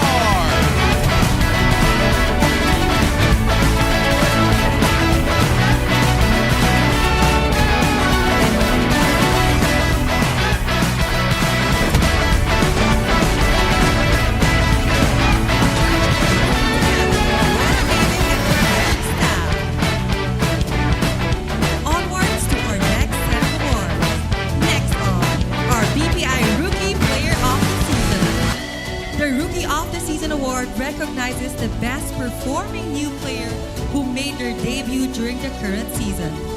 This award highlights the impact, skill, and contribution of first season players to their team, showcasing their ability to compete at the highest level and their potential for future success. They will be receiving a trophy and 5,000 cash credits, each to be credited to their 5 accounts.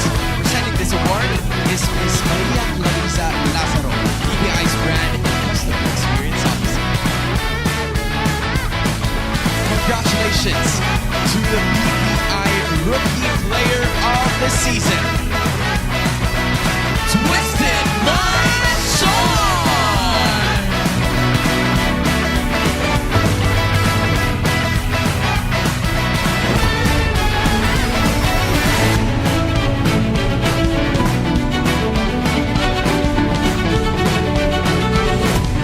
Once again, congratulations to our PPI Rookie Player of the Season, Sean. Next, we award our storytellers of the season. Those who have the tales of our players, lead and community members. This is the best media award category to commemorate the members of the press who have greatly contributed to the growth of Winners will receive a smartphone and First things first, our Smart Legendary Features Writer Award, presented by Ms. Francesca Palafox, the Smart Prepaid Brand Assistant. They will be receiving a trophy, Smart CTV Plate, and a certificate. Congratulations to our Smart Legendary Features Writer, Spin PH!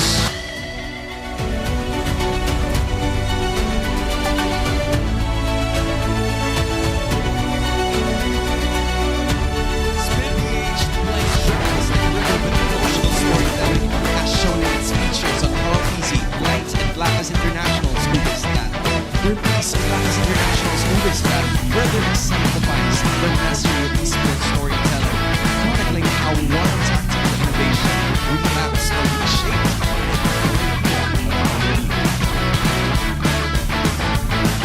next, our Savage Storyteller Award, presented by Mr. Ron Muyot, our YouTube Philippines PR manager.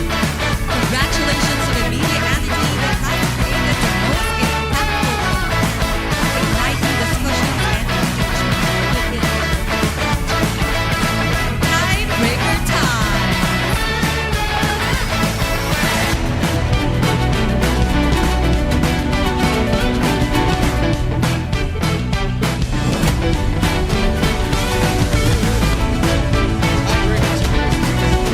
and emotion to MPL PH narratives from Aurora's lessons under Coach and team. The Savage's tribute to his first Savage. Tiebreaker Times showcases how far the league has come, capturing not just matches, but the legacy being built season after season. Finally, our Infinix Mythic Media Award, presented by Ms. Irish Camila Del Rosario, Infinix Philippines as our supervisor. They will be receiving a trophy and an Infinix G30 Congratulations, All-Star Magazine!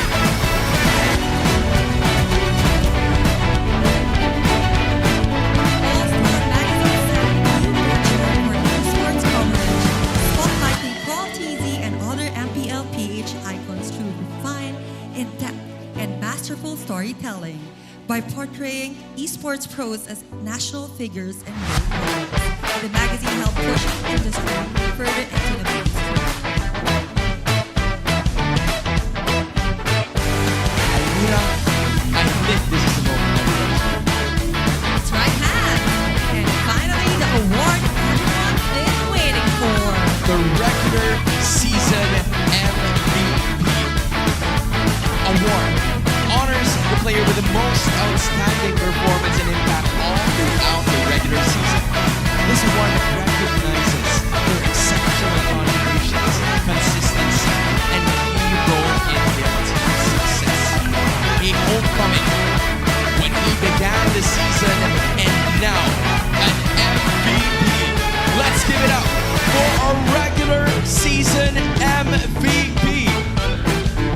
from Aurora Gaming.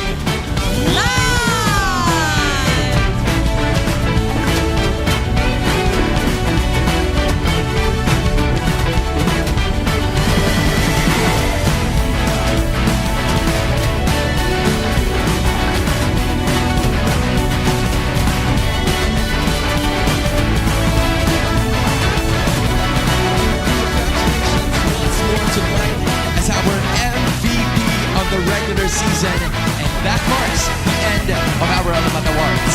Of course, we can't wait to see them soar higher and higher. Congratulations once more to each and every winner who's managed to take over each achievement. Marami pa tayong laban na masasaksihan ng Shomi, Almira, and the rest of the Champions Arena are very excited. Magbabalik ang MPL Philippines Season 16, the playoffs.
ano mga kaganapan natin today sa ating super fan city. Kaya naman balik muna sa inyo guys. Sa PH, good luck. Good luck. Hindi nyo na sa amin to. Ilang kayo, wala ba clearance, no? Pwede ba kami muna? Pagkabaan kami grand final, sa inyo na. Slat lang, ha? Jajak lang. Ayun, good. Mirla. Slat lang. Slat lang. Kami muna, mamaya. Saka sa mga fans na nanonood, thank you sa pag-lagi support tayo pagpunta nyo sa venue. Narig namin lahat ng sigaw nyo. Tama, solid. Sa girlfriend ko, mahal na mahal kita always. Oh, you got power. Lakas, di kayang tawas. Oh, you got power. Kay Daniel Madilla. Di, baliw, iba yun. Daniel Caesar pala. Chico, paki-assist naman si Kalad. Bakit alis dyan? Di, dry yung lips ko, di. Ako rin nga eh. Kailangan natin tubig dito ah. Oy. Kiss ata. Uy, iba naman sa'yo eh. Rory. Kaya mo ba yan, G? Aurora? Kaya ba yan, Aurora? Feel ko hindi eh. Ako din eh. Puso na lang ata tayo. Pusong Pinoy na lang kami. Pusong Pinoy. Gagalingan namin sobra. Ano message mo kay ano? Yue. Gagalingan mo kasi gagalingan namin. Yun. Bruce Goat yun ah. Gaya kay Bruce Goat ah. What's that? I'm mic check again. Another words of wisdom. Give me some words of wisdom and that's in camera. You'll say whatever I say. Yeah. I love you all. I love you all. Boys. I love. Again? Salamat sa inyo. Mahal ko kayo. Ang pangit ko. Oh my God. Full. Salamat. Sa inyo. Sa inyo. Mahal ko kayo. Mahal ko kayo. Pangit ko. Ang pangit ko. Yeah. Let's go.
promise, panalo to.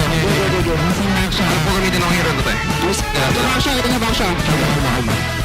Mga title box ko. Hirap na proto resort. Sige, paano na kaman. Pwede mo na mo. Ready kayo saan ba daw? Pamaya kayo pag ready na. Pang saan po, bro? Ang gawin ako.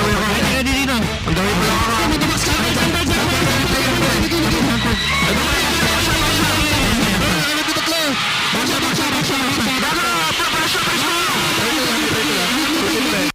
I'm not busy nga, guys. Protect niya lang ako pa lahat yung papasok, promise. Pag na-protect niya ako panalo to, kami na yung uwi. Sige, ako ba? Kasi nakita sila. Baksya lang. Baksya ako. Sige, malaki si Sanford, pre. Ayun na muna malapit na. Hindi na baksya. Lagat ko baksya ba? Sanford ako, Sanford ako. Lagat ko pa. Sanford ako ba? Sanford, pre.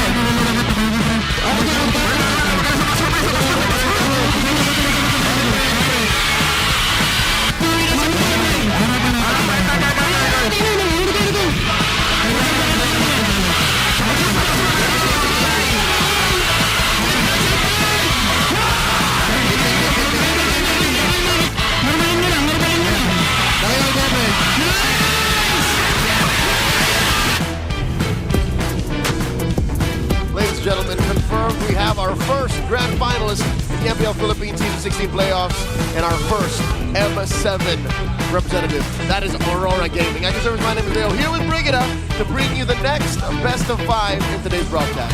That was a very intense exchange of comms that we heard in the previous game, and a huge majority of it was actually onto a single player of Team Liquid. That's Sanford. If you watch that series, you'll know that the single win that Liquid had was off of the back of a well-placed flicker and Throne of Ruin. We'll talk more about that match and, of course, its conclusion in just a bit.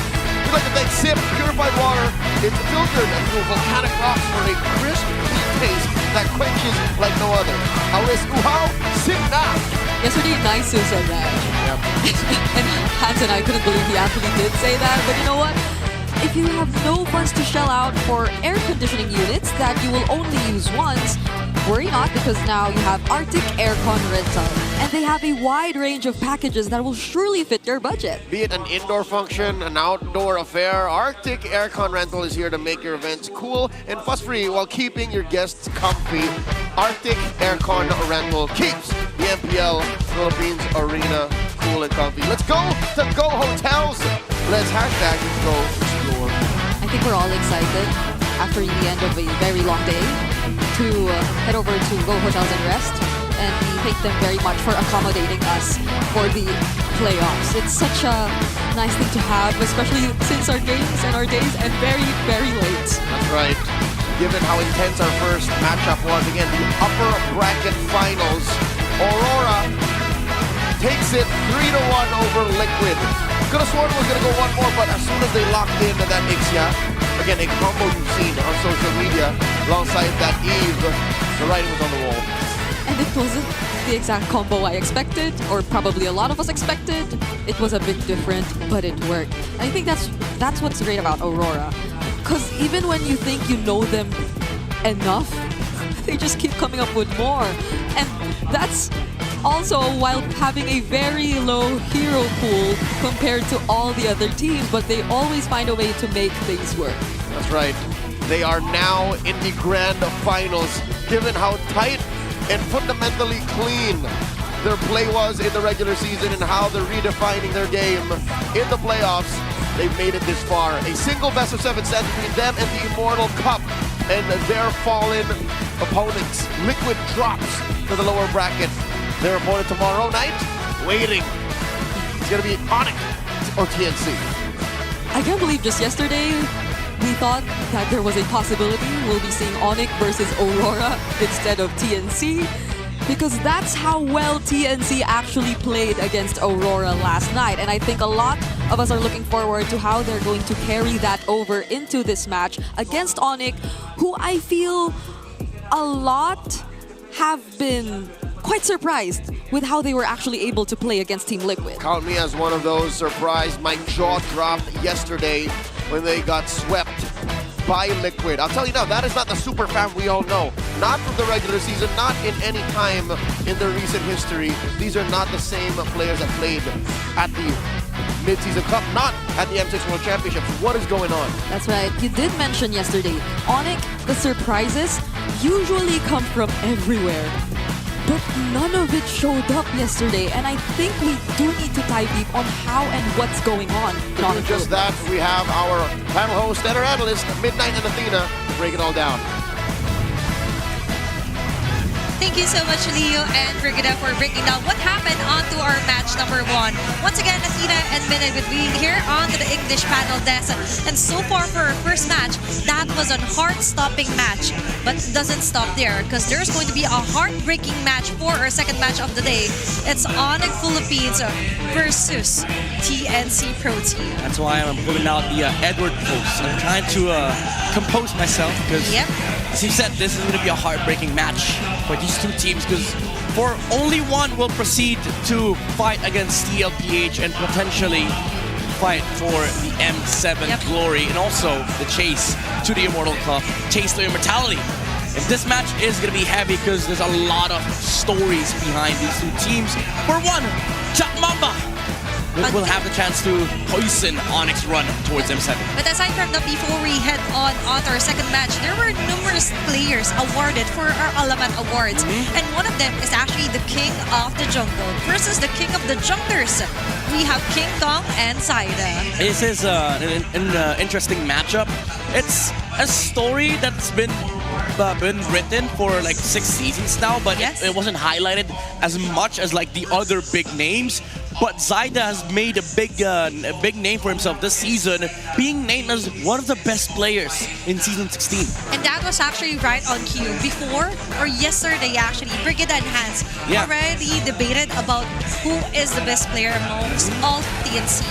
Many have regarded of him as the best jungler of the season, and so far he's making waves with his usual or unusual picks as well, and very signature like Fanny. But now he's up against the King of the Jungle. We have King Kong, the reigning world champion from M6. He is indeed the Sigma King. The world has seen his ability to just carry games with his Sigma rotations, going through mid and then weathering all the storm for his family. But he's faced off with one of the rising junglers in the league from the Phoenix Army, from the very team that he left to conquer the world. Zaida shows up, and phenomenally so, because in the current playoffs, if you look at the standings, if you look at the stats for junglers, Zaida actually leads a lot of the charts. And so far, you've mentioned like conquering all the storms. You have Storm here for TNC Pro Team Benecutie. But looking closer at King Kong's mid-game stats during the 8 minutes, this is his total numbers so far. Yeah, if you look at the overall stats, it's down in the current playoffs. I mean, it's kind of a bit of a skew for King Kong because they did get swept by Team Liquid Philippines. But even then, if you have to quantify his performance in the playoffs, this is what you get. For the first 8 minutes, King Kong has been down and about, being gapped in almost all aspects against Cards Easy. But I mean, this is a little bit unfair because they did play one series. But in terms of overall statistics, he's underperforming for Onyx Philippines. And this is very, very frustrating and concerning for Onyx. That's why I think in this upcoming match, they have to, hone in on the focus with their jungler, because most of the time we say King Kong usually dictates the tempo here and momentum for Onyx Philippines. And so far, he's up against Zaida. If he lost against Carl TZ yesterday, now Zaida is also part of Team Liquid before. Yeah. And considering his playstyle, of course, he's up on par. He's actually overall onto the rankings, first into the total kills this season. Yeah, even yesterday we saw he leads the pack in terms of overall kills of the season. Even in playoffs, he still leads the pack. 41 kills, that's first. I mean, they did play a lot of games, but in terms of GPM, gold share, and turtle control, he is still like a very consistent force in the playoffs. And Mind you, this is a team that nobody expected to perform this well. Nobody expected for this run to go this deep. And who leads that charge for the Phoenix Army? It's Mama Coco. And aside from that, I see Coach Hito pressuring him to flex some of his muscles. But for me, the overall rankings is enough of a flex here for Zaida. That is true. Considering the TNC Pro team was someone who forced out a Game 5 out of Aurora, our top-seeded team from yesterday's match. But so far, let's discuss further for our head-to-head for our junglers. Let's see if we will remind you of whatever hero comes first. Is it Zaida or King Kong? This is first pick. Okay. What are the... Here, am I... Are you ready? Okay, I'm ready. Okay. I don't know what I'm doing, but I'm ready. I don't know what it is. Okay, for fun. Zaida. Zaida. Yeah, I'd have to say Zaida. Okay. I'd have to say Zaida. It's a unanimous vote. Yeah. Zaida for the Fanny. Next, please. Let's see which next hero. Oh, Lancelot. King Kong. Yeah, King Kong. Okay, King Kong. Next, please. This is fun. Yeah, this is like Leo's first pick, honestly. Yep. Radical Yisenshin. Zaida. Oh, we didn't talk beforehand. Okay, next for the fourth hero for the jungle. Yin. Zaida. Can I say Zaida? Yeah. Zaida. I'm a Zaida fan. Because I remember way back MPL, I've seen the first Yin being played out on the regular season. It's more flexible. Yep. And concerning Zaida's gameplay, actually the Yin is between them. But for Fredrine. Zaida, of course. Let me just say though, both of them. Do you want to defend? Both of them are, statistically they're bad with Fred, but Zaida's been more of a stable Fred, I would say, than King Kong. For me, King Kong fits best onto the heroes like the Joy, right? Yeah, but next, please, let's see who is the next hero. It's going to be the backshot. Zaida. Okay. Yeah, I would say that's Zaida's best utility, not Fred. The backshot is his best utility. It's more of a go-to, and that's why I really reckon that Zaida somewhat mirrors some of the hero pools for Carl TZ because they've been together for a long time. Next, please. It's going to be Balmond. I can't recall a King Kong Balmond game. I do recall a Zaida Balmond game. Season 10 MPL against X-Play. If I remember correctly, he also used this for his MPL season run. So I will say Zaida for this round. You're surprising us, Direct. Harley, King Kong for me. King Kong, C4 against Euphoria. I remember that. Yeah, very nice memory here for Midnight. Okay, let's have the next hero, Gushan. Zaida. Live streams, bro. For sure. Yeah. He's one of the Gushan gods, and even the TLPH acknowledged that he wants to be a teammate with Zaida. Okay, next, please. Joy, King Kong. King Kong, you gotta be fast. You gotta be fast with the answer, you know? King Kong. Okay, no questions at all. Suyu. King Kong. Zaida. Zaida. Come on, Athena, what? Sorry. Zaida. M6, man, M6. Okay. King Kong. Hayabusa. Zaida. Okay, it's going to be Zaida. Oh, that's hard though. But King Kong is also efficient when using the Hayabusa. All right, Zaida. I'd have to say Zaida. Okay, Zaida. Okay, the Ling. Oh my god. King Kong Z4 days. Yeah. Even there's an era. What was this? I think season 13. It was the first time we saw King Kong play. It was against Echo. It was his first time playing Ling against Carl's Fredrin. Okay, and he was acknowledged, right, with his Ling play. And that's it for our first pick. It's so interesting. I do like games like that for the first pick. Props to Lee, of course. He also has a content like that with our players. Yeah. And also until creating the perfect player, if I remember correctly. If Bane showed up, I would have immediately said Leo. Yeah. Hands down, Leo. If the Gord showed up, immediately, nice too.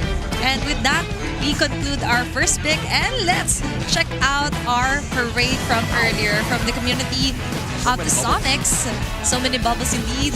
Live the atmosphere before heading off here onto Cuneta Astro Dome. A lot of faces here from our players. They're in spirit. It's so funny seeing this bobbleheads from the community. Yeah. Like it's just cute and also creepy at the same time.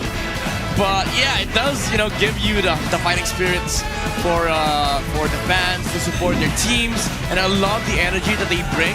And also now you have the Phoenix Army coming into the venue. Matter of fact, I saw them outside. I met a couple of them, and man, oh man, I commend the energy. It seems like they're really how do I say this? Like they're fully committed in supporting TNC in this campaign towards not just the M7 slot but also the grand finals. And to everyone watching right now here on our live stream, you could also join us on the fun on our community parade. There are a few seats left for tomorrow's matches as well. Yeah. And some of those are going to be somewhat closer to the stage if you want so.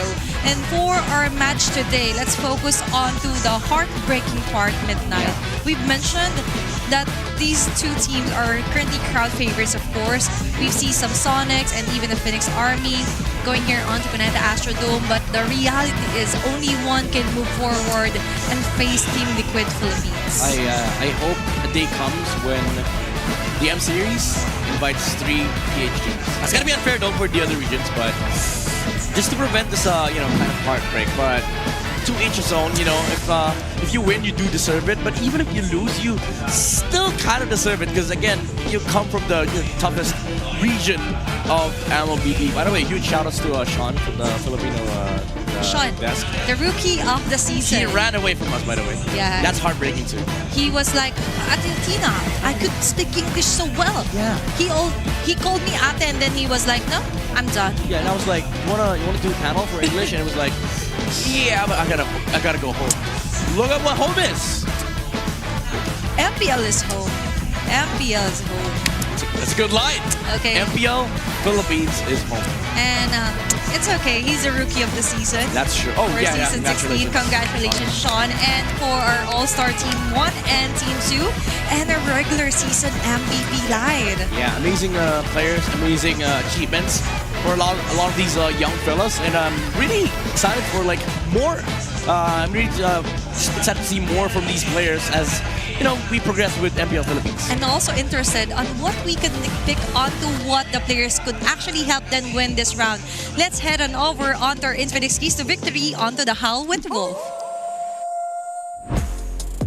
At ang ating bakbakan ngayon, it's going to be TNC with a hot streak going up against Aurora ng 5 games. Although natalo sila recently, makikita naman natin ngayon na nakakalabanan nila ang Onyx na nag-struggle dun sa unang round ng playoffs na nilaro nila.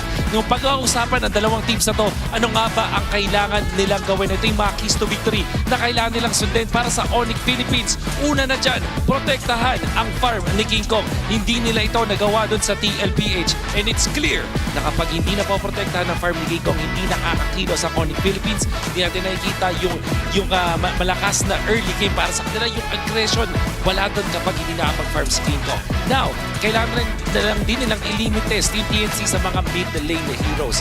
Nakita ko kahapon na ang TNC ay nagre-rely dun sa Lunox exclusively. Kung sakaling hindi yun yung mahawakan nila, nagmamadali silang nakawin yun sa kalaban o kaya naman hindi sila nagiging successful at all. Dun sila nalulugi sa ating first turtle at ito yung pwedeng gawin ng Onyx Philippines.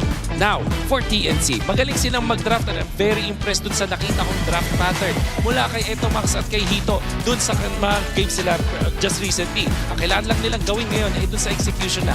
Solidify muna lang yung box nila. Ito yung mga team fight formation nila.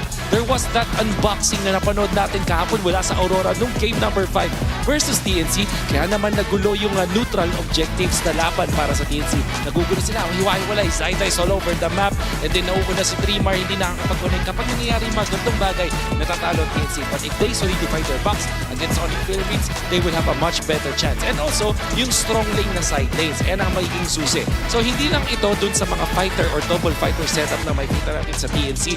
Pwede rin naman to doon sa draft. Kapag mas nakakalamang sa draft in the laning stage, ang dalawang strong laners ng side ng TNC, mas madali sa kanila yung laban. In fact, doon nalulugi ang side ng Onyx Philippines. Para dito manalo ang mga manlalaro natin, kailangan nilang sundin ng Infinix Keys to Victory na yan. Pero, excited na ako makita ang ating mga teams. Let's welcome TNC and the Onyx Philippines.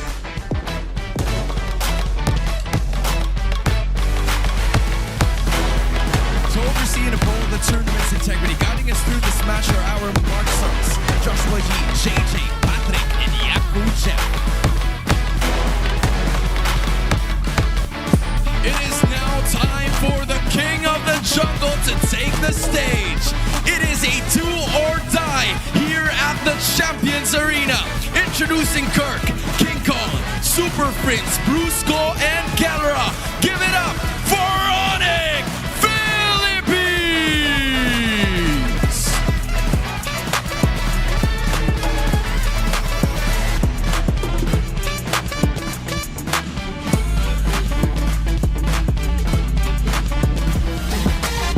The skies are ablaze because the Phoenix Army has risen from the ashes in this battle for survival. It's Threemar, Zaida, Lancy, Chaknu, and Betty Cutie. TNC Pro Team!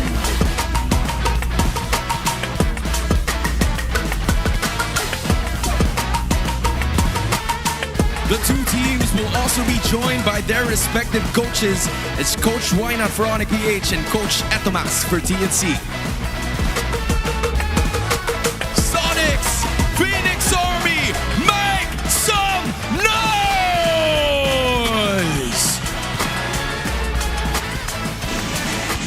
It's a do or die match day. We have the King of the Jungle leading the pack here for Onyx Philippines. Kirk, King Kong, Super Prince, Brusco, and Calbra. It's the Super Family on their campaign to defend their world title, but what stands against them is the Venom. And like what Wolf said, they have to hone in and regain the Sigma pattern of King Kong.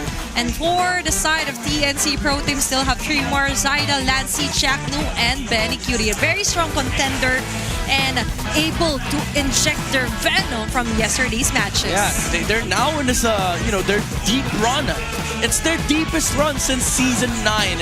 And TNC, they're looking like they're in good shape. Looking at the first blood rate, this is the point of contention that these two teams have to make. The early game aggression, especially for Onyx Philippines, it's sort of like a requirement from the squad. But for TNC, I feel like it just comes naturally.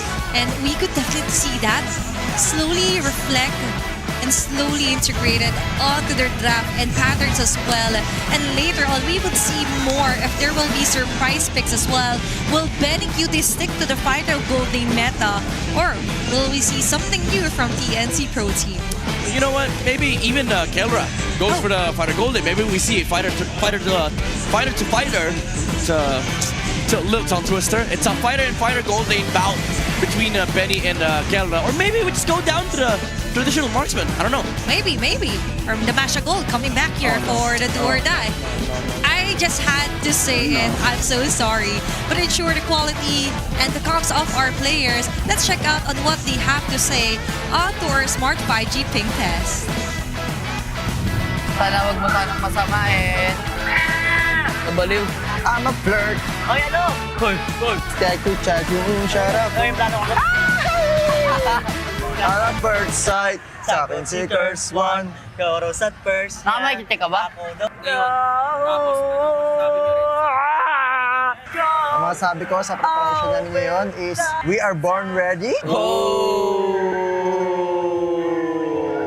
Sa Aurora, congrats. Palo Aurora guys, palo. Good luck. Try namin silang abutin guys. Nasa baba muna kami. Hello, mic check! Sa kamusta ang lahat? Panalo tayo ng last mic check ko Paano nga ba kami babawi? Babawi kami ngayon. Paano ka babawi? Talo kami kahapon Gapang malala to guys. Gapang tayo parang pagong.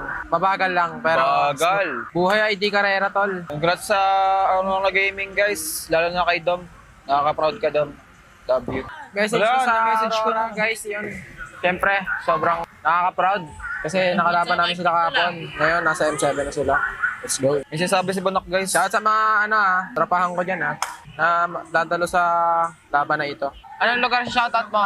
Ay nak! Shout sa Quezon City boys dyan. Pasay, mga taga-Pasay. Sana nakangiti pa rin kami paglabas ng venue na ito. Watch and learn guys! Ang laki niya na. And that is our Smart 5G ping test, leading you to gains data C and dimension. Although life is not a race, but this match is the race towards the grand finals. But before that, this is the first pit stop, the do-or-die match between them and TNC Pro Team. Yep. Now Onyx, they take first pick. They will lead the tempo of the draft in the very first game, and I feel like this is their side for the entirety of the series. You want to see some of the heroes from Chapel come out in the first phase, and I feel like even though there is magic to being red side, TNC's draft tendencies has been okay, but it's sort of like predictable. If you're on the Philippines, you would expect these covered picks to come out, and you know they would know that these lineups or these heroes are what Etmax is going to be drafting for these players. Basically, you'd see it from a mile away. Like from time to time, you also have to spice it up, right? Because if you're too predictable, you're like an open book that's going to be easily manipulated and countered out. Now, for TNC Pro Team, you've mentioned and highlighted Etmax, but I would also like to acknowledge Coach Hito. He was also like, even though he's a joker from the crowd, but some may say that he is also one of the secret weapon here for TNC Pro Team. He's Weapon X. And the environment that the players have with the happy atmosphere also reflects and somehow relieves some of the stress. And I do like that he mentioned that he gives confidence to Zyda. Yeah, that's true. To be that confident to use a Fanny on a playoffs run. Yeah, it's a twisted way of life coaching in a way, because he makes the environment basically a happy workplace. Like it's like what they say, you know, you don't work a day in your life if you're just having fun. And I feel like that's what Hito brings to the table here for TNC, and he's ensuring that his players are always playing at their maximum potential. And we did see that in the very first day when Zyda pulled out Fanny in the match against Twisted Minds. That was incredible, by the way. And that's gonna be very important against Onyx Philippines, because let's face the reality here. Onyx is a tall task for TNT to actually finish. People work best when they're inspired and motivated. And who wouldn't be motivated if there's a crowd, you have your loved ones supporting you? Biggest shout-outs, of course, to the Phoenix Army and to the Sonics as well. And some also flew from different countries. I also saw Waifu, if I'm not mistaken, taking the effort to watch Brusco live here on the Cuneta Astrodome. Yeah, the support is all there. But the question is the focus, is the tenacity, is the will there to actually take them to the lower bracket final? Let's find out. Drafting phase for game number 1. Again, Onyx is blue side. We will be drawing map. I'm feeling lucky, by the way. Go! I think we go Broken Walls, game 1. I think it's Expanding Rivers here for game 1. But let's see, as we tune in onto what a randomizer will be. Okay, it's Expanding Rivers. Sorry, Midnight. Pack it up. I'm going home. No, don't leave me here. But anyway, though, looking at the win rate for our teams, it's not that high, but of course, it really depends on the heroes that they will be locking in here also. And speaking of which, direct ban Fanny and Hayabusa Midnight. Onyx, it feels like they realize this draft is not against TNC. This draft is against Zyda. We don't need to worry about the Lan Season Shin, probably. We don't need to worry about the Lunox, the Zushin, the Valentina. No need to worry about the Chapter heroes, the Grok, the Gatot. Because all of those, Onyx plays. What they can't replicate is the success that TNC has been able to do to boost Zyda's game. Exactly. And one of their infinite keys to victory, according to Wolf, was actually to protect King Kong's farm. And the way to do it is to actually limit the hero that could interrupt King Kong and Zyda getting the most out of it. And eliminating also the Lancel here from Coach Etomax. Now, we're down to if the usage will be open or pan out here for Onyx PH. They probably think that they could leave Yusenshin open because they have a Joy player. So, you know, Onyx Philippines, they're not too crazy about first picking Yusenshin. I think they're more worried about, there you go. They're more worried about like phenomenal XP laners that could come out from 3MAR. Here's like Alice, Yuzong, Arlet, and also just the ability to move around the map for Zyda, because funnily enough, TNC in this current playoffs, they're the ones who have been implementing the Sigma pattern. Zyda's always rotated towards the middle lane, given enough space for Lansing and Chakno to walk out of that lane and make sure that 3-0 is utilized. So now I think that's the idea for On the Philippines. They shut it down completely, and TNT, they have to find a new variation from this draft, or maybe find a different draft that executes the same. You're right about that. Like, if you would want to somehow tilt the balance here for TNC Pro Team, don't let Primar get solid heroes such as the Yuzong. And considering that the king of the jungle is threatened because there's a new challenger here. Actually, he's not that new, but this for me is one of the strongest season yet. And the Yusin Shina, as you mentioned, will be the first pick here for Onyx Philippines. Meanwhile, for TNC Pro Team, they could go for a 3-mar and a Lancing hero as early as possible. I think TNC, their last remaining choice here is to go utility.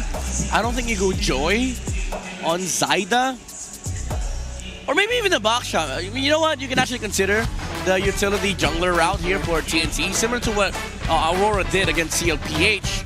So since Zushin's out, I think you go Fred or Baksha, and then maybe supplement it with a Kimi so that Lance has a hero.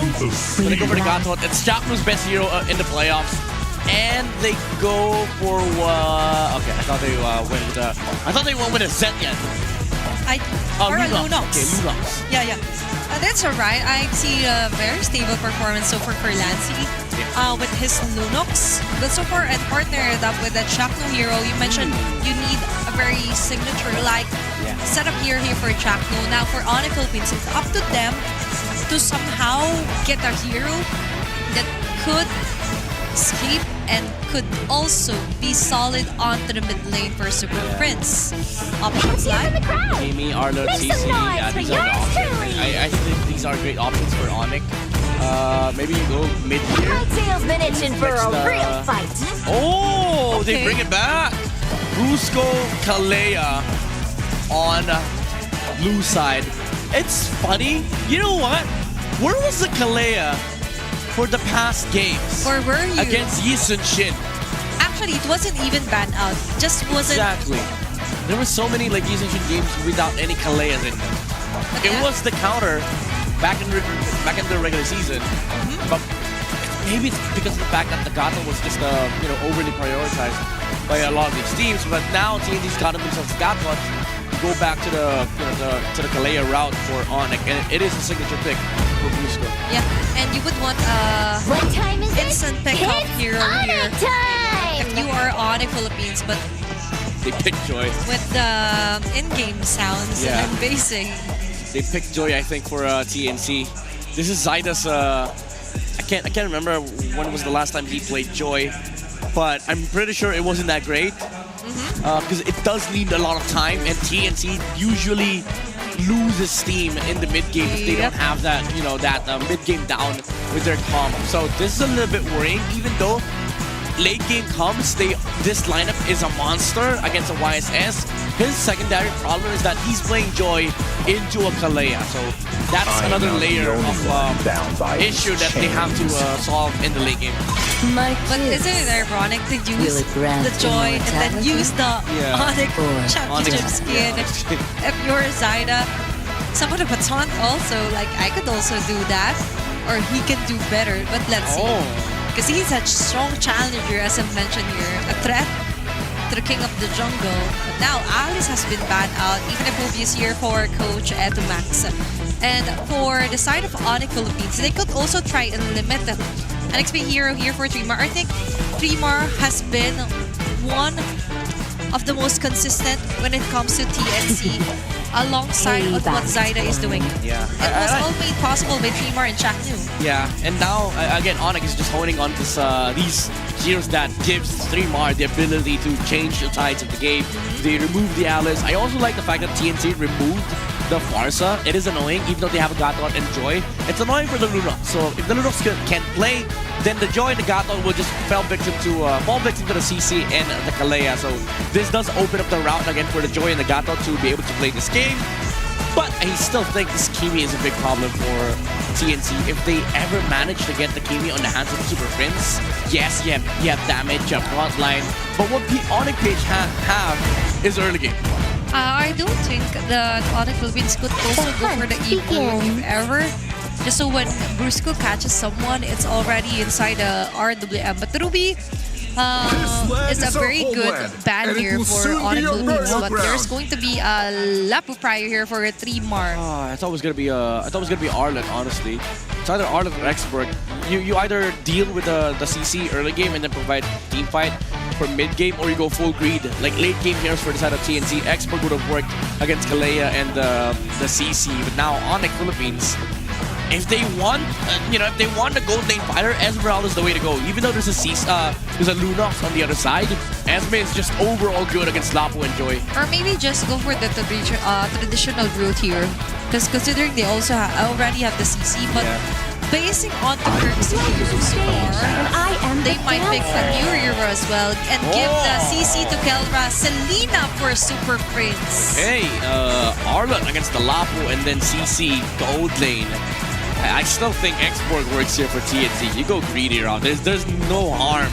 If you're TNC, put Benny on the Lapu and utilize an Xborg XP for 3-mar. It's not as heavy on playmaking, but it's more so like Onyx PH. If you don't capitalize on the mid game, you just lose out late game. That's it. Or maybe they want a late game here, like a Moskov for very cute, or something like the Export cast you mentioned.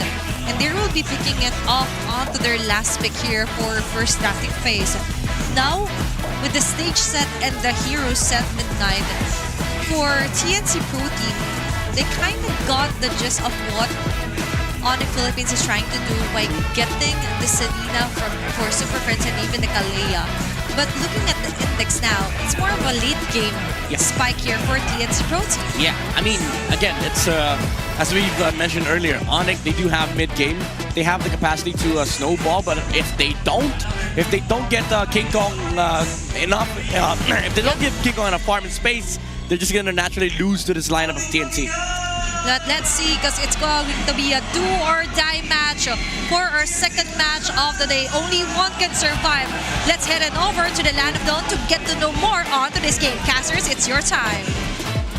And it's time for a lower bracket bout between TNC Pro Team and Onyx Philippines. Last night, TNC came so close to locking in for that upper bracket bout. At the same time, last night, Onyx got hard swept.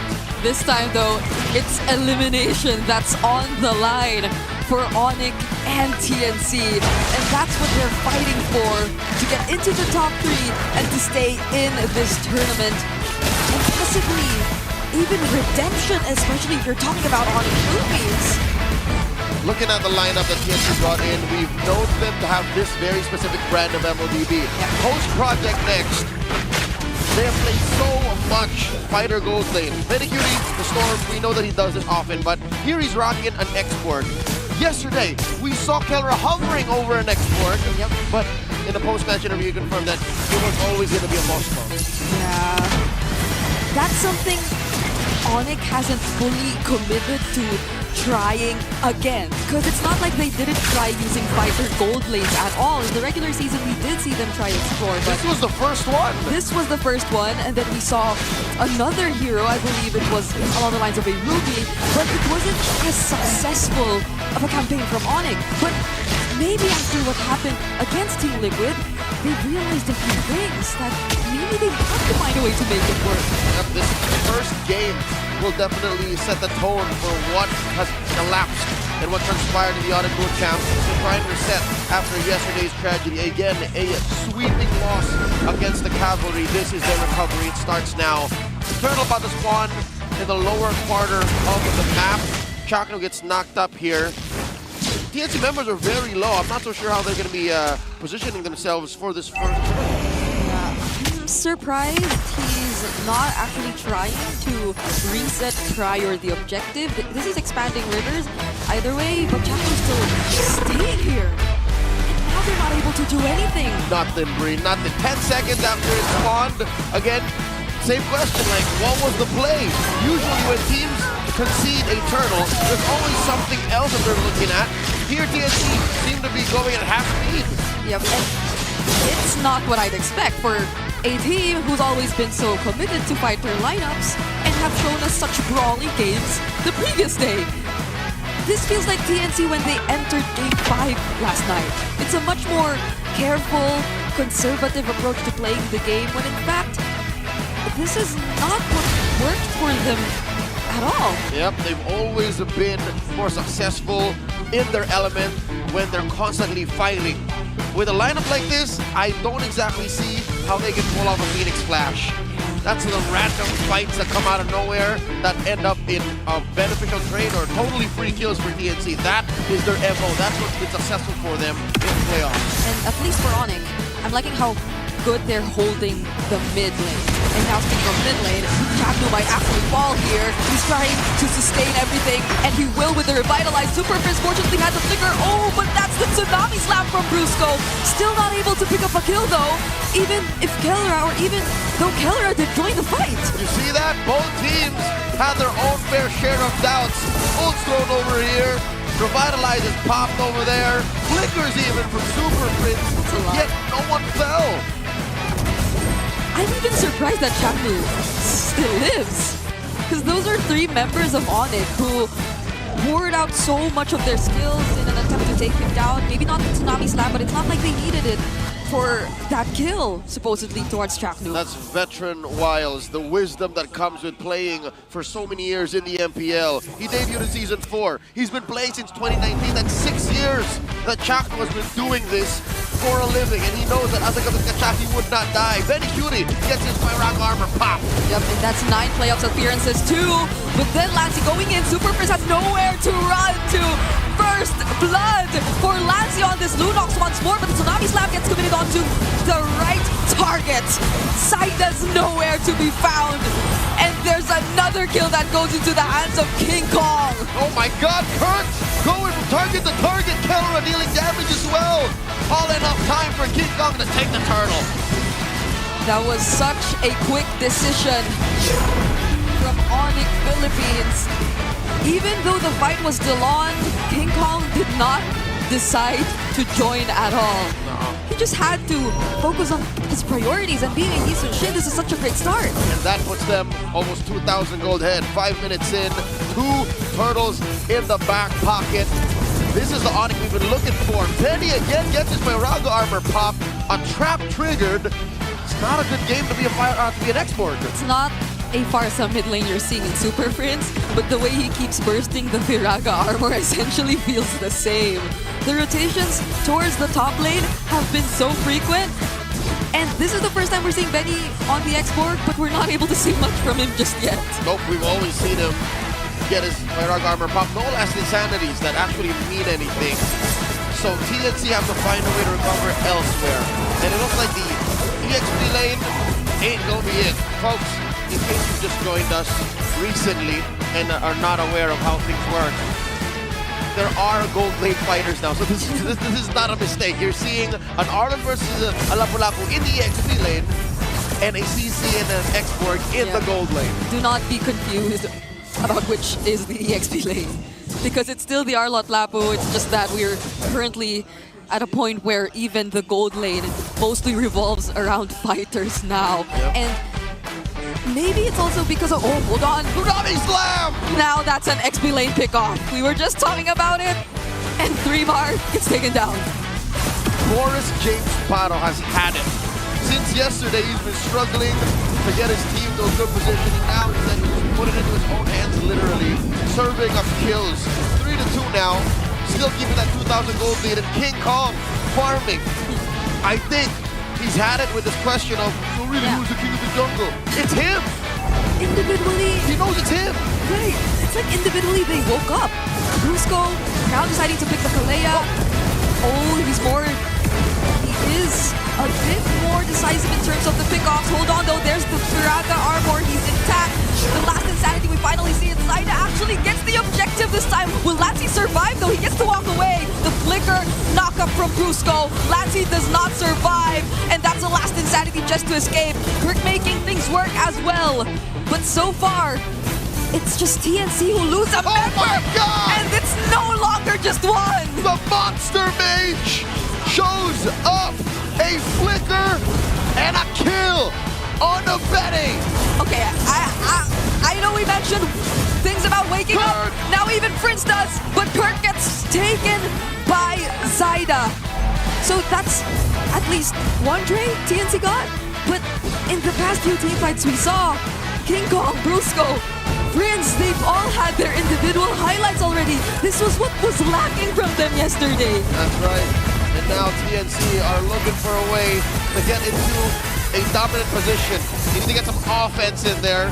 And Kelra pops that curtain call, throws it between Lancey and Neymar, almost takes down Lancey. Oh, he's gonna get punished hard. Zyda.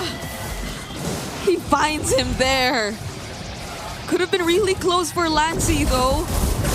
They're not letting Lancey serve as a secondary core in this situation. Nope. It's like they know that's what Lancey's supposed to do.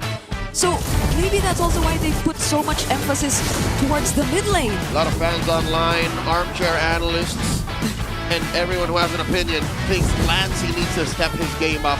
And Onyx are pressing hard on that. They're applying pressure on TNC's mid laner, their team captain.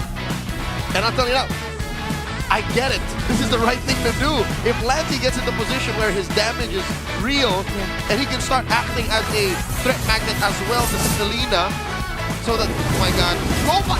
There's another setup from Brusco. He's mad, I can feel it. Yep. Now there's a Mountain Shocker too. It's a combo wombo. You're gonna get hit by one of these things, these arrows, those tsunami slams. Everything. Even Kirk is a real threat to Lancey. We don't even get to see the final slashes yet. It's like everyone else is able to look for openings even without Kirk starting things up. Brusco doesn't have the Tsunami Slam, but that's already enough to take out the Braga Armor. There goes Kirk. He finds a 3-man setup, and every single member of Onyx just decides to go in. Betty Cutie keeping himself safe under the turret, but another knockup, denying Zyda of his attempts. And the double for Kelra on the CC. You know someone else who's had it with these haters, these naysayers? Who? That's Kirk.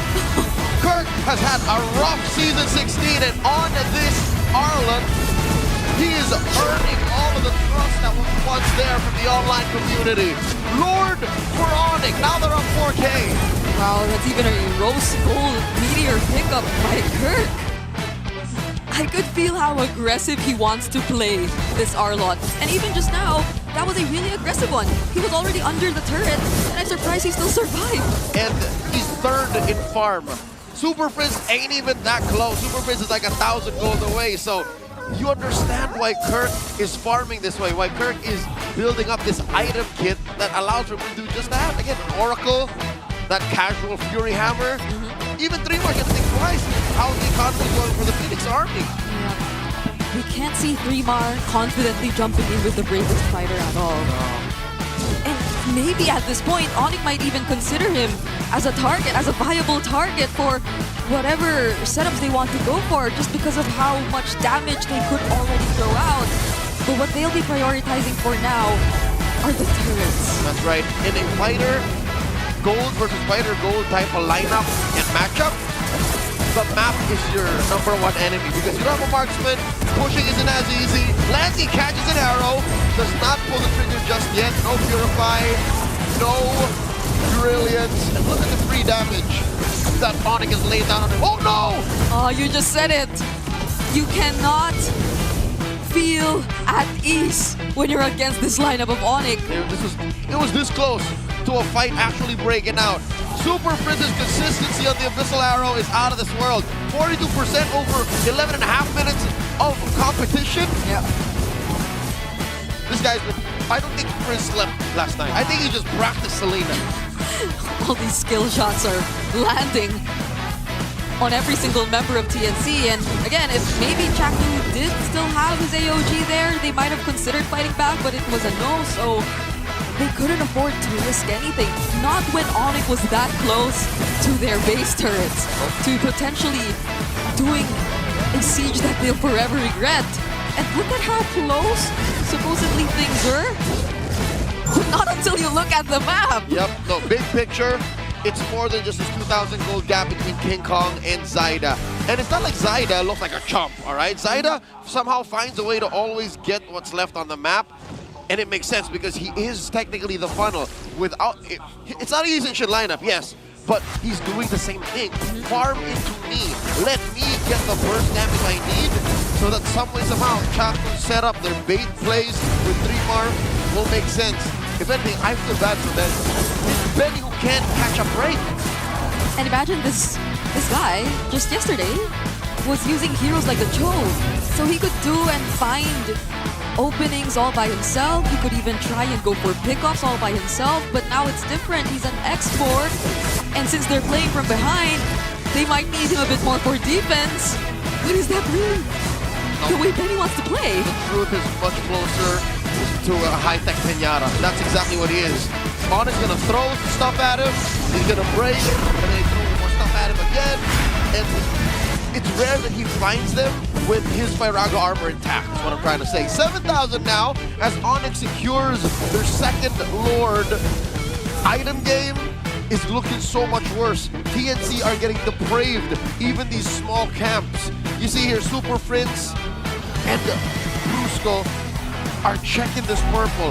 I think they understand that Zaida needs the purple more than the orange. It's another situation of choking out resources from an assassin jungler.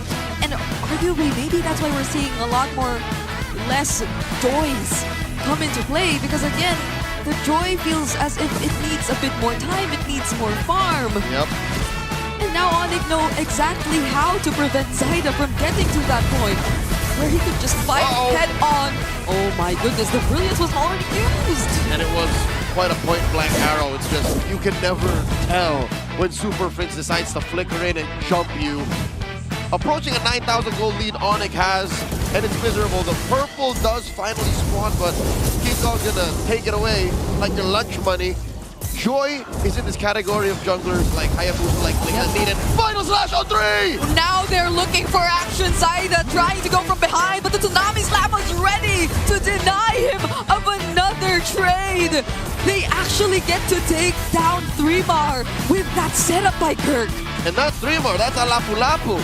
Mind you, did not have the time to get the damage reduction, did not have time to get some spell vamp, and that's a last insanity! Oh my goodness, because of the brilliance, the arrow landed on Benny! And now Jackno's next, Zaida trying his best just to clear the ways, but it doesn't stop Onyx from clearing every single base turret left. Mount Shocker, a Viking Kong, threatening a TNC, there's a Tsunami Slam! That's a fleeting time, Kalea! And Onyx will not prolong this game any longer. A 15-minute game that goes over to Onyx. The Super Fam are back with their first win in the playoffs. A lightning round against the TNC. Pro team, 1-0. It's been a while since we saw the Kalea, and it's great we saw it in Brusco's hands. Now this looks like TNC. I want to hear what Athena and Midnight have to say about this quick one. Onyx Philippines finally secured their first win for our playoffs this season. Yeah, even though TNC looks like they are going to be able to match up the tempo of Onyx Philippines, once the actual power spikes and the timing came through, we saw the aggression coming out from Onyx Philippines. Even the, just the sheer presence of the CC, the East Shin, the Aurora, they're able to group up on the map. Matter of fact, Kelra's sometimes over greedy with his map movements, but when they group up, TNC couldn't really fight in terms of the skirmishes because they have to wait. They have to, scale up to the late game. But Onyx Philippines didn't allow them to, and it's because all of these shots were landing from Super Prince, the Monster Mage with the Selena, crazy arrows in the late game as well. Our Game 1 MVP, Super Prince, the Monster Mage, making waves here for our first game. Aside from that, long-range arrows, point-blank arrows, he's the man that you need and even onto the highs of Zaida, you would expect that he would have the luxury to try and deny, farm up as much as he can, but that didn't happen at all. Yeah, I was gonna say, like, playing Selena in this game is kind of awkward. Like, there's a lot of ways for TNC to sort of dodge away from the arrow. I mean, the traps are gonna be kind of annoying, especially for both Zaida and Chaklu, but Benny Cutie and 3mar, they're fine playing against Selena, but what they're not fine with is Onyx moving as 5. Every arrow that lands it converts into a natural kill for Onyx, and they understand that this is the way to play this game. Every single thing, every single kill that they could get should be taken, even if it doesn't necessarily like convert into objectives, because what it converts into is map pressure and also resource advantage. Yep, and the resource actually was in favor of King Kong all the time. Like most of the time, there wasn't even a moment that he was even denied, he was even visited here by TNC Pro Team, maybe in the earlier versions of the game, but up until the 8-minute mark, up until the 15th-minute mark rather, it was all pure Onyx Philippines time and again. And also those those kill shots were disgusting from Onyx. Aside from the arrows, aside from the jumps coming out from Brusco, that final slash from Kirk really sealed the deal, nailed the nail in the coffin. Yep. For TNT, they couldn't answer back. They were still waiting for the farm, the items, and the actual damage to come through from Zaida, but even the Joy was under-farmed. He was super under-farmed. By 10 minutes, he was 3,000 to 4,000 gold behind of King Kong. And just when you needed Kirk to step up, this was this moment. And Leo mentioned that Kirk is just, he's finally had enough. Yeah. Like, it's time to step up. It's time to boot up here for Onyx Philippines. And you mentioned Zaida here. For me, the early pick of the Joy was kind of a question mark. There are multiple assassin here who want to go the route here for Zaida that they could have gone. And even the Lapu. There were certain questions as well on their comments, like there are more viable heroes here for 3mar, and Lapu for this game against an R, the first pick, just isn't it. Yeah, I think they just wanted to see the flex of the CC because they didn't know where Onyx was going to put the CC. They were right in like hoping that they would go gold and then pull out an export last pick. But then again, they were racing against time basically because Onyx Philippines, they had a deadline, but this game was just an overwhelming example of if you're all greed, you're just gonna lose fights in the early game. And it's not TNC's fault, honestly. Like the draft, it had an idea behind it, but they had to delay Onyx overall objectives, which I think it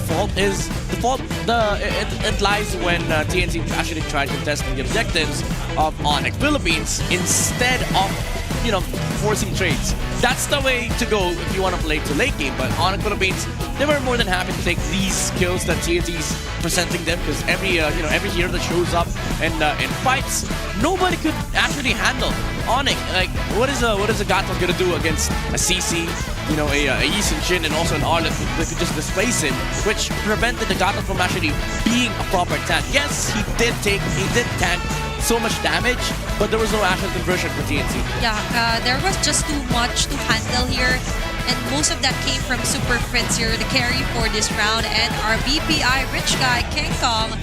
Still, that was definitely one of the best games so far for them, considering they were stopped yesterday by TLPH. Now we finally see the Sigma pattern yet again here for King Kong. Yeah, they want to do the same thing to TNC. It's a short route towards the the golden rivalry against TLPH, but they have to win 2 more. This is, I would say, pretty much a blueprint game for Onyx Philippines, considering that they have King Kong on the the Yi Sun-Shin, they have Kirk on the famous Arlet pickup for the Kirk deck.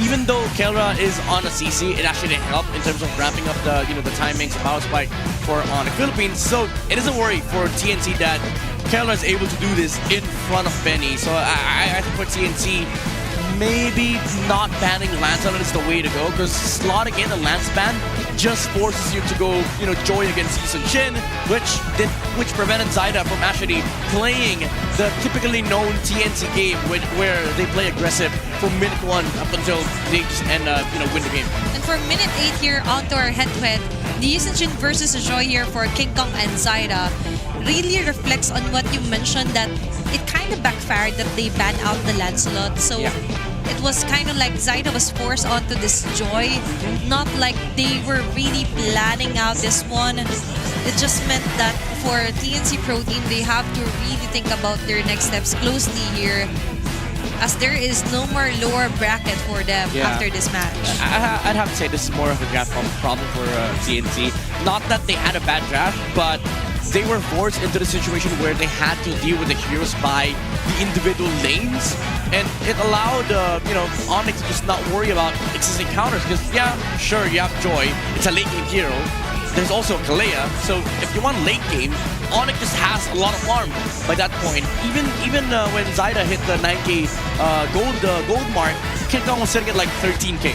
So it didn't even matter, because at that point, they were just waiting to end the game. And so far for our match 1, we've seen a full house, and even so, there are still Phoenix Army here coming inside the Corneta Astrodome. And by the way, guys, you could also join the new season of MLBB Rising Open as an in-game mode designed to provide players a platform to engage in competitive gameplay and earn in-game rewards.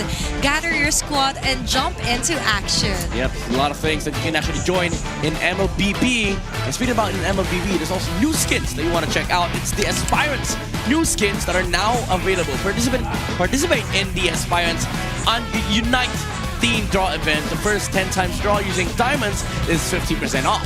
Every 10 draws guarantees an epic or higher quality skin. Come and join the draw and witness the power of aspiration together. What a beautiful skin. I do hope I get the chance to be lucky today to draw the Vexana Aspirant skin. Please, please, please. Please, please. I do hope. But why are you doing this if you I'm just already helping you. have... I'm helping you with the luck. Come on. Thank you so much. We're teammates here. We're family. We're a family here. We're super family. Because it's also home. Phoenix Army. MPL is home. Yeah, MPL and is now, home. Yeah. let's see who will go home later on. But so far, we all have to go home. It's such a bad thing to say. I'm so sorry. They all have to go home. We're gonna have to send somebody home. Yes, we That's do true. have to send somebody home. And we all have to go home later on. So take care for everyone who will be commuting their way home. I'm so sorry. Honestly. Yeah.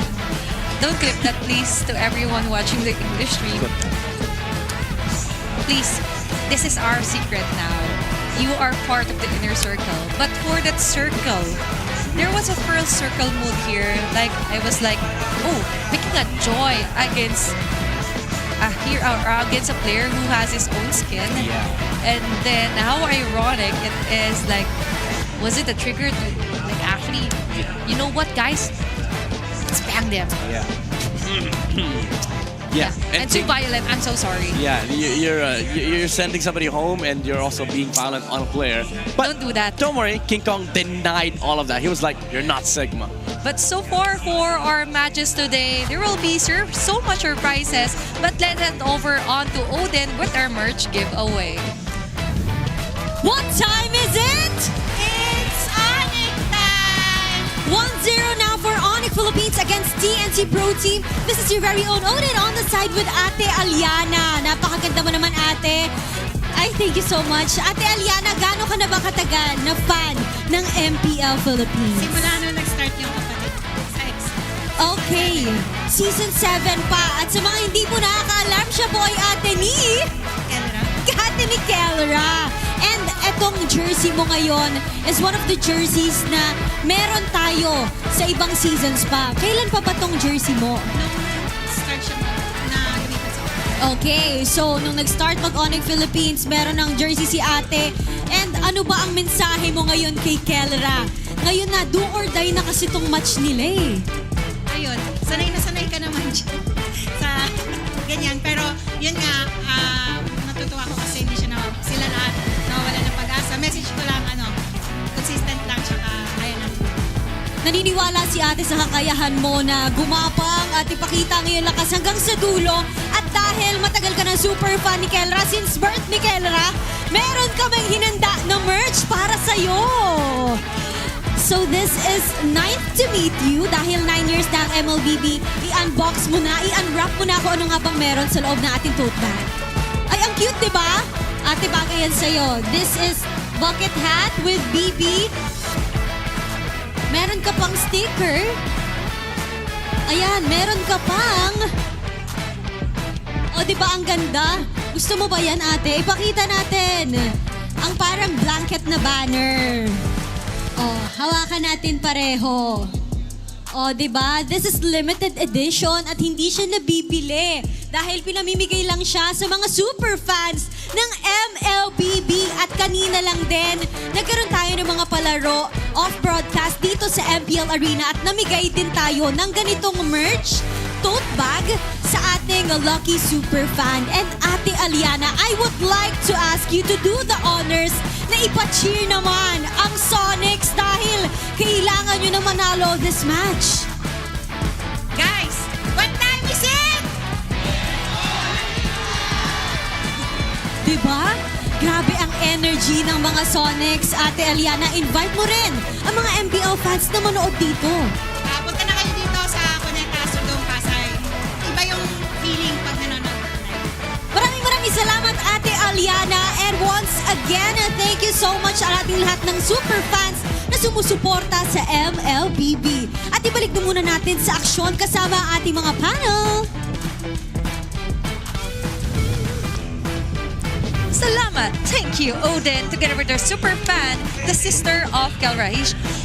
She is actually the older sister, the ate in Tagalog here, and all support since the start of Kelra's career here on MPL Philippines. Yeah, I mean, she was with us when, on Philippines won M6 and Kelra was named the MVP of that tournament. She was very ecstatic and was literally crying in tears and, of course, in happiness. Even Kelra's dad was there with us. Yeah, they were there. And that's the happy thing when we see on-site viewers as well, and it turns out they are loved ones, family. They're very low-key, but now they're very vocal onto their support to her brother. First, Kelra playing, finally getting the first point here onto their playoffs run. But let's see, because as she mentioned, sanay na kayo dyan is actually in translation in English like, you're used to it, Kelra. Yeah, you're used to it. He's been with Omega for like a couple of seasons, and he's always like down there. You know, they're always close to being eliminated and then getting a podium finish. And I don't know why that happens. And we went to the point like his sister actually isn't nervous at all. Like, you can do that. You're used to it. Come on, just let me know when you're flying to other countries. They're actually getting ready for the next round. And for the next round, it's going to be TNC Pro Team for our first pick onto the blue side. Okay, even though I said earlier, Onyx should stay in the blue side, them being on red side isn't that bad. Because TNC, again, at this point, if they don't flex, they're not even going to be able to capitalize this first pick. That's one thing, flexing is a requirement. Two is also like the ability to dictate the tempo such that in a way Onyx has to address all picks that are gonna come up from TNC's side. So I think this Gatot pick, even if it's first pick, it's for blue 2 and 3. So far, we've seen some very locked-in Gatot Kancha picks from our previous seasons, our previous match rather. But for this matchup, would you think that they should just let the Lancelot go here, as you mentioned, from game number 1 draft here for TNC Pro Team? It depends. If let's say they're on the blue side. Yeah, let's say they ban Yi Sun Shin on red, then you definitely take Lancelot on blue. If they don't ban Yi Sun Shin, just leave both open. Honestly, if you're forced to sort of get Lancelot first pick, then you're kind of not dictating the draft. Let him on the draft. Let's see. That will be the case as we move on ahead here on to our game number 2 drafting phase. Before that, let's check out on what will be our map. Broken walls? No. Oh, it's going to be flying clouds here for our round number 2. This does favor TNC. They've won some amazing games with it, and this is a map that usually tends to scale towards the late game because the ability to defend lanes is there. Now on the Philippines, they remove CC and Hayabusa. Interestingly enough, TNC still removes the Fanny, respect to King Kong, but now both Yisun Shin and Lancelot are open, so this is definitely something that they're happy with on blue. Even if Onyx decides to ban one, they get they get one on blue. Even though they banned out the Kalei, as you mentioned, there are multiple heroes here available for Brusco. They could go for the Grub route. They could go for the Catcher route because you only get one first pick here for TNC Pro Team. Nice ban onto the Yuzong here by Coach Why Not. Well, they prioritize the Lancelot. Yes, indeed, for Zyda. So this is I think Gatot Yisun Shin for Onyx. If they don't want the Yisun Shin here, maybe Gatot Kimi, Gatot what's left for XP? Maybe not XP. Maybe Marksman. Maybe. Or maybe you take a Kimi. Or get the Arlot all in all here for Kirk. Yeah, you could get the Arlot. The problem is TNT is gonna play the Phobius. Or the Yisun Shin, of course, here for Kinko. Or yeah, that's the safest. I think you just go Yisun Shin Gato. There's no point flexing the Yisun Shin to red 3. Yeah, and consider TNC Pro Team just could get the Kimi onto their hands. We're here for Kirk and the Yisun Shin. You mentioned no need to flex here for Onyx Philippines. I don't know if they're trying to bait the the Lunox. This is probably Lunox Gatot for TNC. If they don't take it, then some either Lunox or Gatot is gonna get taken and banned. Or maybe both, honestly, if they don't take both. So TNC, this is a little bit of a requirement, which is a problem because, again, they're not dictating the draft. This is all Onyx plan. Yeah. Interesting, though, even though they are on the blue side, with the way that it went with the Uranus being the first pick here. Onyx PH took the wheel out of their hands, but Hilda and then the Lunox you mentioned, it's a must for TNC. This one I like. They did this against Aurora, the Hilda Flex. Was it Aurora or was it Twisted? I think it's Twisted. Either. Yeah. Like the game plan is there for TNC. Like they could flex this Hilda against the Uranus, and the Lunox could be played on both the mid and gold lane. So Onyx, they're gonna run into like flex problems down the line. So just maybe play it safe for Onyx. You get the you can't even take up the Kimi here. So Farsa is too tempting, honestly, if they want to go that route, because it's a good hero against the Lunox, could force the Order of Brilliance. You don't mind playing into the Hilda, honestly. So that might be the case, unless they want to go for the Selena again for Super Prince. Might be a possible option, or just go for the Evo if you really do want to have that firepower. But a Valentina this early for Onyx Philippines. Quite interesting take here for Coach Wynett and Hayes. Yeah, I mean you have a good ult, I guess, the Order of Brilliance, but that's about it. Other than that, you don't deal that much against the against the Hilda.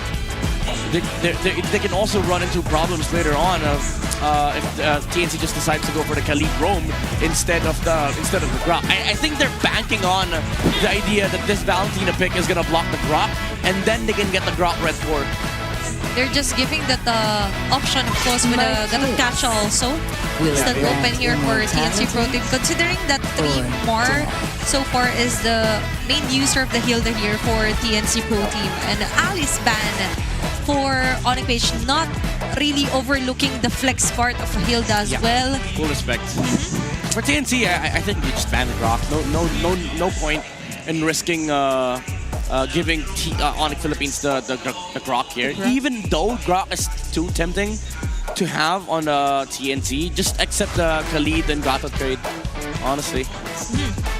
But interesting though, we still yet to see what the hero will be for Kelra. Will this be a Kelra ban or a Kelra ban hero here for TNC Pro Team? It's nice to ban Kelra here, honestly. There's a lot of good heroes. The Grok. But there's also another Chaknu on the crowd here. Yeah, it's a multiverse. He looks like super red, by the way. Oh yeah, the moment that they brought down the poster of Chaknu, especially on the eyebrow part. So it's super Chak. This is actually the crowd and supporters of TNC Pro Team with Phoenix Army. And so far, they're very supportive of each other. And I love this crowd. For now, TNC needs their support as well. Maybe this is going to be the time we finally hear the cheer for Phoenix Army, but we would not be hearing and seeing Esmeralda for game number 2. What are they cooking for Onyx? Why ban Esme? That's 3 heroes. They could have gotten Esme, by the way. 4 heroes. Considering the CC is a flex onto the XP lane as well. Wait, are they going for a Lapu gold? Oh. Are they going for a Lapu gold? For Kelra? I don't know. That's probably last pick material, so maybe Onyx just gets either Gato, Khalid, or Hylos, Red 4, and then they look at the TNT's last 2 picks, and then maybe pick up a Lapu last pick. Maybe. For now, for TNC Pro Team, it's going to be the showdown. Justice in the Okay, world. very nice housekeeping here for Coach Adamax, because Brusco really is good when it catch heroes, set up heroes, and the show is one of them. Yeah, Khalid's good here, honestly. Sand rises when I give the It's going word. to be a Khalid right on cue here for Brusco. Okay, TNC. We're still missing the roam and gold part, right? Yeah. We don't know if it's the Rome Hilda. on Hilda. There's a flex. Honestly, there's a 3-way flex going on beside of TNT. Safest bet would be to go Lapu. For 3 more and then put the Hilda onto Chaknu? I wanna say put the Lapu in gold, honestly. Oh. Well, to be fair, you can just go Lapu 3 Mar and then call me crazy, but Obsidia last pick for TNT. Or even the carry. It worked actually. Yeah, that's true. It's a very phenomenal Obsidia user. The Phobius is possible here for TNC Pro Team. And a Bane gold here for Benny Cutie. Okay, the Bane gold I like. Now it's up to Onyx PH to get the hero for Kelra. Is it going to be a fighter gold or the traditional route of a marksman? Probably Claude, carry, Arif. Yeah. Even though there's you could argue some rubies, honestly. What if? Masha. Wait, I'm trying to lip read what Coach Wynut is doing. What if you go Clint here? Clint, Natan. Claude? They're hovering over Ruby. They're hovering over Ruby. That's the best choice. Lock it in. That's the best choice. Okay, that's I going. like this. I don't understand this Mobius pick, by the way.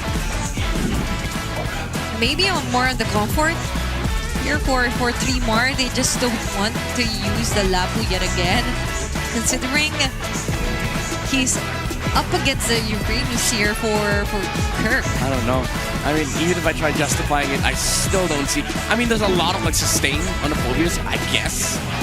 There's also, always a rainbow. I'm trying to find the rainbow. I can't find it. We have to wait and see till the game starts. But let's look at how will TNC Pro Team work their way up as Onyx Philippine locks in the Ruby here for Kelra. As you mentioned, you're liking the Ruby last pick here.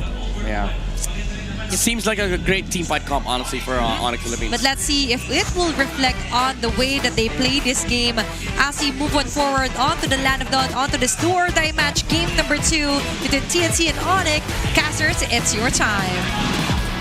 If Midnight likes that Ruby, I love that Bane. Welcome to game number 2.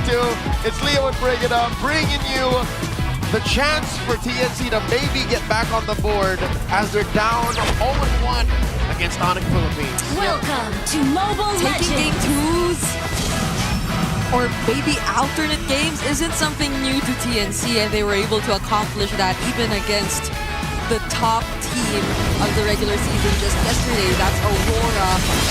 And now let's see how they do that, because I'm liking the adjustments from Onyx so far.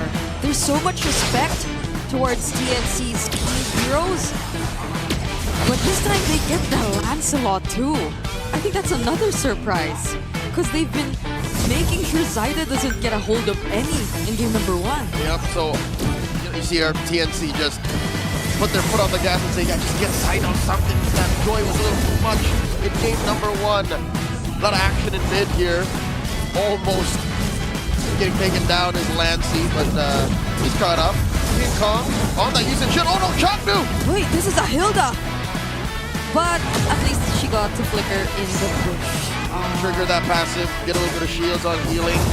Looking at the initial item builds, you'll see that both jugglers get a little bit of extra damage to speed up that farm. what's the gold play situation like? Again, a Bane versus a Ruby, both have some level of added sustainability. Yeah, I guess you gotta time the skills very well if you're the Bane. Because a Ruby can jump from or blink every now and then, that's the passive, but if you get to time it so well, or maybe even right after the passive, that there's no choice, that there's no other option but for the Ruby to receive majority of the damage. And I'm probably talking about the deadly catch, if that's the case. But it's not like that's the goal for our gold laners. It's not like they want to kill each other in lane. They want to leave the lane, enjoy this turtle fight, and that's what Kelra's doing. Look at how fast he's going. Brusco jumps on and Turtle gets pulled slightly over to TNC. They're really trying to make things hard for Zaida here. He still has vision of the objective, though. Everybody jumping in, and who gets the turtle? It's 3mar who actually gets it. The deadly cap does so much damage to Onyx, though, because Benny Cutie joins the fight as well. And Lancy takes a kill on Kelra. The Phoenix Army come alive. Suddenly, the red side of the Cuneta Astrodome makes some noise as TNT score that first turtle, get 2 free kills as well. Again, I don't blame Onyx because looking at their lineup now, they can't do much in the early game. What were they expecting? What was the best case scenario here? A Raging Sandstorm into a Time of Fend into they don't have damage output yet. Yeah, but it was clear that he wanted the objective. Benny has the flicker to survive though. And Benny did so much in that previous fight. I guess that's true. Onyx, they just tried to see what they can. But Chaco right here will be punished. Mountain Shocker will be used, but that's about it. Yep, the best thing that Onyx can do is, I don't want to think that I'm being a pessimist by saying this, but accept the fact that the early game ain't yours. Maybe even a part of the mid game. And then use that Uranus as the tool that it's meant to be. A blunt force object. Yeah. Just buy time away from 3mar and own that half of the map so that you can get farm on King Kong. Like that's the only solution I can see now.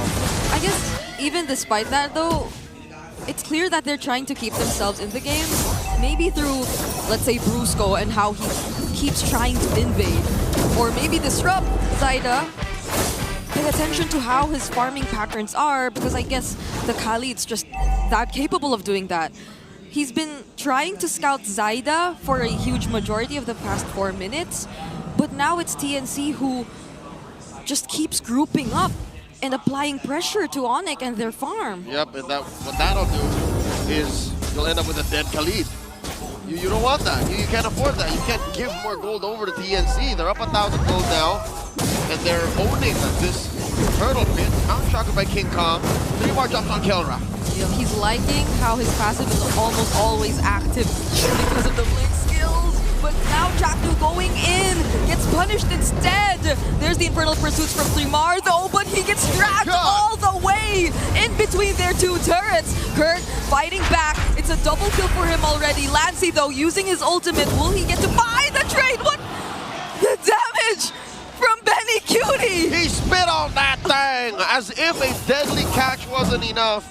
He hit that ale on a Kirk too. Again, Kirk had it coming, all right? He's but a baby Uranus. He's just a little small floating boy, and he can only build so much. I want to see the items because I want to see what he's prioritizing first, right? Is he going physical defense or magic defense first? And looking at it, it seems like it's magic first, mainly. Yeah. Benny flickered there. Had to survive that attempt. See? So it's majority magic because, you know, tough boots, and then he just has a singular jerkin. So he had the right damage profile read out. It's just, it's too much coming from Bane this early. And this Bane, I think they've tried to at least take him out twice in this game already. Never didn't work yet. But every single time he had his flicker intact. So it's just an easy escape that we get to see from Benny Cutie all the time, and he already gets to pick up his Sky Piercer as well. See how hard the Sigma jungler is working. He's using that Infinix GT30 Pro experience victory for every Madlang gamer. This is your Infinix handcap. Played on the Infinix GT30 Pro. Chaknu, wow, takes a good chunk of damage. Onyx got that yellow Ubi going. Yeah, there are 5 members approaching mid, and Zyda's at the opposite of the map. So could they be looking for a fight or just a quick way to blitz the Lord? Or the Turtle, rather. Oh, what's he thinking? Went for that conceal and force use the Raging Sandstorm defensively. Yeah, and now Zyda's back. He can join the fight if he wanted to. So this could potentially break out into a 5v5. Turtle already here as well. But I have my eyes on Benny. How do they deal with Benny and not get taken out by the surprise burst damage when they've all committed their resources onto a team fight that broke out even without him there just yet? I think you and Onyx are on the same page. They have their eyes on Benny and they see that he's in mid.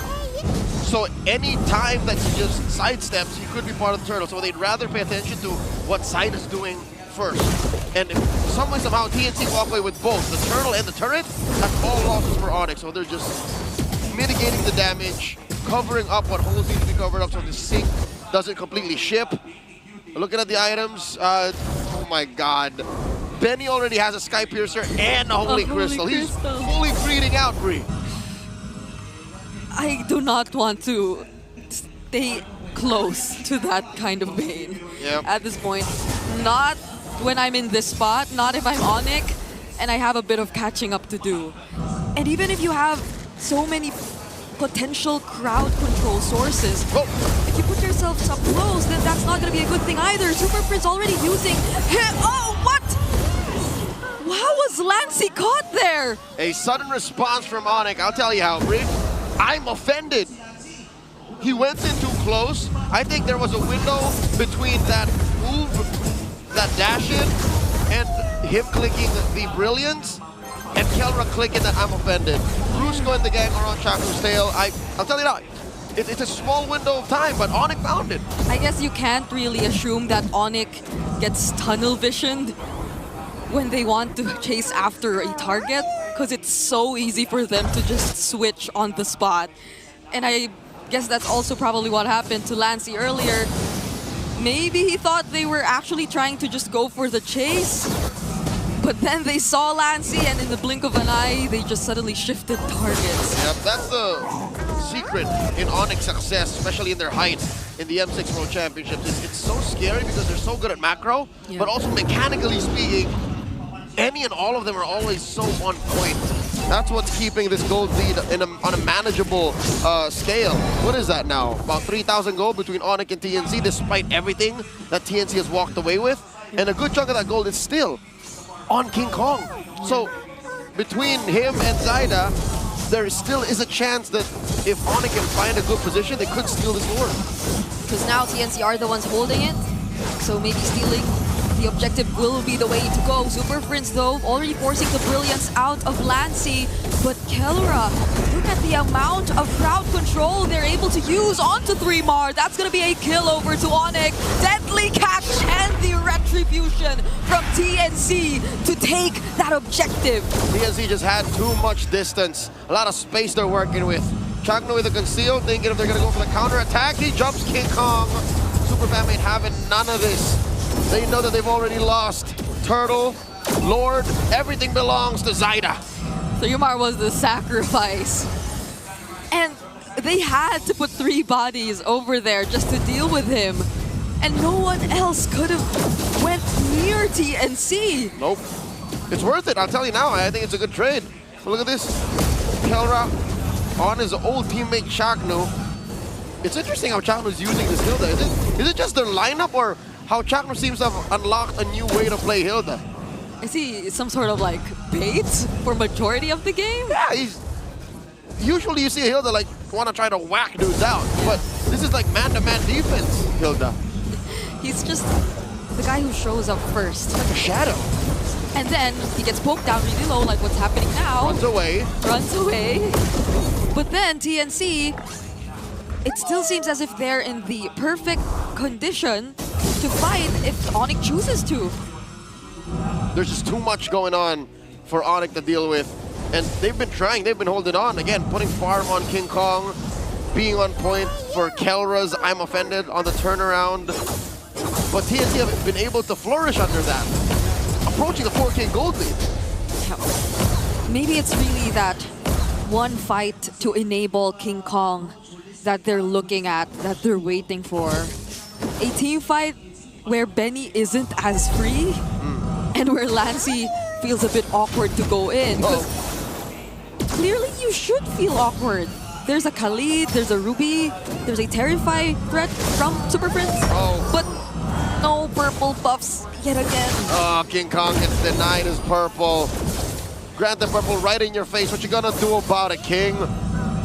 At least Zaida had to use the retribution. Well, sadly, King Kong did too as a response. But looking at the items, he's behind 1,000 gold. You know what? In perspective, that's not so bad. Yeah. King Kong has damage. It's nice and it's really great how they're able to somehow keep up. But it seems like they have to work together just to provide for King Kong. And maybe that's what Onyx doing right now. Like maybe sacrificing a couple of structures because all they really have to pay attention to is King Kong and him not getting left behind too much. Because if you look at their lineup, they really have to invest a lot, and if not everything, on King Kong. But Super Friends down low, Phantom Execution, but at least he has the brilliance from the IMU to get away. All right, the answer from Onyx. It's a 4v5, and all this while, hey, ever seen a split pushing Uranus? That's what Kirk did. And TNC, they respond by going at the Lord. They know that they can't take this because Kirk has already rotated. Yeah.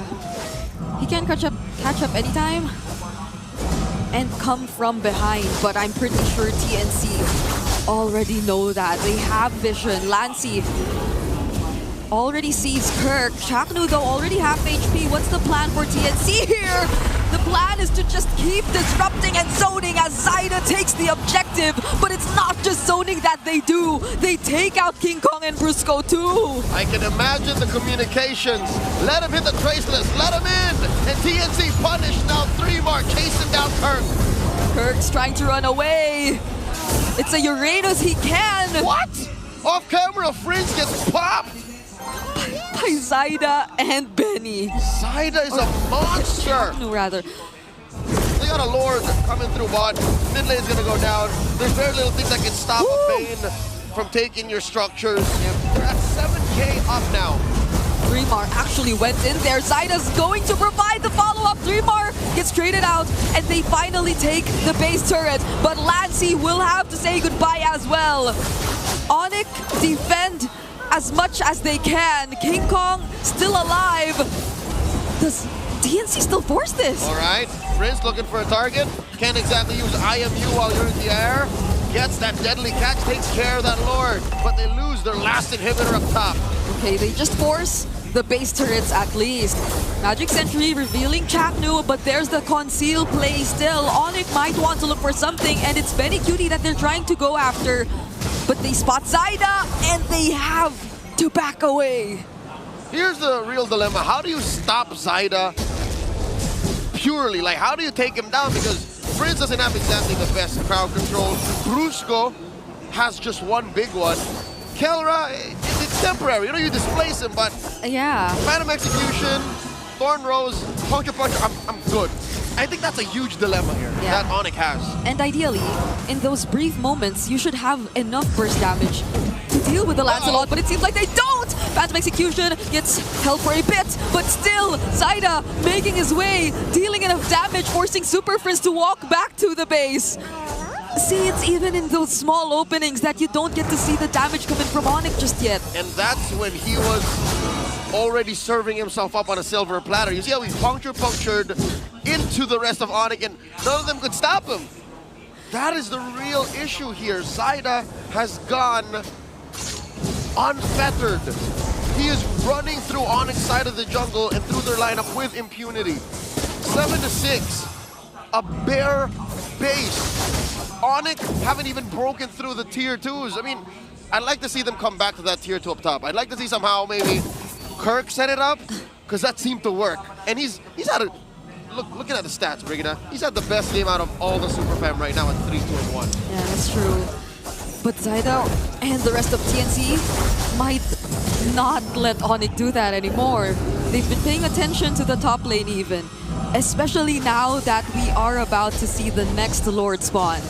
So they're keeping or they're managing everything before this objective, which feels like it heavily favors them either way. Yep, again, that's what you get when the map is on your side, when you got a huge 6K gold lead, and when the opponent's utility, I'm talking about Onyx, just isn't enough. Like, there's so many things to set up for you to even clap back. This ain't even a dance. This is literally a sting operation. It's an entrapment by TNC. They're gonna do the same thing. They might even let King Kong trace this in just for them to kill him again.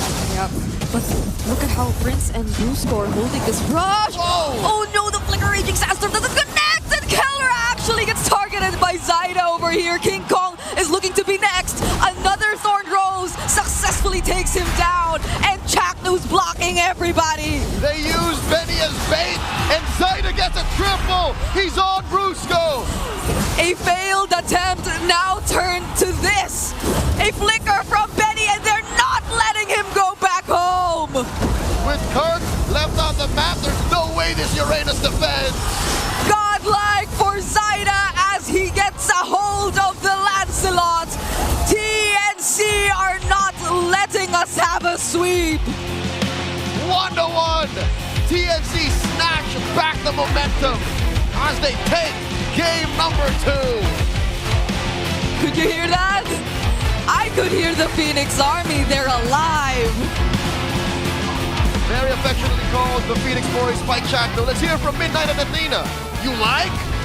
Yes, we like that. And now we finally hear the cheers from the crowd of the Phoenix Army as they finally get a point versus Onyx Philippines. I just don't like, I love the way TNT played this game, the aggression. Again, this is what I was saying earlier, like, now you see TNT, they're the ones doing the Sigma pattern. Onyx lost mid lane control. They didn't have anything on his Valentina pickup. Super Friends, I gotta say, this was an underwhelming performance on the Valentina, and also they did not really address the the focus of Trimar and Zaida was just allowed to puncture through game number 2 and get the win for TNC. Almost perfect game for the Lancelot. In fact, he didn't even die in this game.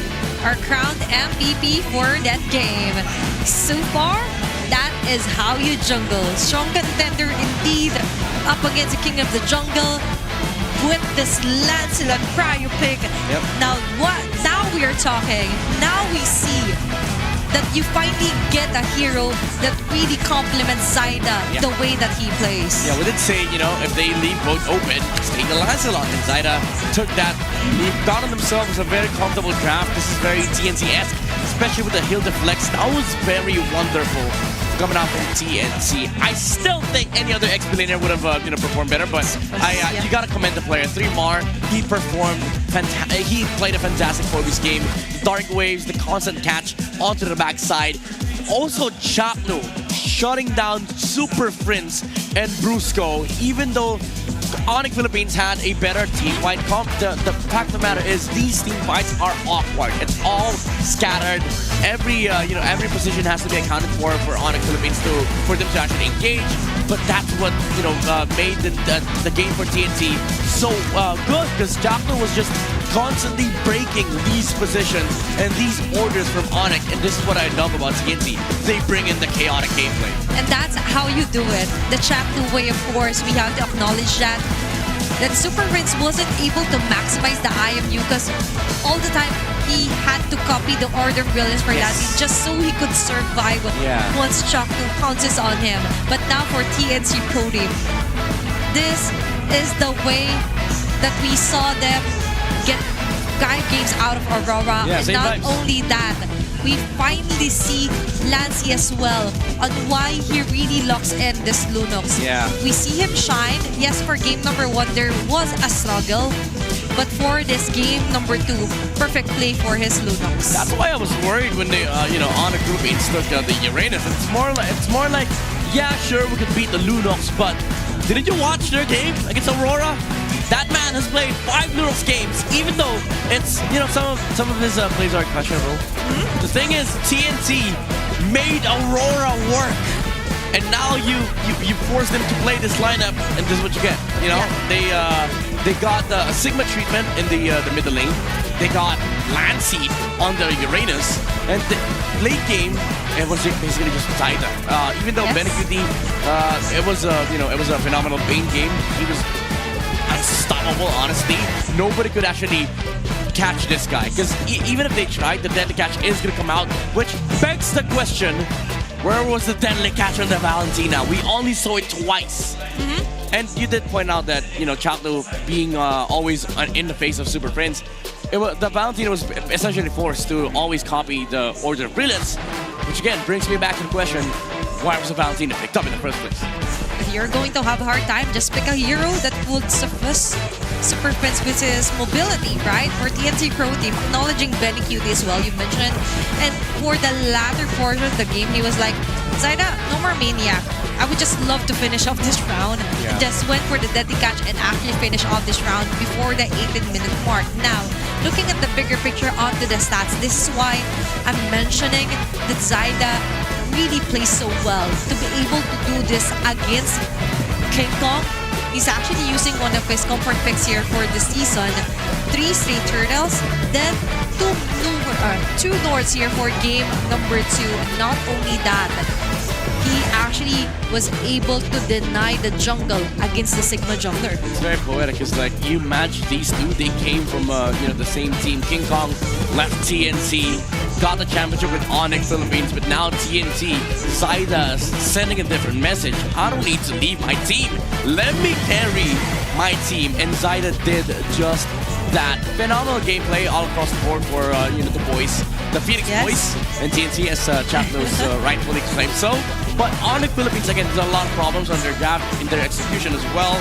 And so far, the Ruby Gold Lane Fighter has not worked for anybody, even in the regular season. So I think, even though I did say, in the draft, it looked good, I just think that, it's such a risky pick, honestly. I do agree with you. It looked promising. Yeah. Okay. It looked promising. But looking at this one, full of hopes for this guy, the carry in both the rich guy is going to be Zaida's. The Sandbag Kirk, of course, really defended a lot of the damages, but still, the setup just isn't there. And the damage here, as you mentioned, Super Prince wasn't able to maximize copying the deadly catch or whatsoever he wanted to copy. But for this round, the BPI rich guy, Zaida, did a spectacular. He not only carried the game, he ate. Yeah.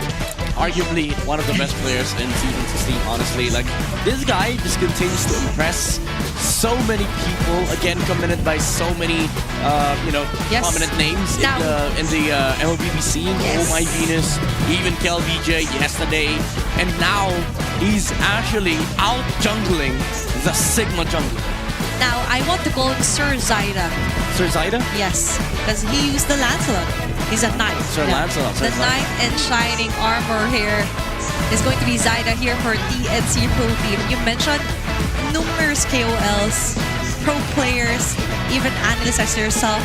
Zaida is not really at the prime, but is at his best this season. And acknowledging the fact, of course, that this is still a do-or-die match, and to be able to recover from the game number 1 and for game number 2, a total reset for the draft, of course. Props to Coach Etomax and Coach Hito, of course. Yeah. And so far, always acknowledge Hito. And even though that we've seen the Salina being picked up for game number 1, for game number 2, the Valentina right now for Super Prince just isn't it. It wasn't it. There are multiple heroes that we could finally see if ever. This is just a game number 2 for the second match up of the day. Still elimination match. Only one can survive. Only one will be able to face TLPH tomorrow. Yeah, it's going to be a tough potentially 4 games for these two teams, because it's going to go back and forth in draft and gameplay. And to go back and forth onto what happened onto game number 2, let's dive in deeper and get to know what happened there together with our analysts. Let's head on over to Wolf. Isa sa mga criticism ko sa TNC is yung kanilang box. Sinama ko yan sa keys to victory na pwedeng i-unbox ng Onyx Philippines yung ginagawang formation ng TNC, but it wasn't true in this game. particularly dun sa last clash na nakita natin. And nakakatuwa kasi reminiscent siya ng mga ginagawa ng TNC in their match going up against Aurora. Pag titignan natin dito, exact the same spot. And dahil merong konting triggers para sa side ng TNC na malaman nila na walang nag-shot ng side lanes para sa side ng Onyx Philippines. Tapos etong si Uranus ay nakita nila dun sa may gitna. Ang kailangan lang gawin ni Chakno ay check itong L-push, pati na rin itong tinatawag ng Lubush. Nung nakita niya si Keldra na walang kasama, dito na nagpanik yung Onyx Philippines. Hinawakan ng Lord at TNC at unti-unting nagpakita itong si Ben Cutie pero nakaramdam siya para ba talagang may senses bilang isang carry ng team. At nung pagtalon dito ni Brusco, nakita natin na nagmintis na. And if you're looking at the positioning ng ating dalawang teams, mukhang hindi na nga talaga na forma ng side ng Onyx Philippines o kanilang box. And in the other side, ito namang TNC, napakaganda na pwestuhan nila dito sa mapa. Nahanap nila yung crucial na mga heroes. Keldra, for example, safe. Etong si Kirk ay hindi makakaapot dun sa laban dahil mabilis din namang kumilos etong TNC. That eventually gave them the advantage. Nauna pa ni Zaida makuha itong kill kay Keldra at sunod-sunod na nga yung pag-snowball dito. Hindi na natin kailangang i-explain. Kailangan na lang natin panoorin because at this point, dahil walang tamang formation ang side ng Onyx Philippines, TNC literal na nag-kolekta na lang ng kanilang mga kills. At syempre, etong triple kill mula doon kay Zaida. Tinahi pa nga yung mga minion wave that would actually was not in favor of Onyx Philippines. Etong laban na to ay napaka-importante at draft pero mas importante pa rin ang formation sa ating mapa.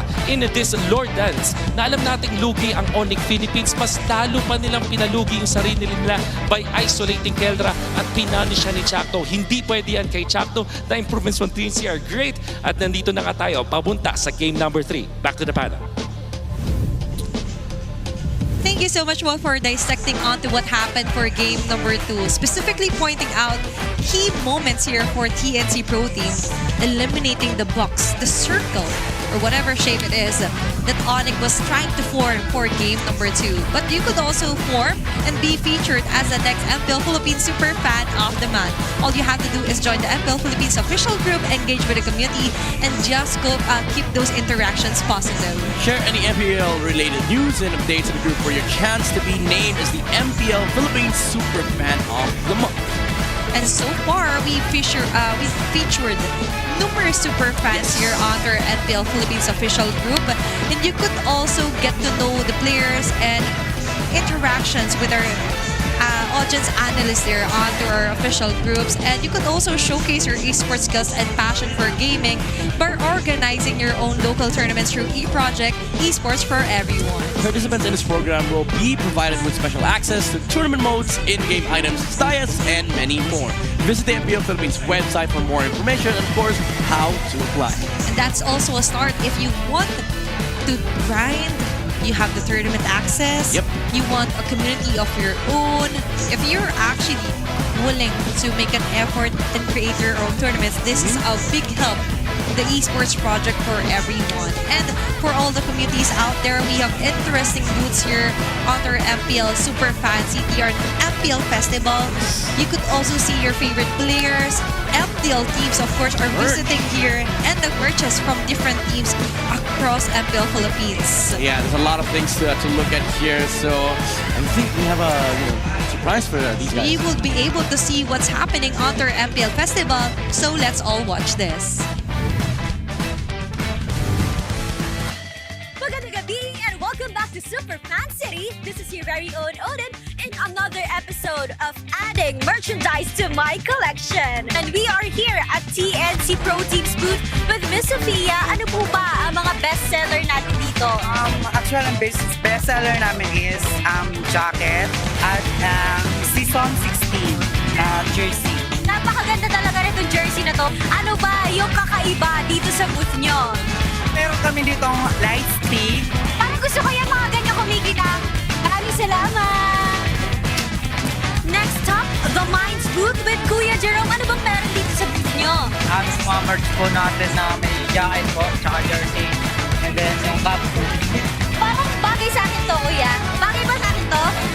Patingin niya akong bagay. Ay, parang oo nga, no? Thank you, ah. Next landing, Pag Pumpkin's Nest. At makikita nyo dito may dice sila na may corresponding prizes kapag ni-roll nyo yan. And Miss Jenny, ano ba ang bestseller natin dito? For the podcast booth po, we have the best our hoodie po. Do you wanna try the hoodie po? Ay, ako pa yung tinanong mo talaga. Maraming salamat, Miss Jenny. Sa'yo na yung hanger, akin na yung hoodie. Maraming salamat. Let's go to our next stop. Ngayon naman ay pupuntahan natin ang Onyx booth. Ano po ba ang bestseller natin dito? Sa ngayon po, ang bestseller natin is yung jersey na yellow po. Fancy edition. Tapos meron din pong black. Thank you, Kuya. Favorite ko yung yellow eh. Salamat. Thank you po. Meron din po tayong freebies. Ay, nagkaroon. Oh. Freebies? Ano to, clip? Diba? Salamat. Malapit na makompleto ang aking collection pero parang kulang pa. Kaya nandito tayo ngayon sa Aurora Gaming Booth. Ano po ba ang bestseller natin dito? Of course, available pa rin yung Season 15 shirts and they are still our bestseller. Official Tai Chi uniform is still available in Aurora. Madam, ano yung para sa akin dito ngayon? Lanyard. Love it. Thank you so much, Madam, ha? Dadalaw naman ako dito sa kabilang barangay ng Smart Omega. Kuya, ano ba ang meron tayo dito? Meron po tayong iba't ibang jersey at mga jacket. At tutulad po ng S16 na jersey po namin bagong-bago. Ganda naman yan. Ano ba yung para sa akin dito? Mayroon po kaming photocard ng mga players at saka mga sticker po. Tingin na Magic. Sino kaya? Ikaw na to, James. Thank you, Kuya. And last stop, dito naman sa TLPH booth. Ano po ba ang bestseller natin dito? Ang bestseller po natin is itong jersey, yung home natin. Ating varsity jacket, naka-discount po 10%. And sa lahat ng mga products natin ngayon playoffs. Maraming salamat. Bagay ba sa akin yan? Bagay na bagay. At kompleto na nga ang aking merch sa lahat ng booths dito. Super fancy. At kung hindi ganito ang itsura mo na alis ka sa venue, kakailangan na dumaan dito lamang sa MPL Philippines Festival Super Fan City dahil marami din discounts and meron din mga freebies na naghihintay para sa inyo. Kaya naman tara na! Balik na muna tayo sa MPL Arena.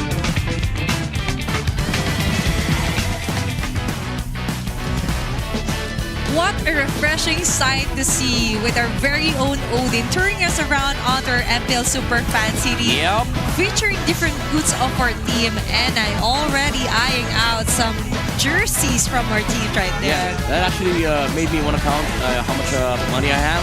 Because I want to buy some of the merch. I think I have 6 pesos. I have 5. So we're kind of rich here if you're willing to donate. Just kidding. But yeah, you do check out the the stuff that are available in the MPL Festival. A lot of things going on there, activities, and also merches that you can buy. And that's so convenient. If you want to support the team, you could also buy the merch and wear it. Yes. While cheering for your favorite teams. And you could also win a merch, just like Kelra's sister earlier.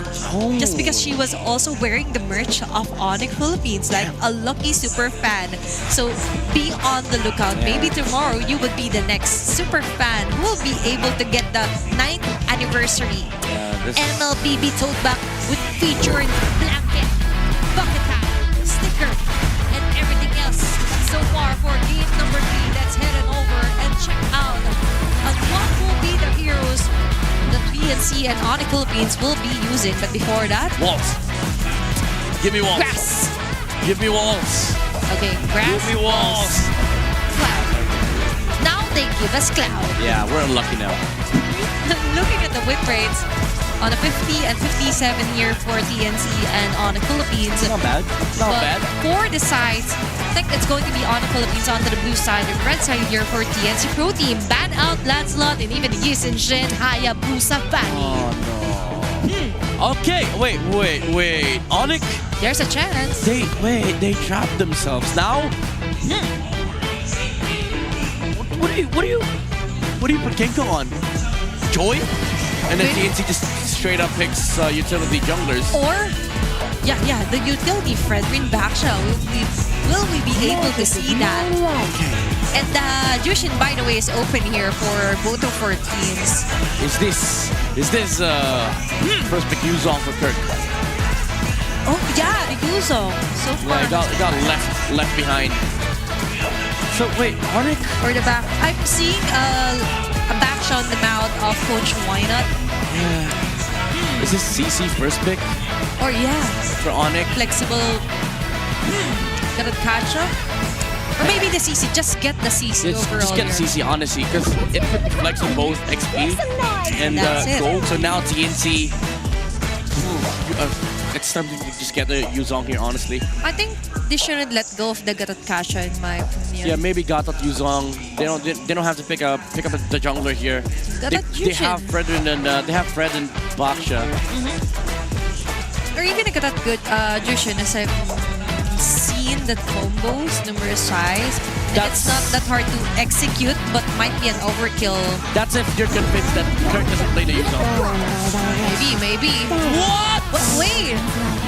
Joy and Jushin, Midnight.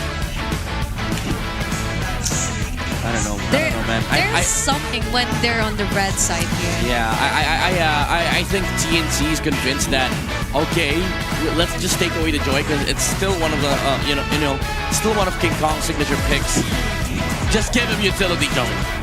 You know, if he's on Fred, if he's on Baksha, TNT's happy. I think that's the game plan here. So that's why they picked up the Zushin too. Maybe.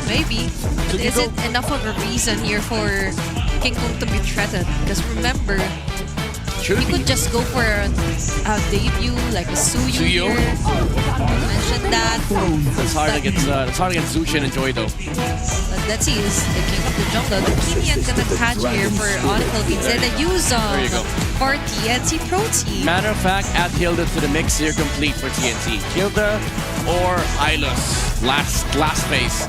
So, you know, Onyx, they have to clear those out. Those two heroes are just gonna be problematic for them. But let's see. Now we're heading on to the banning phase now. You ban a hero again for King Kong if ever, or even for Kirk. Because I'm convinced that this is going to be a Kelra CC from basing on the games that we've seen so far. Yeah. This is a big problem for Onyx. I think this will come out to bite them after this game. If they ever lose, this limitation is going to expose them for the remainder of the games. Yeah, and remember, whoever wins this game will get the match point, and now they ban the Fredrin. Okay, maybe they just don't want the Joy to be matched up with the Fredrin. It's still a decent answer, but the box should still open. That's I think TNT hopes to give King Kong the Baksha so that it gets heavily countered by the Yuzong and the Zushin. So if you're Onyx, this is the time to bring out new junglers. Okay, Hilda gets removed. That's good ban from Onyx. Yeah. This is the time to showcase how wide King Kong's hero pool is. Suyo's still there, but it's just a terrible choice for him to make, especially seeing these three heroes. I think Lucas will also be a good good pick. Yep. We just want to put it out there. And that's a very deep dive here onto the bans for Coach Edomax and Hito. Considering that even if King Kong picks off the Ling, he will be having a hard time being chased down. Again and again, you have the Yuzong here for 3 more. But there's a obvious possibility here for Onyx PH, by the way. Yeah, I don't think they don't care about the Phobies, honestly. 3Mar's gonna have a good time dealing with the Phobies. Oh, bro, they demand drop except the Hylas. It should be an easier Hylas for TNT, honestly. They could just go for a back shot. They took the back shot! Oh my god, there's no hero left! There's no hero left for King Kong! Now they go for that checkmate. What do you pick? Barats? What do you take for King Kong? There's none left! Lucas, Suyo, Helkert, Heck, Amon! They ate and left no crumbs. Yeah, they cleaned up. They were like, okay, we're gonna eat it in your room. We're gonna order room service for you. They licked it clean. They licked it clean. They washed the plates, and they called room service. On King Kong has no hero left. He's exposed. This guy's exposed. Now they're contemplating. We have to show them something new. Okay. And it's going to be Anakai. That's a good jungle. Ghost Call there. Yeah. Midnight. That's that's a remedy. They still are able to pull off a combo between Arlott and Akai, but these are terrible heroes against Yuzong, by the way. Now, you know, Benny, let me see some fighters. Let me see some Esmeralda. Let me see some Yuzong Gold. Because honestly, Phobius is open for a 3 more. I was actually counting on the Phobius for Onyx, but you're right. It also fits onto TNT Pro Team's lineup after that Akai and Arlott pick. Whatever they want to pick, just go for it. Go for fighter, Just don't get an absolute trash hero, honestly. Let's see. I like this pick. Now He counters 4 heroes in this lineup. Now he's back. Out for redemption, out for revenge for his ex-Borg. Midnight, with the way that the draft went. 2 words to describe for each team. 2 words? 2 words. That's a challenge. No. Oh, wait. Okay, make it 3. 2 words for each team, right? Yes, for each. The draft. Okay, make it 3. Okay, make it 3. TNC, you should win. Oh, okay, that's 3. Onyx, you should lose. Oh my gosh. Is this a hot take? An epic take? Yeah. A mythic take? No, after that draft, TNC should win. If they lose, the loser deserves it, honestly. But let's see if that will reflect onto their game as we move on forward. And let's head on over to the land of the overcasters. This honestly wasn't in my bingo card for day 3 of the playoffs. Hack a King! TNC are deploying Hack a King in an effort to get the match point first against Onyx Philippines. This probably wasn't on my bingo card at all this season. The whole season! All season! An Akai in King Kong's hands! The mechanics! All assassin picks gone! In defense of Akai, right? Okay. I'm an Akai user. There are some moments where you really need to be in the right place at the right time. So there's some mechanics involved. But that's more so if you're a flicker Akai. I guess, you know, the reposition. That just makes all the movements more deliberate, okay? Let's not count it out. It's not like it's Uranus. Okay.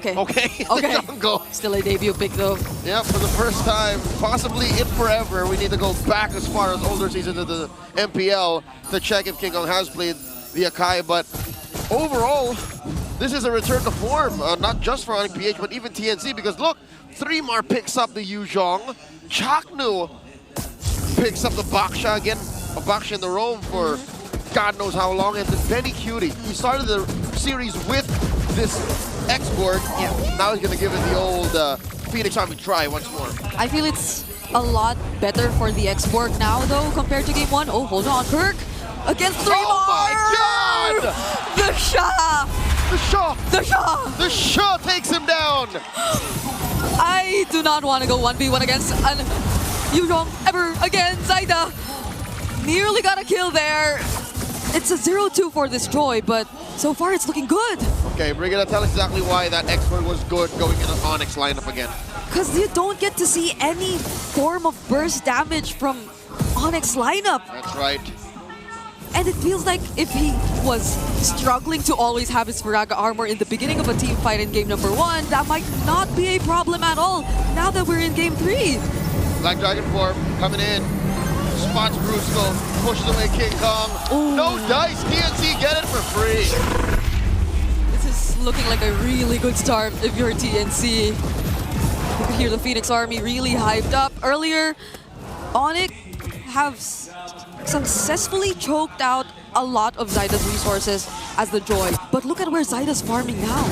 He's farming on their side of the jungle. Even Kelra's struggling. One more thing to add. Oh my God, they catch Jaku heavy spin. Oh, their Vitalize is there, but those were endless vengeances from Kirk. It's the MSC Akai Arlott all over again. Lancelot at home, but 3mar finds sweet revenge right here, right now. Kirk falls. This Yuzhong is no joke. There's a reason why it's prio banned so far. It's handling the Arlott so well. Oh, Zaida though. Chaku going in. Baksha shield unity, but he gets to walk away instead. Could have been really dangerous if only he was a bit more further into the turret, but again, at least there's no threat of sudden burst damage. So they can just take it easy. That is on the defensive side. Offensively speaking, I think the X-Borg is great going in on it because look, utility jungle, huge HP on that Gatot, on that Arla, on that CC. And they're just going to stand in front of him, and then he can get all those true damage stacks. Yeah. So TNC, this is a dream situation. A great start. 3.5 minutes in, they're already up 1,000 gold. They're making this Joy look good. How does this feel for Onyx? This Joy on the M6 championship skin, by the way. That is literally King Kong. Which we did just show right now. They're using this exact skin against Onyx, and they're not having such a great time. Zaida's first to position himself near the objective as well. And Benny, the X-Borg, finally gets to join. What could you expect? It's not going to be easy for Onyx to start things off, but instead it's TNC who starts everything. Brusco already using the AOG, but 3mar. Ah, dog, 3-man gank on that Yushong. Didn't even get to use the Black Dragon form. Now Onyx repositioned, going for the turtle. Now with 3mar gone, there's no Black Dragon form, but that's a surprise. Final slash. Benny Cutie also throwing out those flames, and he gets the turtle. How did that happen? It's Benny who secures the objective for TNC. Without a retribution. I mean, Zaida helped for sure, but in the thick of things, it's that last insanity. Now in comes the Black Dragon form. And he's just going to zone every single member of Onyx in an attempt to take this mid turret, but 3mar. That might have been a bit too dangerous. He was short on Shaw, and he gets taken down by Fritz. The super fab clap back. Kelra takes a turret down bottom as well, but Zaida clearly wants to trade as much as he can. Onyx starting to be a lot more aggressive now though, but does King Kong get the purple buff? It went to Lassie. What? Lassie took it. And Zaida got his! All the purple go to the Phoenix army. Off camera, Kelra takes down Betty.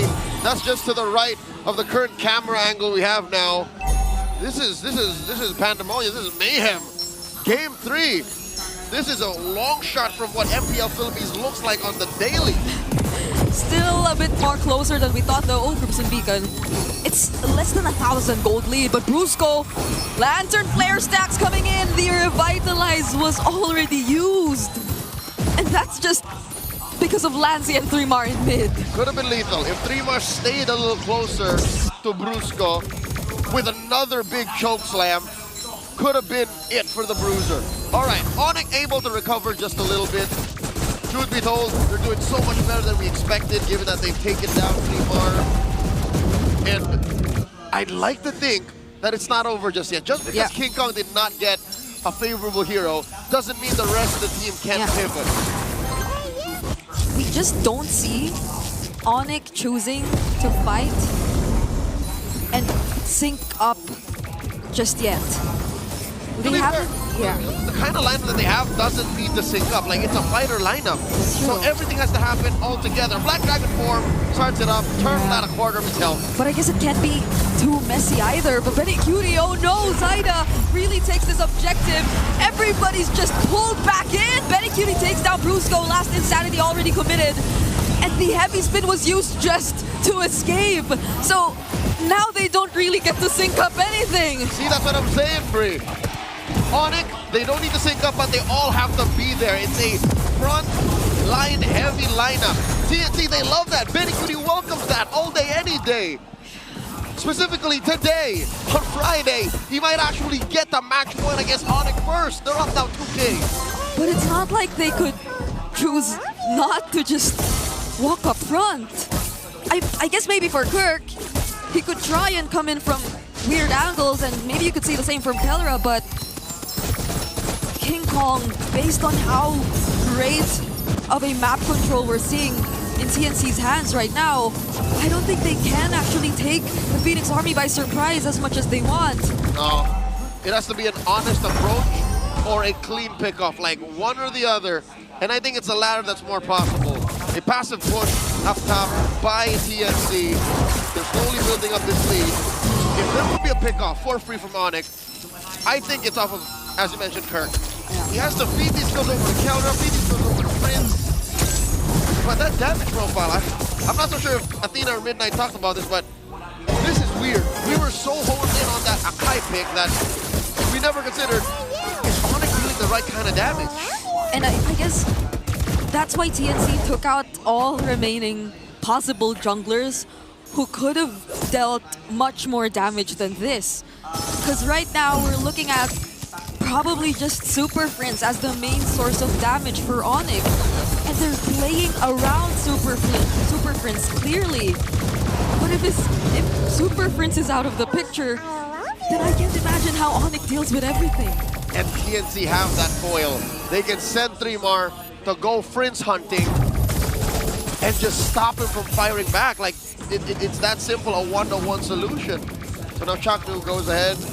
Baksha Unite spots Brusco, forcing him out of that river brush. And the front line belongs to TNC. Like, Benny Cutie is that bad over the turret. Actually, even Zyda can just go Super Prince hunting if he wanted to. That's true. There are so many ways for TNC to deal with Onyx's main damage.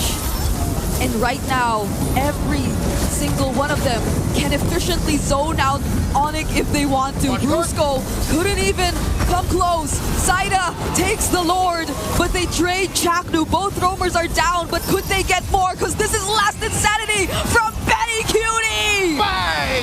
Finds two! Prince and Kelra full!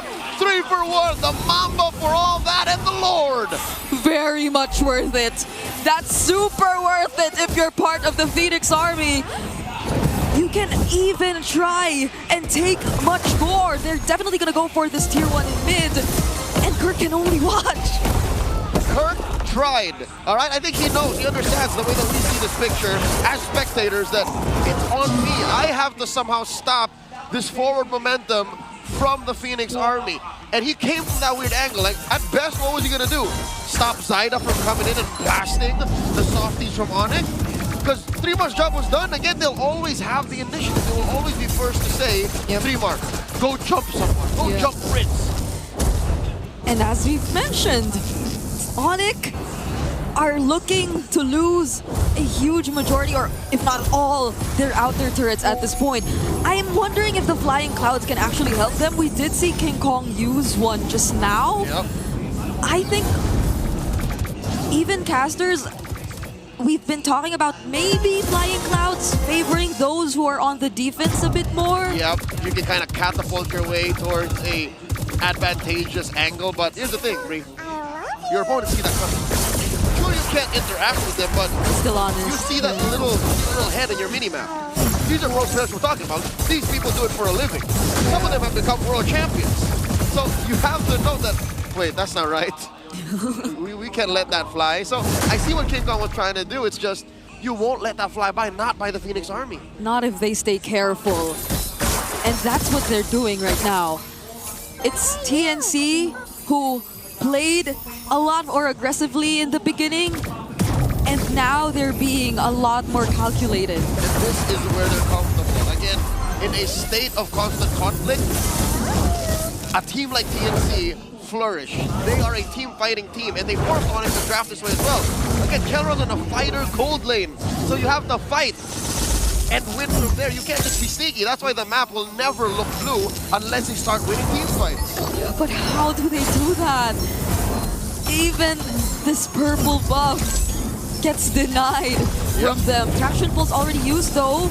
Could they be dealing with Benny Cutie first? But it's not just the Firaga that he has. If we have to look at him, he also has the Immortality picked up already. Effectively 4 life bars. Effectively, multiple ways to trigger the Last Insanity, even if you get bursted. And again, we mentioned, we agreed, there is no burst from Onyx. No. Not now, not in the mid game. We're approaching the late game. Maybe there is a way. If Kirk can somehow find that miracle angle. Yeah, I think just now too, the Traction Pulse and the Solar Beam dealt a decent amount of damage, but again, I guess that's the keyword. It's just a decent amount of damage. Nothing that Benny QT couldn't really recover from, but they get to force out the Crimson Beacon. But does Chaknu want to look for a target? They don't know where King Kong is too, by the way. King Kong gets spotted though, and now they flush them out. Onyx could not come any close, and Chaknu is willing to be the sacrifice. The same play. King Kong 3, 2, 1, go shoot. Gets a heavy win.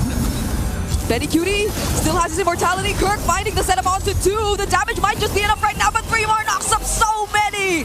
But TNC, with 2 members down, might not force the fight anymore, not unless they actually want to. Benny QT, no Moraga armor, in comes Zaida. Enough damage to disincentivize Onyx from pushing forward. This is a blunt push by Onyx, by TNC. I think Onyx should be thankful. Onyx did a great job there.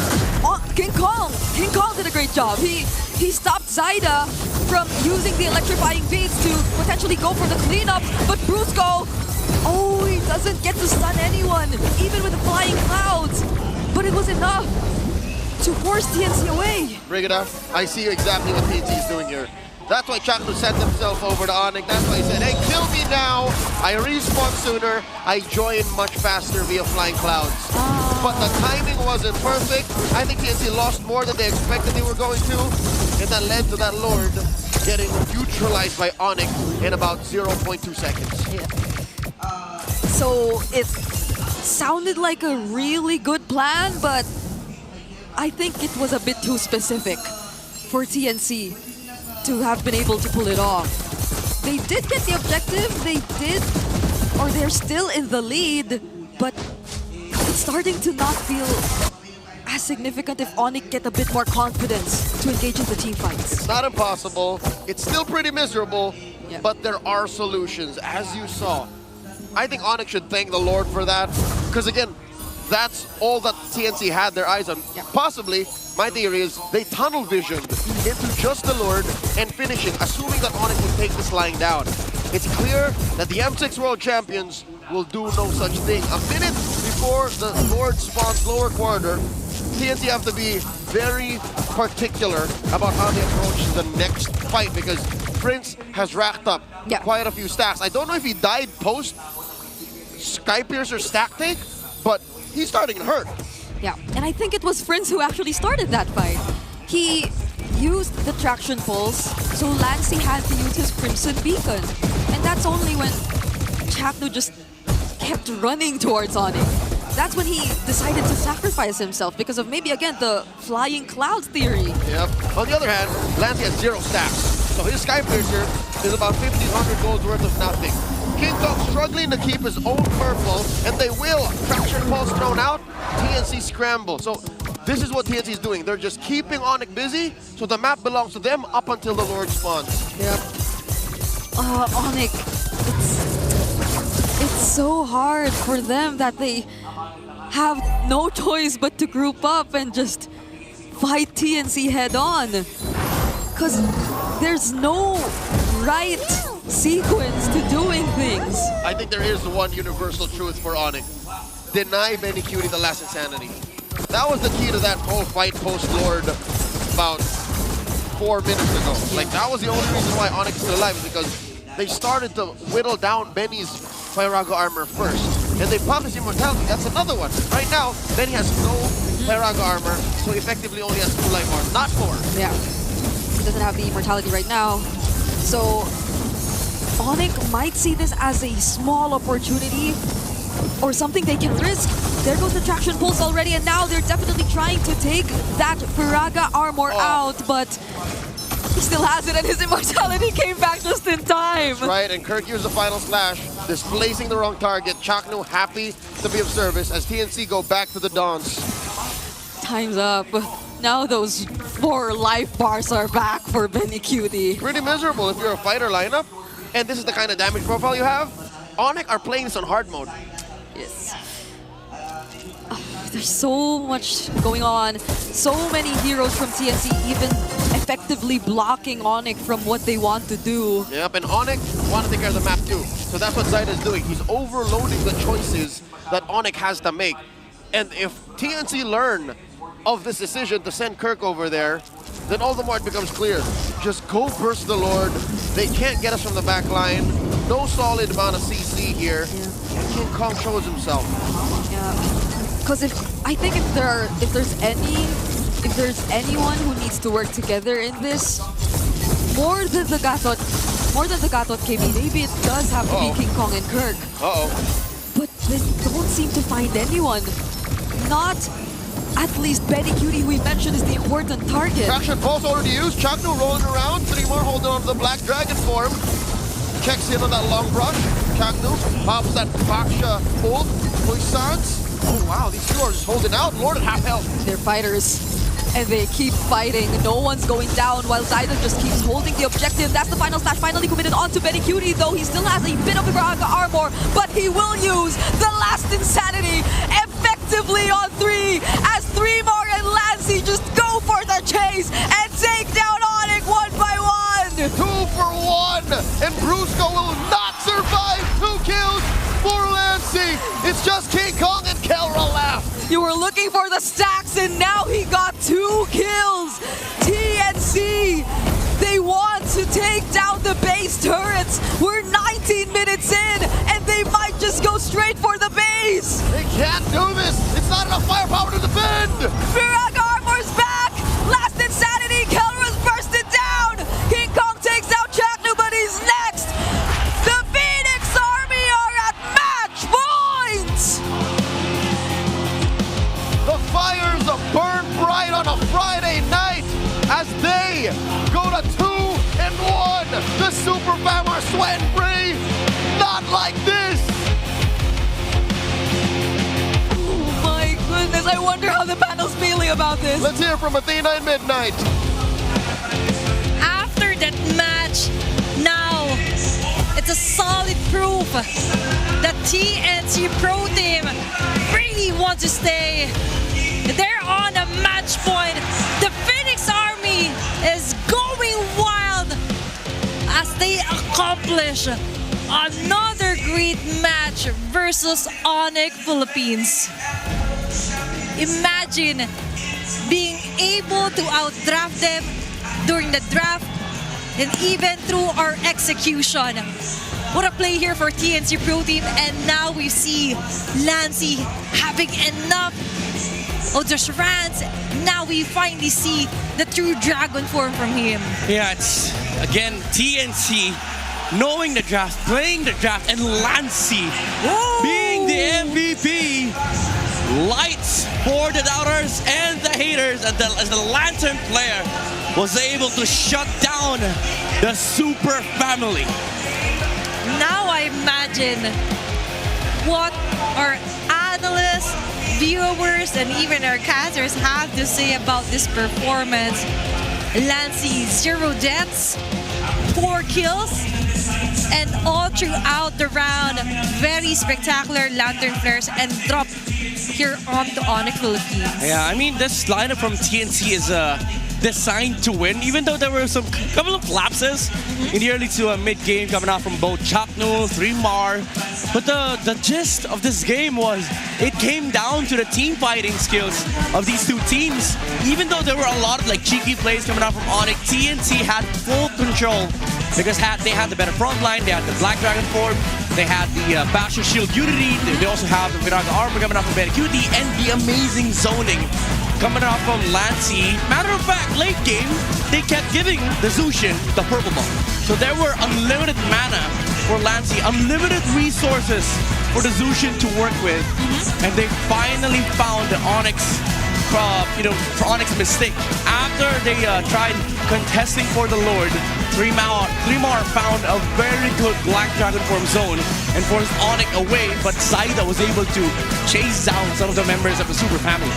Plenty of I love yous being thrown around for that game number 3.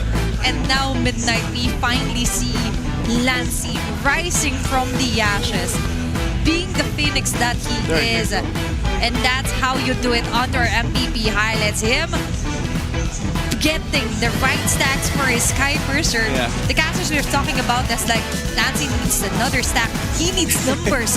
And right on cue, getting a double kill. Man. on to those Lantern Flares and actually finishing up this round before the 20th minute mark. He even left the Arlott in the middle lane. Man. And the Arlott died to the burn and the Sky Piercer of the Zushin. And Onyx couldn't do much in the late game. Onyx Philippines was trying to find the right timing. They were able to actually equalize the kill score around 7-7. Yeah.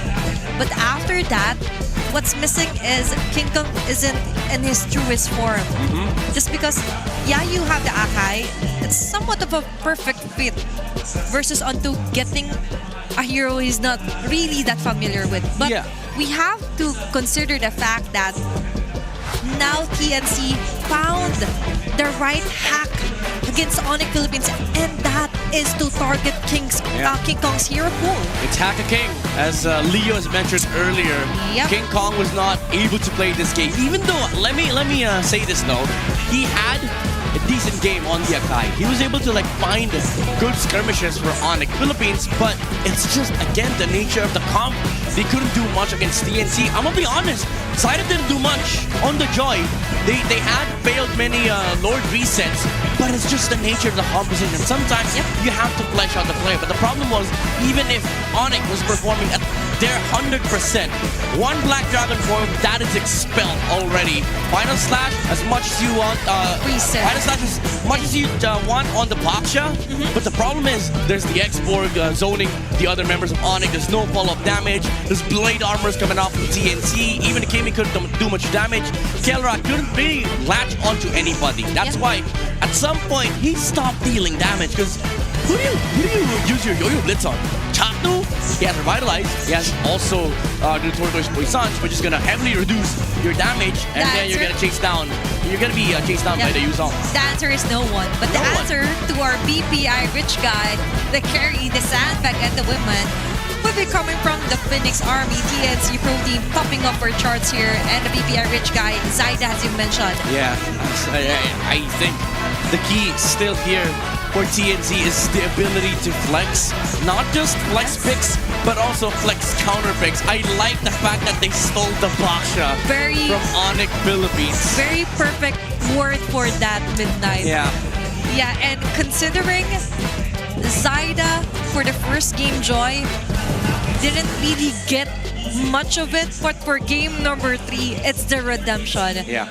It's a good redemption though, but I still am not convinced. This Joy pick is, it serves the sole purpose of blocking King Kong. That's all what this Joy pick is. But I think it suffices. If you remove King Kong from the equation, you don't need to overperform. You just need to play the game. If it works, it works, It right? works, yeah. For TNT Pro Team. What a game, what a draft, and what an execution here. Props to Lancy, of course, not getting killed. Any single death didn't come from him here from the side of TNT Pro Team. I just want to put it that. Because so far, for this whole series, Lancy has been slowly developing and now developing onto our head-to-head or XP laners for this round. Kirk with his Arlott and 3 more with his Yuzong. I want to say this. 3 more was having a fantastic time for the first 2 minutes. He had a kill against the Arlott, but Kirk still showed up. He was still playing okay as the Arlott. The problem was 3 more had TNT. Kirk had what, a Kai who's forced to use a heavy spin because 3 more used the Black Dragon form. He was basically left to his own devices. And even if he finds a good set, he's met with revitalizes, damage reductions, Miraga armors. There's so much layer for Kirk to go through, and he played a good Arlott game, but it's just again the difference between how 3 more was able to perform even under mistakes, while Kirk had to play a perfect game while having to rely with his stats. So his teammates, hey guys, don't beat, stop fighting, just look for the objectives, let's push towers. Now Black Dragon form cancel. He was forced to be the one calling the shots here for game number 3. And it's like showing out on a gunfight using a knife, right? Yeah. That's how it felt here for Kirk. But looking at their previous drafts here for game 1, game 2, and game 3, The first game went to the hands of Onyx Philippines, and the game 2 simultaneously went to TNC Pro Team. Now, all of the wins was onto the blue side, but suddenly for the third game midnight, it's on the red side, and they made a hell out of it. They did a damn good job for this one. First order of business, clean up the draft for Onyx Philippines. You stay blue for the sole purpose of you get King Kong's hero first base. That's a golden rule that they've learned from Season 15 and throughout the regular season of Season 16. That's a hard truth. You do this, Banny, Haya, Yisun, Shin ban, you leave Yuzong open as well to a team that plays Yuzong. You get results like this. This draft is absurd, honestly, for TNC, and props again to the coaching staff for finding this. This was a steak, a medium rare steak served to TNC on a silver platter with a golden spoon and fork. With a mashed potato on the side. With a mashed potato on the side, red wine, fine dining tables. I don't. Honestly, I don't know. It's complete. With the appetizer, even with a dessert here for TNC Pro Team, and the cherry on top. Oh, that's my favorite dessert, by the way. But anyway, though, the dessert will be, and the sweet treat will be to survive this lower bracket match for TNC Pro Team. Don't tell me this is how Onyx gets closed out. The last course of action is to get another game win versus Onyx Philippines, and your vibe. Is this the end? Is this where it ends for Onyx Philippines? Is this how you end the Herald's era? Is this how you end the global power? Is this how you end the reign of the M6 World Championships? After making noise with your thunders, taking the time to introduce yourself to the world, even going to the MSC, and now you want to defend your throne. But you have to defend your spot first before taking a step onto the Emerald Championships. And there's a TNC Pro Team ready to block you in any point you make. God, it's the Chalk Mamba. Time and time again, it's always the Chalk Mamba. To be fair though, it is a collective effort, but it's just so funny that Onyx, after today, imagine if they lose, we lost to Chalk. The Venom is back. He's with Antimax, Benny Cutie, you know? And Kella's gonna have like bad nightmares about this. I lost to my own Venom. Let's also consider Hito. I don't want to forget about Hito. Hito, of course. Sorry. I'm sorry. I just want to acknowledge him. Acknowledge me. Yeah, and that was a very masterful draft. And of course, props to Lancy for showing us better development. Yes. Even though people tend to say that you only always use the Lunox so far here on all the games that you played. But for a Jushin pick, now we're talking. You now like? We love it. Now we love it. Yeah, for the Lancy doubters out there, you gotta type I like. Because they just won. Just beat Onyx with a Zushin. But that's the main concern though. Like next game, if those get taken out, we might be forced to switch back and forth again. Maybe choose a different hero for Lance. But let's see who will have the chance to pick off their sides with what happened on to game number 3. Should be TNC, blue, right? red, blue. Should be yeah, TNC. Should be TNC on the blue side, if ever. But so far, we've seen numerous chances well here for the Phoenix Army and, of course, for the Sonics out there. But we have a quick update before we head on other game number 4. Let's all watch this video from MPL Festival Update. Welcome back to Super Fan City. This is your very own Odin. And for today, we will explore the Infinix GT30 Hub. At sasamahan tayo ni Sir Mido para explain sa atin kung ano nga ba ang meron dito sa booth. Ano meron dito?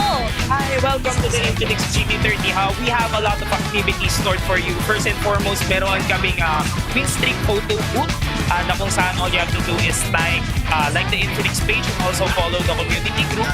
And then take a screenshot of the photo na kasama yung favorite MLBB hero mo, and you can have your printed photo. And then we also have the JC Trigger Challenge na kung saan kailangan mo lang din mag-follow sa in-games on TikTok and then also get a 500 points at makakuha ka ng fish. And then we also have DIY backpack na kung saan you just have to join our KOC and dental program at makakuha ka ng libreng backpack. And then at the end of it all, meron kaming raffle na kung saan once you posted our UTCs, meron pwedeng sumali sa aming raffle and pwede kang manalo ng Infinix exclusive merchant and also a GT30 Wow, napakarami pala naghihintay dito sa Infinix GT30 Hub. Maraming salamat, Sir Mito. Pwede ba ako mag-explore dito sa inyong hub? Pwede. Feel free to explore. So maraming freebies, kaya alam nyo na, kasama nyo ako lagi sa mga ganito. And first of all, puntahan natin tong bag bag na customized wherein we can style our own. Meron mga letters, meron dito mga characters, meron din dito mga different elements na napaka-cute. So now, I will design my own. Isa to sa mga pinakamahirap gawing decision sa buhay ko ngayong araw. You can be creative with your bag tags. Pwede nyong ilagay yung pangalan nyo or even yung mga characters and elements that we have here. This is now my final product, my bag tag from Infinix GT30 Hub. And this is my plushie. Sabi ko naman sa inyo, marami kayong pwede makuha dito sa kanilang booth. And hindi lang yan dahil ang mga kasama sa Infinix Fancy Cluban will receive prizes sa dulo ng ating fancy. Una na dyan, ang second and third runners-up will receive Metro Zero tote bags and 5,000 MOPP diamonds. Our first runners-up will receive Metro Zero tote bags and 10,000 MOPP diamonds. At syempre, for our grand champion, they will receive Metro Zero shirts, 25,000 MOPP diamonds at tumataginting na Infinix GT30 phones. Katulad na nila ang ating mga pro players inside the MPL arena. This is the fruit of hard work na ginawa nila all throughout the regular season up to the playoffs. At ngayon, naghihintay na ang The Beast sa mananalo between Auroras and Kabarangay para sa Grand Finals ng ating Infinix Fancy Cluban. Ito lamang ang update natin dito sa Super Fan City, kaya naman balik muna tayo sa MPL Arena.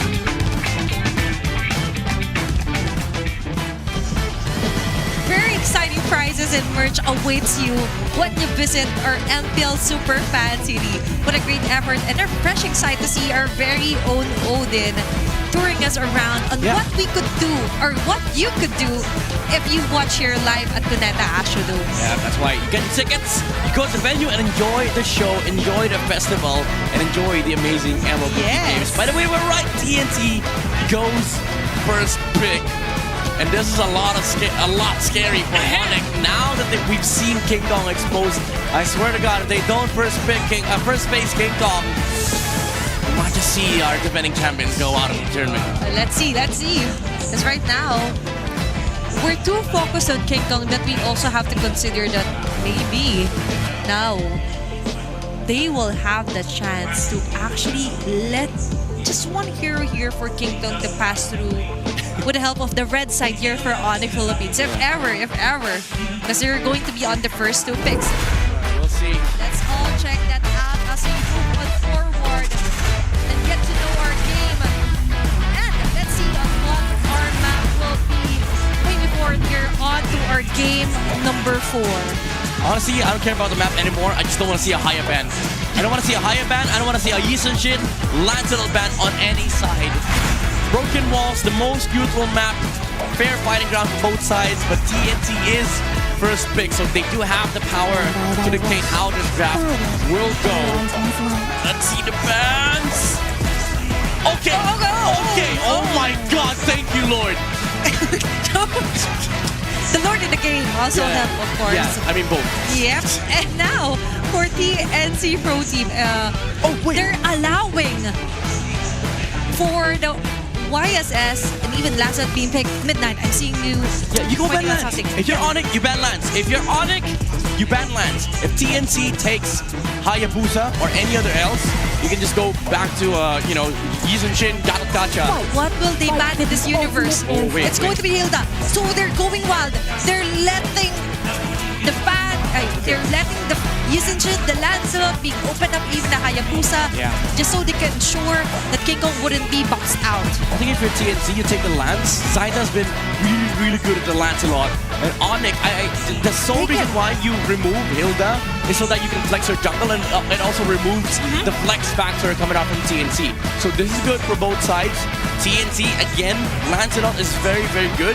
And the response would be the Yusuchin Gatot for Onyx. Bottom line, just take the Lance. Just take the Lancelot. For the NC Pro team. So Onyx Philippines will still have the option to get the Yusinshin.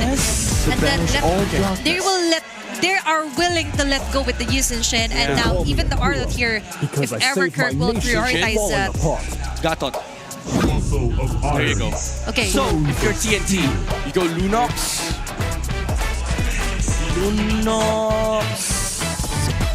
Is this the time to get the Lunox? I think Lunox Alice works here, honestly. Give me Alice.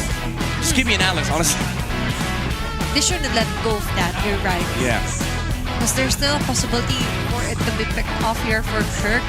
Although the Uranus is actually still open here for Onyx Philippines, but on this very nail-biting round, you would want more firepower here for the NC Pro team. Lancey, just get the Lunox. Yeah, just get the Lunox. You don't need to flex anything else unless they want a Valentina. Oh, they steal the lead. Okay, we forgot this one, and Alice. Chatos, I like this. I like this from TNC. It's still a flex. This Khalid could be played XP, roam gold. Everywhere. That's super flex here for TNC Pro team, and very sustainable heroes here for the Alice and Khalid pick. Now for Onyx PH. What route do you go if you're Super Friends? I think they're going to pick up a Super Friends hero here. You need a mobility hero. I think Valentina's okay. Selena, not too bad. I mean, it's kind of bad, but... Selena will have a hard time, actually. Even if he manages to land those arrows up against Alice and Khalid, they will just brush it off. Kimi's crazy here, but Onyx might just be crazy enough to pick it. Valentina's the same as they steal it. Alright, okay, this is okay. At least he has a way to dodge and they can just ban the Kimi. But even then, if you wanna go down the Lancey route, you have to commit 2 bans on Mage. It's the Kimi and the Valentina. Kinda tricky here, if ever. Now, what we're not yet seeing here for Onyx PH is actually here for Kelra. We do consider the Ruby still viable option here to show, but I haven't seen him yet. I think you go traditional marksman here for Kelra. You can't go fighter. Alice is just gonna Alice enjoy and Khalid, I mean, to be fair, you can play the oh wait, TNC, call me crazy, but Novaria might just be hell of a pick here for TNC. If they find the Novaria on blue 4-5, that could work. We've seen a successful Novaria so far here on our playoffs, but let's see if they will be able to see that. Okay, ban Phobius. Phobius. I think Lapu should be the next ban here for TNC, honestly. Options for Kirk as well. Let's discuss that one. Yeah, Lapu. I think that's the best one. Is the Arlot still a possible option if the Lapu will be banned out? Even if you take Arlot, they have an Alice inside of TNC, and against this lineup, I don't think they're worried about like displacements. They have a lot of ways. They actually want to be in front of you. So if you use Final Slash and these guys commit, like the Yusinshin, God of Gacha, Alice is gonna be like, hey, I can flicker on you. I can use my Throne of Ruin and then just kill off the other members of Onyx PH. Let's see, that's a beautiful ban. And featuring Chao as well here for... 1v1. Let's go! Let's go 1v1. Dance off. No, I'm just kidding. A face-off from Chao representing the Sonics. Yep. And Madame representing the Phoenix Army. Yes. Now we're talking. Things are getting more interesting here. I love the prod. I like the fun. Very fun to watch here at Cuneta Astrodome. What I don't like is this Farsa band though. Why? They already have a Farsa. Oh, alright. Sorry, they already have a Gatot and a Yusinshin. I mean, the Farsa is okay because we have a Lunox. This tells me this is a mid lane Lunox on hands of Super Prince. So for Onyx Philippines, for them to save this flex up until the last pick, you go XP/Roam here. Lafu again is open for Onyx to take. Maybe the KP is open here for Lancy if he wants to, but a Cho, as I've mentioned, will be picked off here for Onyx. It's probably a Cho gold lane. I don't like this though. It made the draft for Onyx very funnel-esque. Like they rely heavily on the East and Jin, and then you have a Khalid and Alice problem, which does not solve anything. You're right. Even if you build up more physical attack damages here for a Cho, it doesn't eliminate the fact that the Yusin will still be the sole funnel here for damage leader here for Onyx Philippines. Now for DNC, what do we see 1-1? is the possibility here for Lancy as well? Yes, the 1-1 for Benny is I think still the Warrior 1-1. The Warrior 1-1's good. Oh, Espical. They are switching up. Yeah. Valentina for Lancy. Now we're talking. Now they won't lag onto the crowd controls. They have the firepower. Oh no. They have the setup. Onyx Philippines, is this a flex show? No, Kelra, you don't go Nathan. This is so greedy. This is so greedy. You have a YSS, the niche protection. You don't go Nathan. We see some reaction. We hear some reactions, of course, across the other broadcasts. No, you go something else. You go something else. You go Lunox Gold, I believe. You take a different mid. No! He locks it in! It's going to be a Nathan Gold lane. Is this the hero that will turn things around into the favor of Onyx Philippines? But for this draft, Wolf, I see some frustration in your face, especially onto that last pick for Onyx PH. I mean, it shows that the draft is equal, but TNC dominates early to mid game, and Onyx is greedy as hell. They need all the farm that they can get, but how could you against Alice, Khalid, and Esmeralda? But let's see on how will they ride the tide. Is it time for them to bow down as Onyx slowly crumbles down? TNC waiting for the final point. Let's head on over to the land of Dawn-casters. It's your turn. We are approaching the point of no return as TNC go into Game 4 at match point. Onyx PH have one chance, one more game to turn this around, to take us all the way. Who would have thought we'd actually arrive at this point? And who would have thought we'd be seeing the M6 World Champions in this dilemma? Not me, Brigida, not me, I'll tell you that. I'm gonna throw my predictions out the window. The way things are going, TNC are changing the game. And if I look at Onyx draft heading into this very important game, I'm feeling a mixture of accepting the fact that there has to be some change while also still banking on comfort, on Kelra's signature playstyle when he is on a marksman. It's a hard carry game for the Super Fam as he and King Kong will take up all the farm.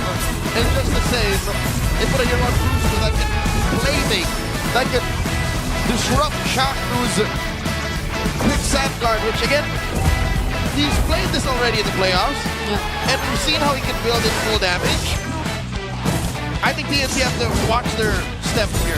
They can't overheat. Yeah. Good thing for Onyx though is that given that they have this, well, as Midnight may call it, very greedy lineup, which you can somehow depend on for some damage, even when we are just in the early stages of the game. They're playing it with just the right amount of aggression. So we don't see any lanes really that far behind or losing out completely. It's a small lead for the Super Fam, and the conservative play from Super Prince allows Zaida to feed out and take the small camp. Chaknu on his back, the knock by Brusco. Oh, that's a flicker already forced out from the Mamba. So Onyx might have a slight upper hand here, but Kirk doesn't have his level 4 yet. There's a Mount Shocker. King Kong sees them all. Turtle at half health. I'm so not used to a back out in the EXP lane, but it is what it is. Right now, who will get the turtle? It's King Kong! A clutch knockup from Brusco, denying him that off cap though. Kellera goes down, and now Onyx are trying to look for more. They take down 3mar, but I can't imagine what happened down bottom. Yeah, no. Besides what happened in the turtle pit, very sad. TNC miss out. Moving on. That fight in the bottom, what was that? We missed out. We can only speculate, but Benny committed his flicker. Kellera did not. But a kill is a kill. Like, I would take Benny's position any day. It's an Esmeralda. So you would assume that Kellera should be keeping his distance, but yeah. I don't know if the flicker was just able to force his way through. That means Kellera overstayed. But then he has... Because you see, entropy is used up. To be fair, it did not cost him too much. Yeah. It put him down to be 200 gold. Up top though, Kirk. It's just very uncharacteristic of the gold standard. Oh but Chaknu! We did highlight Chaknu, but Onyx with the damage they have might just be enough. Kellera here with that half health. Click that entropy defensively. TNC signs of overheating. 3.5 minutes in, they may be forcing too much away from Onyx that it's costing them. Yeah. Chaknu might have to be a bit more careful in the rotations that he does, because in as much as you'd like to think that he's just doing it on his own and he's just gathering information for TNC, it's like Onyx are the ones following him. And it's not just them following Chaknu, it's them being able to poke him all the while they're doing that. That's right. Because they have ways to deal slow damage towards this Khalid. And Khalid can play proactively. It's one of his main strengths. Rotate where I want to, fight where I want to, engage on who I want to. He's being very reactive. He's forced to be reactive. The push by Kellera, shredding through that gold lane shield. TNC, they're down 2,000 gold now. And forcing an AOG from Kirk. What's the plan here for TNC? How do they farm in a situation like this? Yeah, because so far everything's working out for Onyx. Their farm-heavy heroes are getting the farm that they need. Kirk trying to disrupt another knockup. Oh! Zaida doesn't get to use his retribution. He's the first one taken out from TNC. Brilliance already committed by Lancy. And they're forced to hug their mid lane tier 1, but Super Friends! He's the one on the Lunox this time, but look! It's the impure rage, Brock. Oh my lord, Lancy. He's still got that brilliance, but it was too little too late. TNC, they have to respect what Onyx is bringing. Yep. Folks, a gold lead across the board, roll per roll. Looking at the items now, this is not where you want to be at 5 minutes as a Lancelot. He is so underfarmed. Zaida is starving. It's not the Zaida we're used to seeing at all. I don't even think Onyx have been doing much to disrupt his farming. It's just whenever they meet at the objectives, they have this way of dealing with Zaida head on. Is it really just Brusco? It's Brusco. I think it's also partly Kirk. And the vision that King Kong provides, it allows for Onyx to just be super macro-centric. Then Cutie bullies Kellera out. The rest of Onyx collapse on him. Oh, King Kong's able to deal with Benny. Throne of Ruin catching King Kong. Nobody has the traceless, but the fast execution from Zaida. But he gets to receive the way of the dragon. 2 junglers down, but 3mars chasing after everyone. But he'll have to gleam out. 2 for 1. Finally, TNC gets something in the exchange. Kellera's not done. Almost takes down Lancy. He gets on out of there. Close call. I think TNC are just giving too much away to Onyx. That's the story in the early game. Brigadier, you were wondering, is it because Onyx is attacking very specifically the farm of Zaida? No. It's just Zaida's been out of commission too often. 2 deaths on a Lancelot early on. That's not how you want to start. Yeah, he just has War Axe right now. He used to be a much faster jungler in terms of getting what's needed, but another kick from Brusco turns into a casualty for TNC. 3mar as a tanky Alice can't stand long. Not as tanky just yet. I think at some point he just understood that he done messed up and he didn't even use the flicker. Didn't even have a moment to gleam away. So Onyx will secure that final turtle. 3 for 3, 100% over to the Super Fam. And they're gonna stop Zaida from split pushing. Like, it's that bad. they honestly feel so locked in right now. Onyx, something might have just awakened in them. Yeah, again, we talked about how in the draft, it seemed like they just focused on themselves first. Yeah. And then on a secondary note, allowed for the synergies to find themselves. That's why we see this odd Gatot Kacha XP lane. They just decided, hey, Kirk, just ruin their backline. Just go find a way to stop them from doing what they're doing. Yeah, it's odd, but it's what Onyx wants to play. And now they find another kill. Chapnu couldn't get things done. Mountain Shocker still not used by King Kong.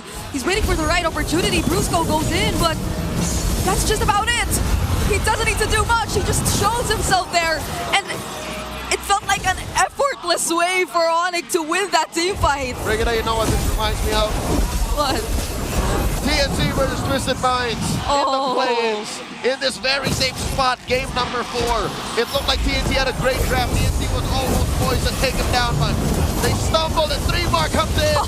Kelra predicted the Flicker Throne of Ruin and still had the entropy to get out. It's not the first time we've seen these reflexes from Kelra. He knows when there's such an attempt coming in. That's what he did earlier with Lancey's Lunox while he was on the Ruby. He just found that perfect. I'm offended. 7.5 up are Onyx. 9 minutes in. King Kong, Kelra, and Super Friends have found a way to make this very greedy lineup work. 3 cores, all sharing enough resources on the map, given that it is at the expense of TNC. First core spawns in the upper quarter, and that's it. TNC have no outer turrets left. Right now, the most they've been able to do in terms of turrets was just damage the top lane tier 1. Another kick from Brusco! AOG helping secure the kill on Chaknu. The Mamba is a non-factor in game 4. Blink and you'll miss it.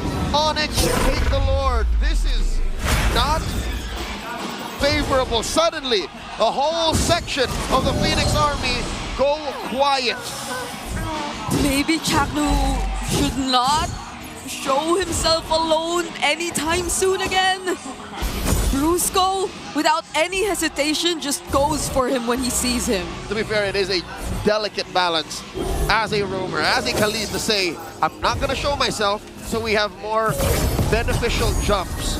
And also, I have to clear these bushes so my cores can farm. Like, where do you put yourself if you're in the Mamba's shoes? It's a lose-lose. Such a struggle for the Mamba right now. We don't even get to see a successful Raging Sandstorm come in just yet. Maybe the most they could rely on is a counter-engage for Onyx attempts. But they're not risking it just yet. They're just trying to clear the base turrets. The Super Fam are in the base. Top and bottom have fallen. Mid follows through. Super Fam, Onyx, PH, they smell blood in the water. You can feel the micro decisions coming in. There's just so much damage right now from King Kong. Chaknu's already half HP. TNC clear the Lord, but Kelra just went for the base! The drums of war beckon. The inevitable 5-game series we were gonna watch. TNC gets stopped in the tracks. Onyx, take us all the way. You could see them, you could see the Sonics. They're saying that it's not over just yet. We're going to a game number 5. Let's go on over to Midnight in Athena to talk about what just happened. And with that, the crowd goes wild as Onyx PH stays on the game, ensuring a game number 5 in the making. I gotta ask, where was this Onyx yesterday in the past 3 games? This is the swag that they've had for 2 seasons now. Even with a comp like this, they make it work. The micro, the swag from Brusco, I miss this. Being able to get in your enemy's heads and be able to outplay them. Brusco was phenomenal on this show, alongside the combination of Super Friends. Even though I would say Kelra was left to deal with Esmeralda by himself, you know, the other 4 members of Onyx, they were having fun. King Kong was having fun. He was getting neutral objectives. And then, finally, the Sigma pattern is able to come through. And with that is the help of the Bruiser. Brusco our Game 4 MVP. Getting those kicks in, ensuring a perfect setup here for Onyx. You see how laser focused Onyx are. They don't even care about MVP. He didn't even realize it. They're straight discussing Game 5. They don't care. They were like, okay, Game 4, we're done. With one last game. If we win this, we're gonna get we won against TLPH, and then maybe we don't talk about M7. We just focus on this match. Yeah, and so far, that's how laser focused they are. That he didn't even realize there was a camera right in front of him. But what he did realize, what right in front of him, is a show that is still open. And now that he got this show, it opened up a huge horizon here for Onyx Philippines to totally maneuver their way around. Early game, let's take that lead. Early game, let's take those numbers in. Yeah, this is how Onyx used to play in Season 15. It's a big throwback. This is how they were able to demolish other teams. Even Season 14, like a swag coming out from Brusco. And whenever they win first turtles, it's usually just game over because they just hold on to each other. They move around the map. They start from mid. They go to a side lane. And then they just take over, and TNT couldn't answer back. And the problem with this comp is that if you lose early game, you lose steam in the mid game, you essentially have no late game. That's why it feels like it's a stop. Even though Onyx, they still need time to farm. The late game just came much faster because the resources that they're taking, it's not just the creeps, but it's also the bounties on the heroes' heads. They have the freedom to choose. And they chose right here onto their targets. Without Shackle, 10 minutes. So much damage to juggle with the remaining 4 players here for TNT Pro Team. Fast game here for Onyx Philippines. And then it's a lightning fast here for their game, and even so midnight. Looking at the post-game stats as well here for TNC. Yeah, honestly, it's the jitters from TNC. They feel like their bloods are pumping, but when the opponent fight came around first turtle, I'm gonna use this word. They choked the first turtle. Even Chaco choked one Raging Sandstorm on the bottom side, and Onyx capitalized. These mistakes could not be happening. It's a lower bracket semi-finals, and one loss means you're out of the tournament. TNC, they need to keep their nerves together. They need to stay calm. They need to reset, because this was a game they should have won. They had the right tools. They had the mid-game spike. They had a better team fighting comp, but it just didn't work. There's another phrase to that. They were choked by Onyx Philippines. Yeah, that too. That is so hard to breathe. Goes hand in hand. Yep. And it's so hard to go outside of your TNC Pro Team. Yeah, you have the Khalid. Yeah, you have the Alice. But what can you do if he dies? Yeah. Continuously year out or round. And even Super Fins had a great time with this Lunox being snatched out, like snatching a candy out of a Cutler's hand here against Lancey. He was like, Lancey, this is what you've been feeling, huh? This is why you keep picking up the Lunox. Straight 5 games against Aurora. This is the Lunox hype train, and Super Prince is on it. 49,000 damage on the Lunox. Every setup, every stun that Onyx lands gets met by Poke, Chaos Darkening, and TNT. The thing is, even if they fight back, you see a lot of re-engage coming out from Onyx. The refocusing on the target. Brusco keeps going against Zaida, and the Lancelot was not able to play the skirmishes even. The baits as well on the G Condos just to force out those stone rows. Yep. It's what allowed Onyx to just have this massive lead in these fights. It's not about the economy, it's not about the heroes, their hero comps, but it's all about forcing the enemies to waste skills and spells, and then just, resetting and then fighting again. Because you've mentioned that their third game was a bit too chaotic. So now they've established order under chaos. Yeah. They use it to their advantage, and now looking at their big 4 titles, understandable, the sandbag will be Chaku, as he's continuously being hunted down with the rest of Onyx, and our BPI rich guy would also be King Kong from the side of Onyx Philippines, and the carry, as I mentioned, had a great time here. Super Friends Yeah. with the most damage dealt. No threat. Order of Brilliance, such a nice skill. That's why he's been able to like just stand on the front lines against these, amazing skirmishers. And King Kong as well being proactive in his map. This is what we need from the Sigma jungler, This is what we want for Onyx Philippines. The rotations in the mid, going out of the mid lane to go to the side lane. Man, I'm so excited for game number 5. This now turned into an Onyx favorite match because somebody woke up in Onyx. And now, survival mode is activated for Onyx Philippines. And you know what? When you're in the jungle, you know how to hunt, you know how to improvise, and you definitely know how to survive. Yeah. And that is exactly what Onyx Philippines did. And even King Kong standing up to what is true. They want to stay, and the way to stay is to win another game versus TNC Pro Team. To go no further onto what happened and went down onto that game, let's head on over to Wolf to discuss our game number 4. Showtime, Onyx ang hinahanap ng mga fans ng mga Sonics at ito yung ibinigay nila. Yung mga antics na nakikita natin sa Onyx Philippines nung kanilang prime, ito yung kailangan natin makita. Enough of the fighter, of the double fighter setup, enough of the slow plays.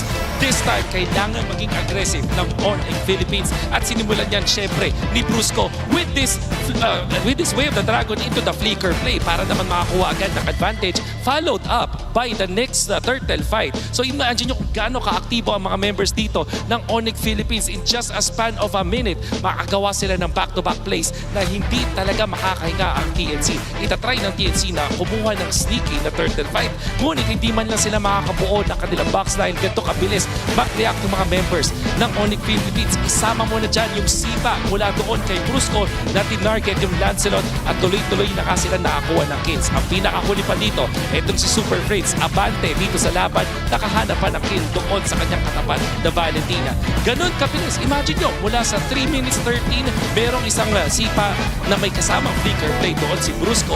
Afterwards, nag-clear na sila saglit. Nilabanan sa turtle yung TNC. Hindi talaga nila pinayaang makakilos dito ang Phoenix Army, kaya naman sila'y nakakuha ng advantage sa larong ito. I think that this is gonna be the thing sa upcoming game number 5. Mababalik ang site selection sa Onyx Philippines. It is recommended that they take the first pick. Pero kung ganito ang gagawin nilang klase ng draft order, kung saan bigla silang magsuswing ng isang Cho doon sa kanilang roam, tapos kukuha sila ng marksman, mukhang ito yung pwedeng advantage ng red side. At the same time, kapag ibinalik ng Onyx Philippines yung ganitong klaseng kabilis na playstyle, maka-counter nila yung relatively slower na playstyle ng TNC. TNC likes to set up. TNC gusto nilang medyo mas mabagal, naghihintay ng tamang openings for the perfect box scenario that eventually will give them the advantage. TNC, nagtitiwala sila dun sa kanilang laning prowess. Tingnan natin kung makikita natin yan sa game number 5. Let's look at this game. Back to the panel. Thank you so much, Wolf, for dissecting that game number 4. Wonderful explanation as well onto the antics of Onyx Philippines. They didn't just wait for the timing, they created one. Yeah, no hesitation. That's what I really love to see from Onyx Philippines. Again, Season 14, Season 15. Heck, even the world saw that in M6.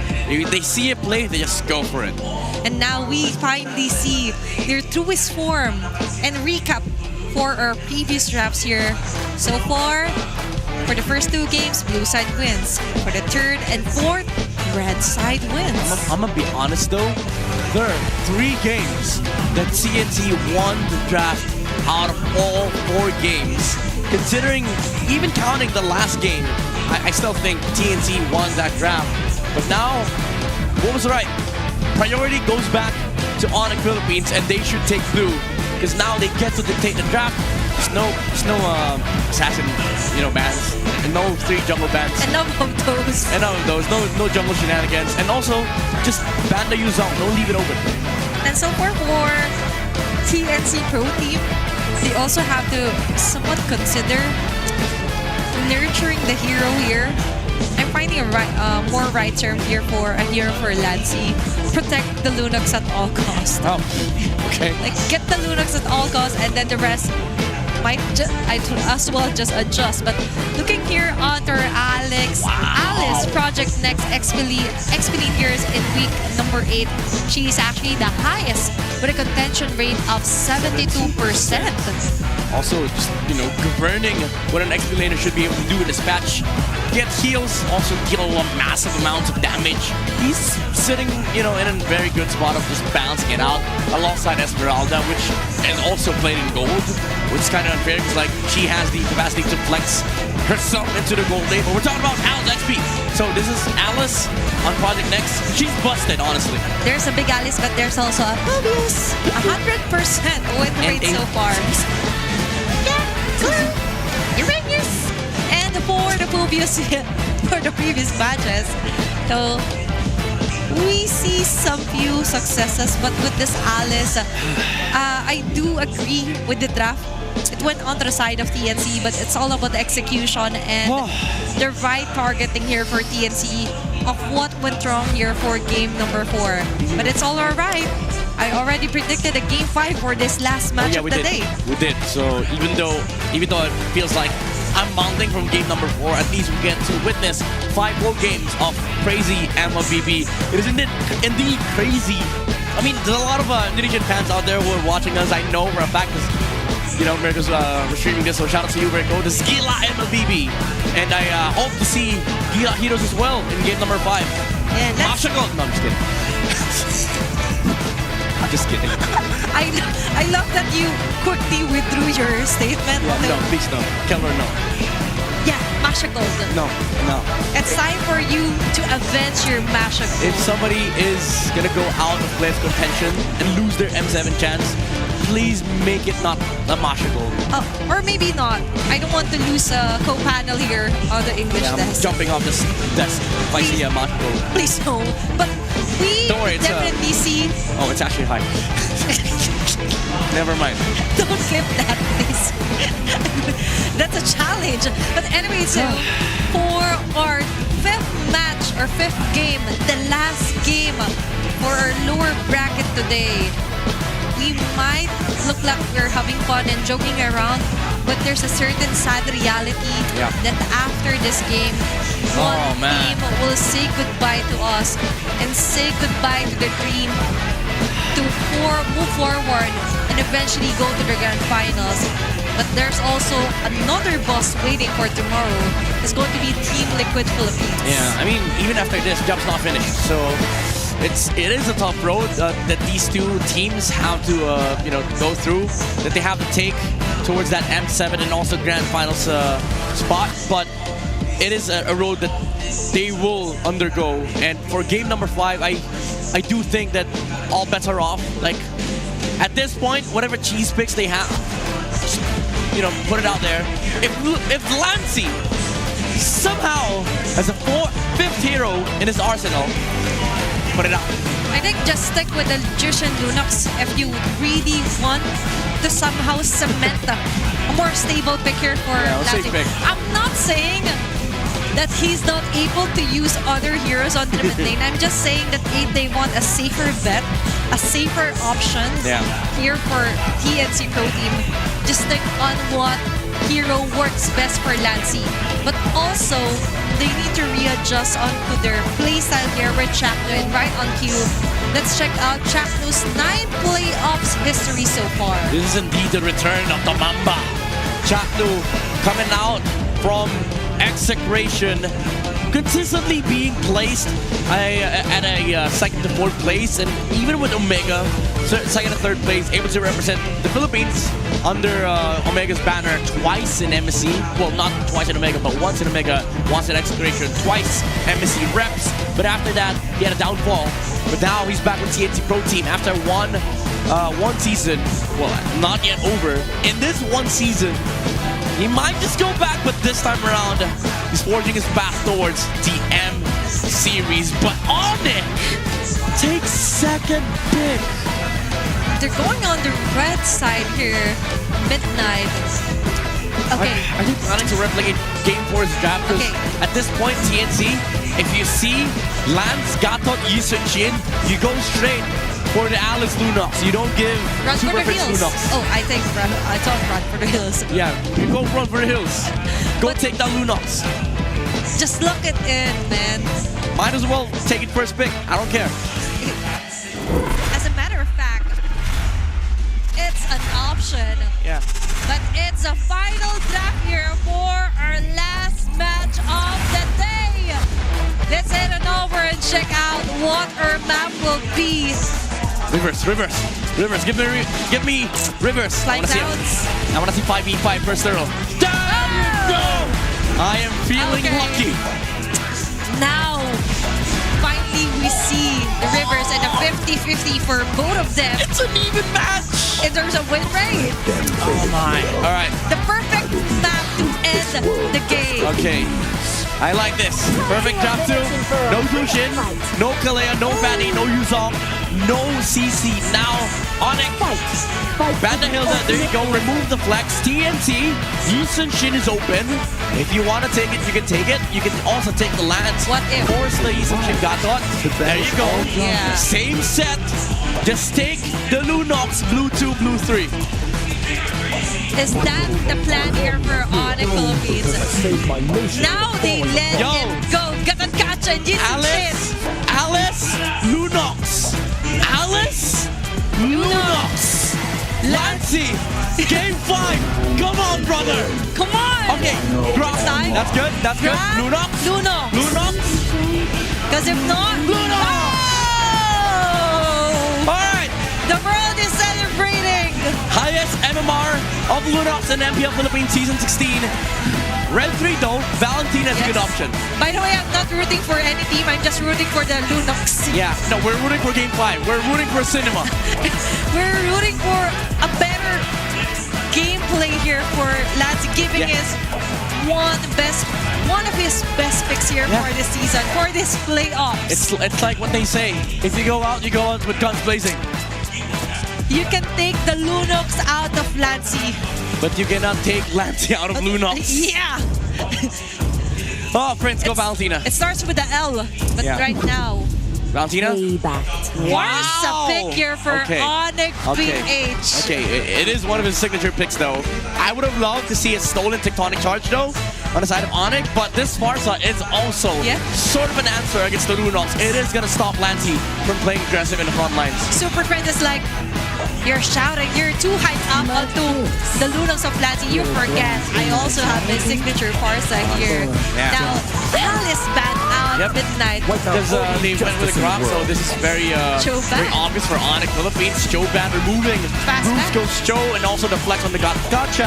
Now, I think it comes down to the battle of Arlets. Who gets Arlet, who gets Phobius, and who flexes Lawful Uranus. I think Onyx PH might get the chance to get the Arlet because they're going to be the first pick after this draft, right? I don't think you want Arlet Red 4 because if you go Arlet Red 4, there's Phobius you're letting for 3 go. more. Yeah, you're letting go of the Phobius, right? Yeah. And the thing is, you also can't rush Phobius Red 4 because if you do that, then TNT just goes, Lapu, Esmeralda. For Ben?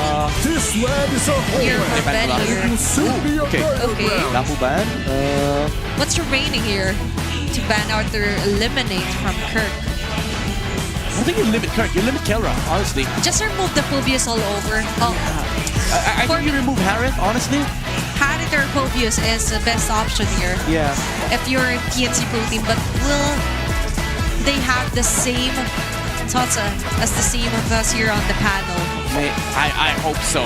If they don't ban the Harith, at least maybe they're prepared to pick up the Obsidia for Benny. Because these three, I mean, the Farsa's kind of okay against Obsidia, but it's still hard to hit the Predator Strike with the Phantom Shadow Meld, but they remove the Claw. Interesting choice. They're willing to part ways and to go up against a possible Phobius, or you mentioned the Obsidia, and Benny Cutie have seen some success with it. But now for Onyx PH, Kirk Hero. You can't rush Phobius. Is this the time for that? Yeah. You can't.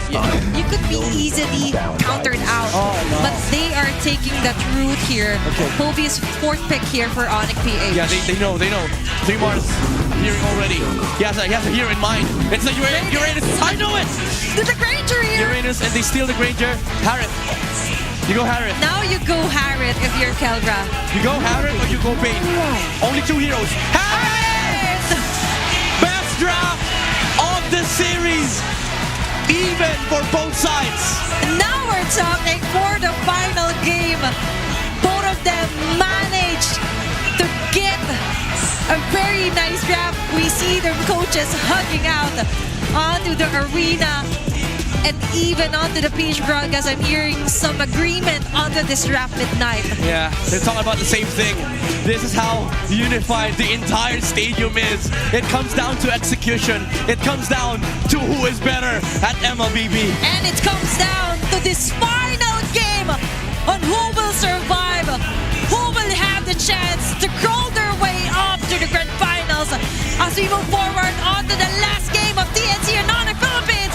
Now it's time to shine! No turning back, no regrets, no surrender.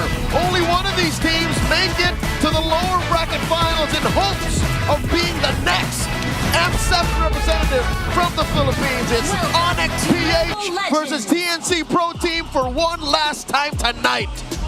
And I love how we're headed into this game number 5 with a draft approved by our panelists with considerably, in their words, the best we've seen all series long from both of these coaches, from both of these teams. It took them 5 games, a lot of picks they didn't like, a lot of picks they actually loved, but now, unanimously, both Onyx and TNC are coming in fully loaded, 150% ready to fight for their chance. Brita, consider this a chance. A chance. To make it to the grand finals. Because nothing's guaranteed. They still have to go through one more after this win. Whoever wins will go up against Liquid. But they're not the only ones who are ready. No. I could see their fans all hyped up both sides. The Phoenix Army and the Sonics have come in droves. They have filled Luneta Astrodome to the brim with orange and yellow energy that I have not seen in years. I'm loving it. Look at them. Just look at them. Every single time the camera pans towards either of these two teams' fans, they're either standing up, dancing, or being Sigma. Started young. Oh, wow. Look at this kid. 2-3. He believes that Onyx will take it. Oh, my But we got fans of TNT. You know what this reminds me of? What does it remind you of? Those TNC fans, they look like they've been fans for years. It's like they've been waiting for this moment for how many seasons long? The last time we've seen TNC this far, make it this far. Was it that season 9? Our panelists mentioned it, but wow. Okay, that guy's from the Phoenix Army side. Quick translation, it says, we let them reach game 5 and they want to win the series. I like this, I like this. Waifu, Brusco's Paramore is not entertained. She's joining in. Oh my God. Why do they have... The Phoenix Army are ready to donate tissues. I'm not sure if that's tissue or wet wipes. For all the tears. That's not part of the two things, but you know. All right, back to reality. Okay. Welcome to the land of Dawn. It all comes down to this. The winner goes on to the next stage. The loser says goodbye. It's an elimination on the line. We've said it in as early as game number 1, but now we're in game 5. We've made it this far, and this feels like a very comfortable draft for both of these teams. Those are the things we set in stone or set in place before we entered this game, and now we're finally in it. Of course, Lancey had to play his signature Lunox. Of course. 6-6, 12 games in total, going up against Kelra's Harris. By the way, was a final pick. It took a while, but this is some sort of homecoming. Yeah. Kelra picking the Harris, puts him in, oh my God, Super Prince almost gets taken down. Woo! that was calculated for sure. He did not burn the flicker. He knew he would survive just through the wings by wings. But it still makes you so nervous. You know what's on the line for this game. A single mistake could lead to a small lead for the opponents. And if you give your opponents these little inches, they could walk away with a mile. Look at that, an early Mount Shocker. Here comes King Kong. Oh, now that's a flicker from Fritz. He can't escape Zaida. And Zaida had his eyes on him. No one could save Prince. No one could save Prince. He spent the flicker. And Zaida, the killer instinct on this young man. Chaknu staying in mid has put so much pressure on Onyx. Talk about a homecoming. This is a hero he's played mid-season 16 after the rework on Grok, and he was one of the few to actually get a win on it. Chaknu on the Grok helping lead Zaida to a first turtle secured. They're crowding the orange. King Kong get farmed. They're not happy with the turtle. Now they want to deny King Kong of his orange buff, but they might not force it anymore. All right, Zaida's holding on to that retribution. Onyx can't fight this. They don't have their level 4s just yet. Zaida steals it away. A flicker from 3mar. He'll try to walk to safety. Onyx tries to punish him. That's the Mountain Shocker. Oh my goodness! Off-cam kill from Lansy onto Prince. Lansy with the help of Chaknu kills Prince, but we saw 3mar flicker and yet still die. I'll tell you now, I think TNC are still in the lead. We're brawling right now. Everywhere's a fight. Everywhere's a brawl. But this is how TNC likes it. I'm not sure if Onyx feels the same. Constant fighting, no sense of safety. A Phoenix flash from any corner of the map. That's exactly what the first 3 minutes of this game was. Onyx feels very uncomfortable right now. You could feel it. You could see how desperately they need some breathing room for King Kong just to focus on farming, to catch up. And fortunately, he got a kill there on 3mar, because if not, I wonder how the lead would look like, because he's already trailing behind Zaida in terms of EXP. But at least that one kill helped him still stay a bit on track. That's right, at least an XP bar or a half closer to what Zaida's doing. You know what, take it back. It's more than an XP bar. Zaida's still way ahead. Feather Airstrike starting it up. Okay, now they have their level 4s in, but the Revitalize is going to keep them safe. 3mar still being annoying as ever. But that's not going to turn into any kills for now. That's 1,000 gold lead TNC is looking at, lording over Onyx, making this second turtle spawning in the upper quarter. All the more still uncertain if Onyx can grab it. Benny Cutie bullies Kelra out of range, forcing him to drop that Salmon Force. Now eyes on the turtle. It's been a while since I've seen the Granger Harris matchup, but I'm pretty sure it doesn't necessarily work that way. No. Zaida, another turtle for TNC. Benny woke up. Benny, after games, oh my god, tech charge! And that's a successful flicker tech charge that we see from the Mamba. Brusco jumping in, unbreakable just in time. Nearly got caught in that wall. Kelra, not in a good spot either. And so is King Kong. Mind you, this is off of a turtle take and a sequence in the bottom lane. The gold lane advantage for Benny Cutie. This all led to a approaching 3,000 gold lead for TNC. They're running out of options. Onyx PH, where do they go?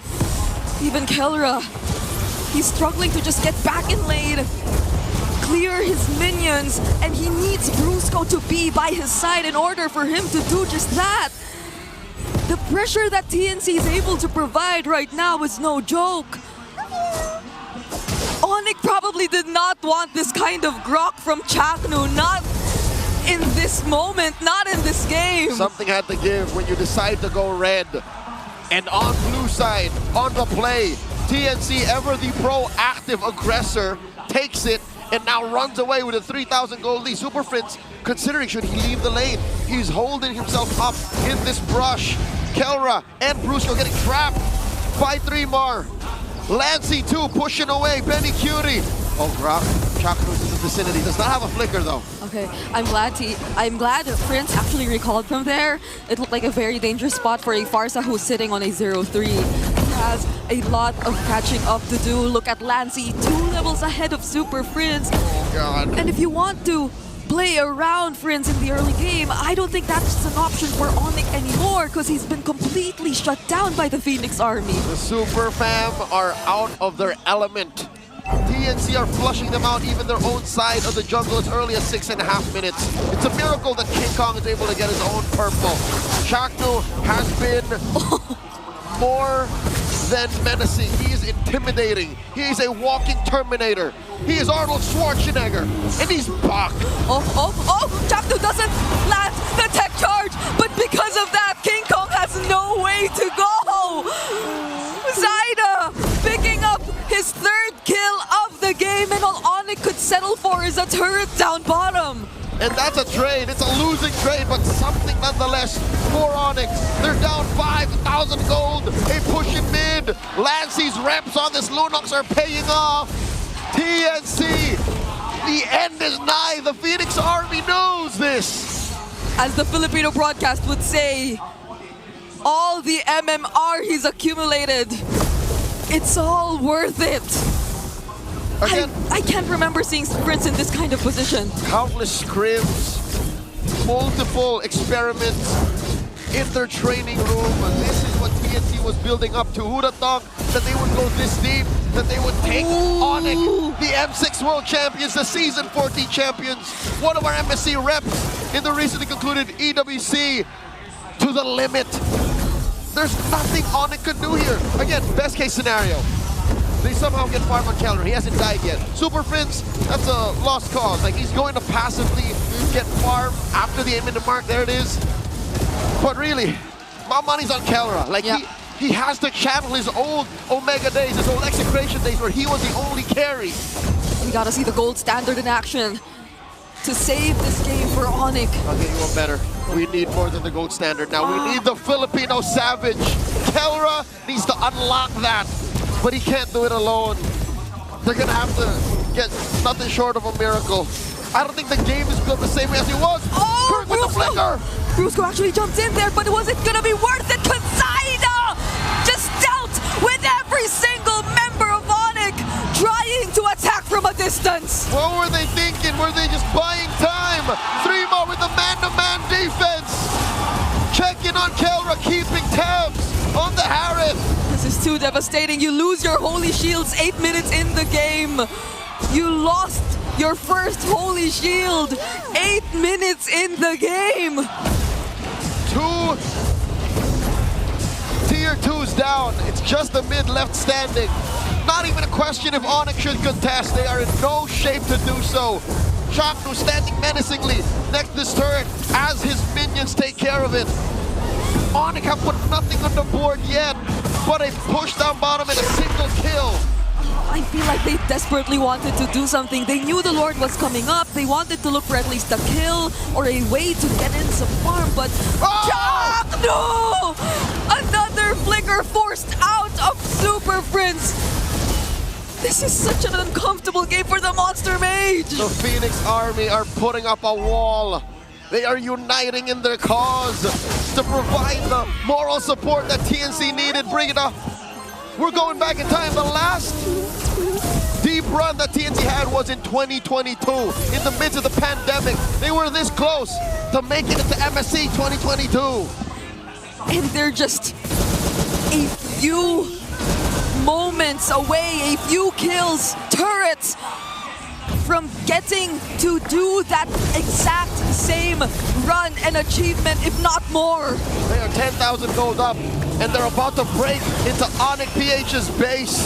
Look at this, King Kong! He's got too much on him. 3 more, flickers out! He's still alive! Onyx don't even get the kill on 3 Mars. Ida Thorn Rose to keep himself safe. But their turret in mid is barely up.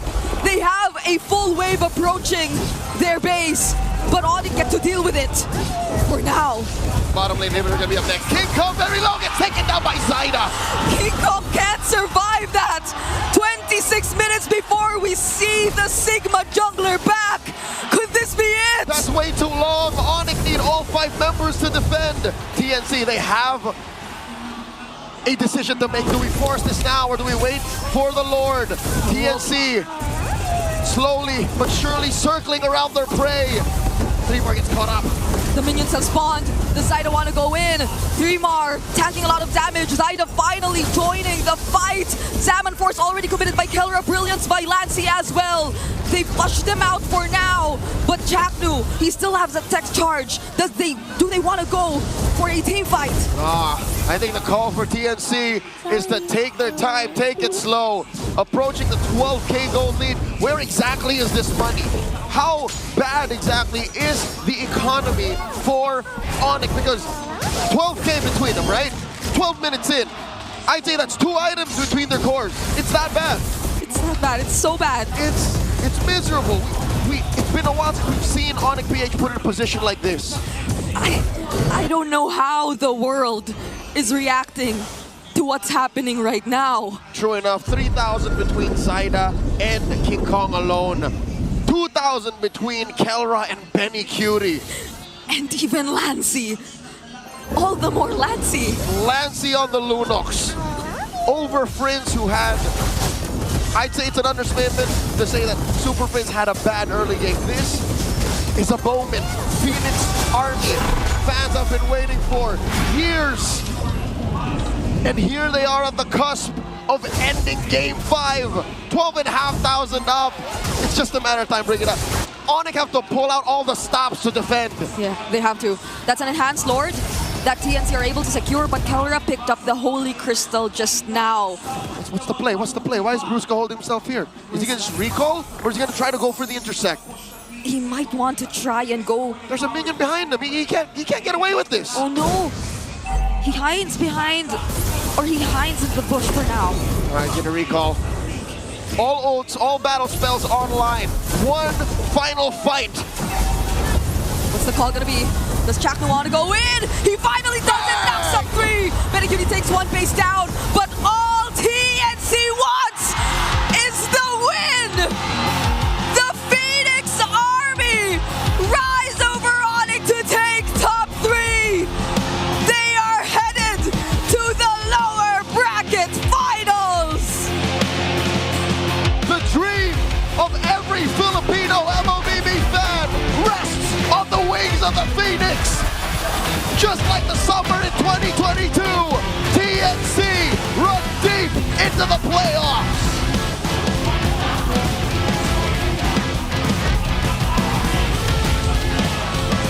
Forget a prediction. TNC have burned it all to the ground. Look at them. Look at the first thing they do. Tears in their eyes. They can't believe what they've done. Bring it up. They've eliminated Onyx PH. Onyx no longer get a shot at defending their title in the M Series. And TNC, they've accomplished this feat that no one would have ever thought possible. They changed the game, they tightened up their play, and they have dropped the Super Fam. The game has changed before our eyes, and Onyx PH are gonna have to take their bow. We'll never forget this night in Cuneta Astrodome. It's been Leo and Trigger, it's been a pleasure. Let's go to the stage with Onyx PH. Super Family, it was one hell of a series, but Onyx Philippines, unfortunately, their time is up in Season 16. Still commentations, napakarami ang nanood, Kenra. You've been going up against your former teammates. There's a lot of memories wrapping that up back when you were still in Omega. Chaknu, Etomax, they were really hugging you all throughout. What was the feeling like that you had to go up against them dito mismo sa sitwasyon na to?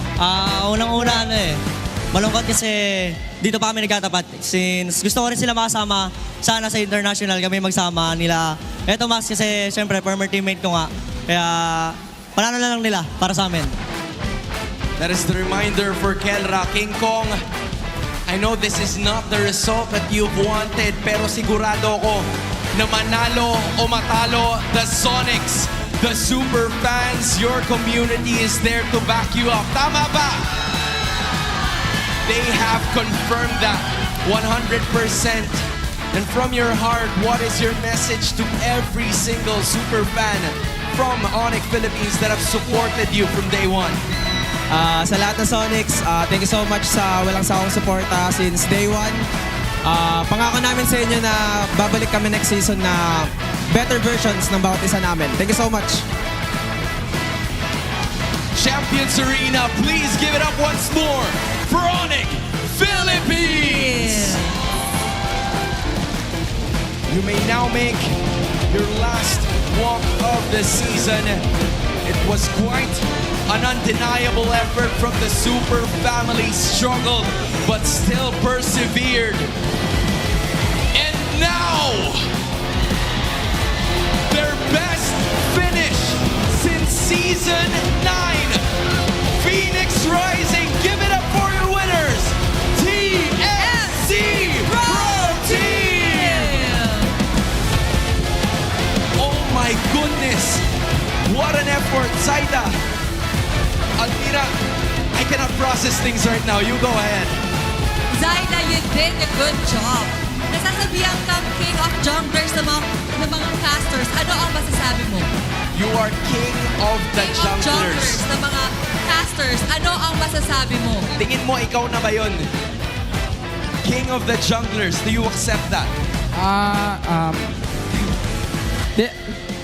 Yung mga coaches ko yung dahilan kaya naging ganito yung performance ko ngayon. Tas pati sa mga kampi ko na rin, sa tiwala nilang binibigay sa akin. Kaya alam mo, Zaida, absolute cinema ang lahat ng mga naging series nyo dito. 3 series in the playoffs, lahat dumating sa 5 games. Paano nyo nakokontrol to? Hindi ba kayo napapagod? Saan nyo hinuhugot yung lakas nyo para magpatuloy?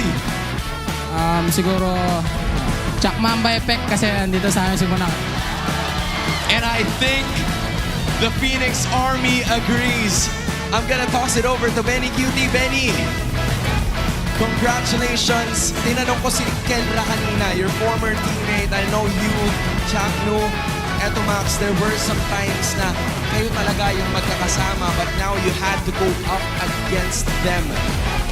Pero sa susunod yung laban, ang makakalaban mo naman ay yung mga dati mong kakampi sa Team Liquid Philippines.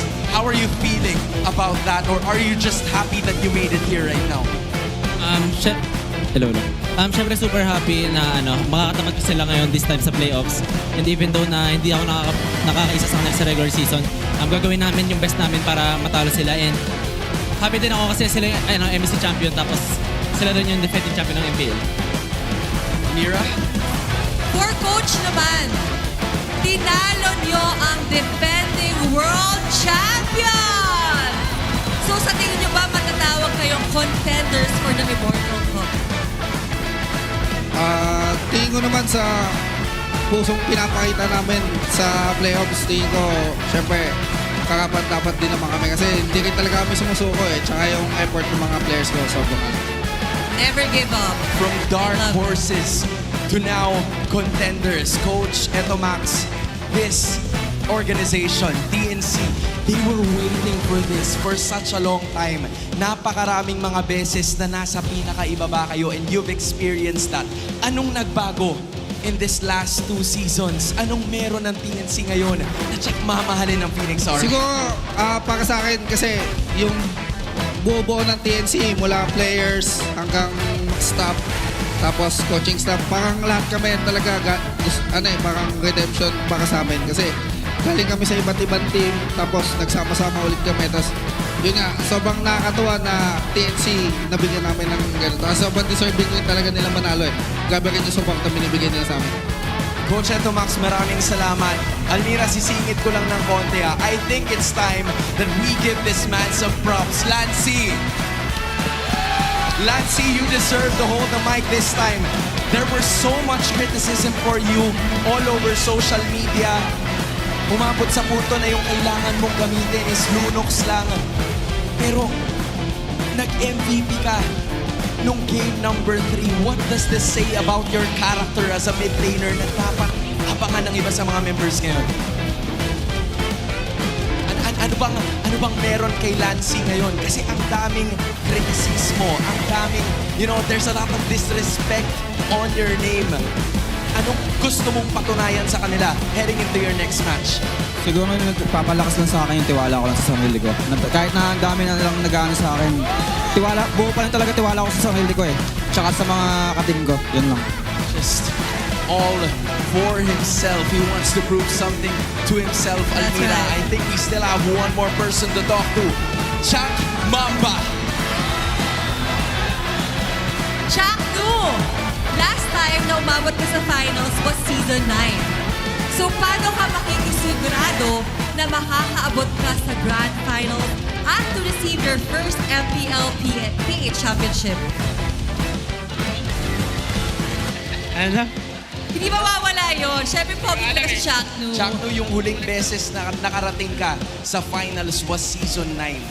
Ngayon, malapit ka na doon. Ano ang dapat niyong gawin? Ano ang kailangan naming makita sa Chuck para makarating sa finals at maabot yung championship? Paano ka makikisiguro? Alam mo, Hindi. Naubos kasi yung sagot ko sa game ko kanina eh. Kumbaga, bumawi na lang sa game. Alam mo, Chuck, ito ang hindi naubos. Ang suporta ng Phoenix Army. Chuck, they were here with you. Sinusundan ka nila kahit saan ka man magpunta. Ano ang masasabi mo sa suporta and supporters of TNC? Yan, thank you sa lahat ng tao dito, pati sa Onyx, lahat, pati yung cameraman. Thank you sa inyo. I love that! You love to see the charisma once more. Moving on to the next stage of the playoffs. Give it up for your winners, TNC Pro Team!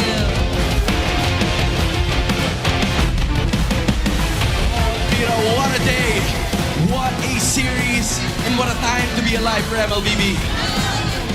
At ginulat talaga tayo ng TNC. Laging may game 5. Alright, the Phoenix has risen to face another day at the playoffs. Marami pa tayong makikita na mga laban not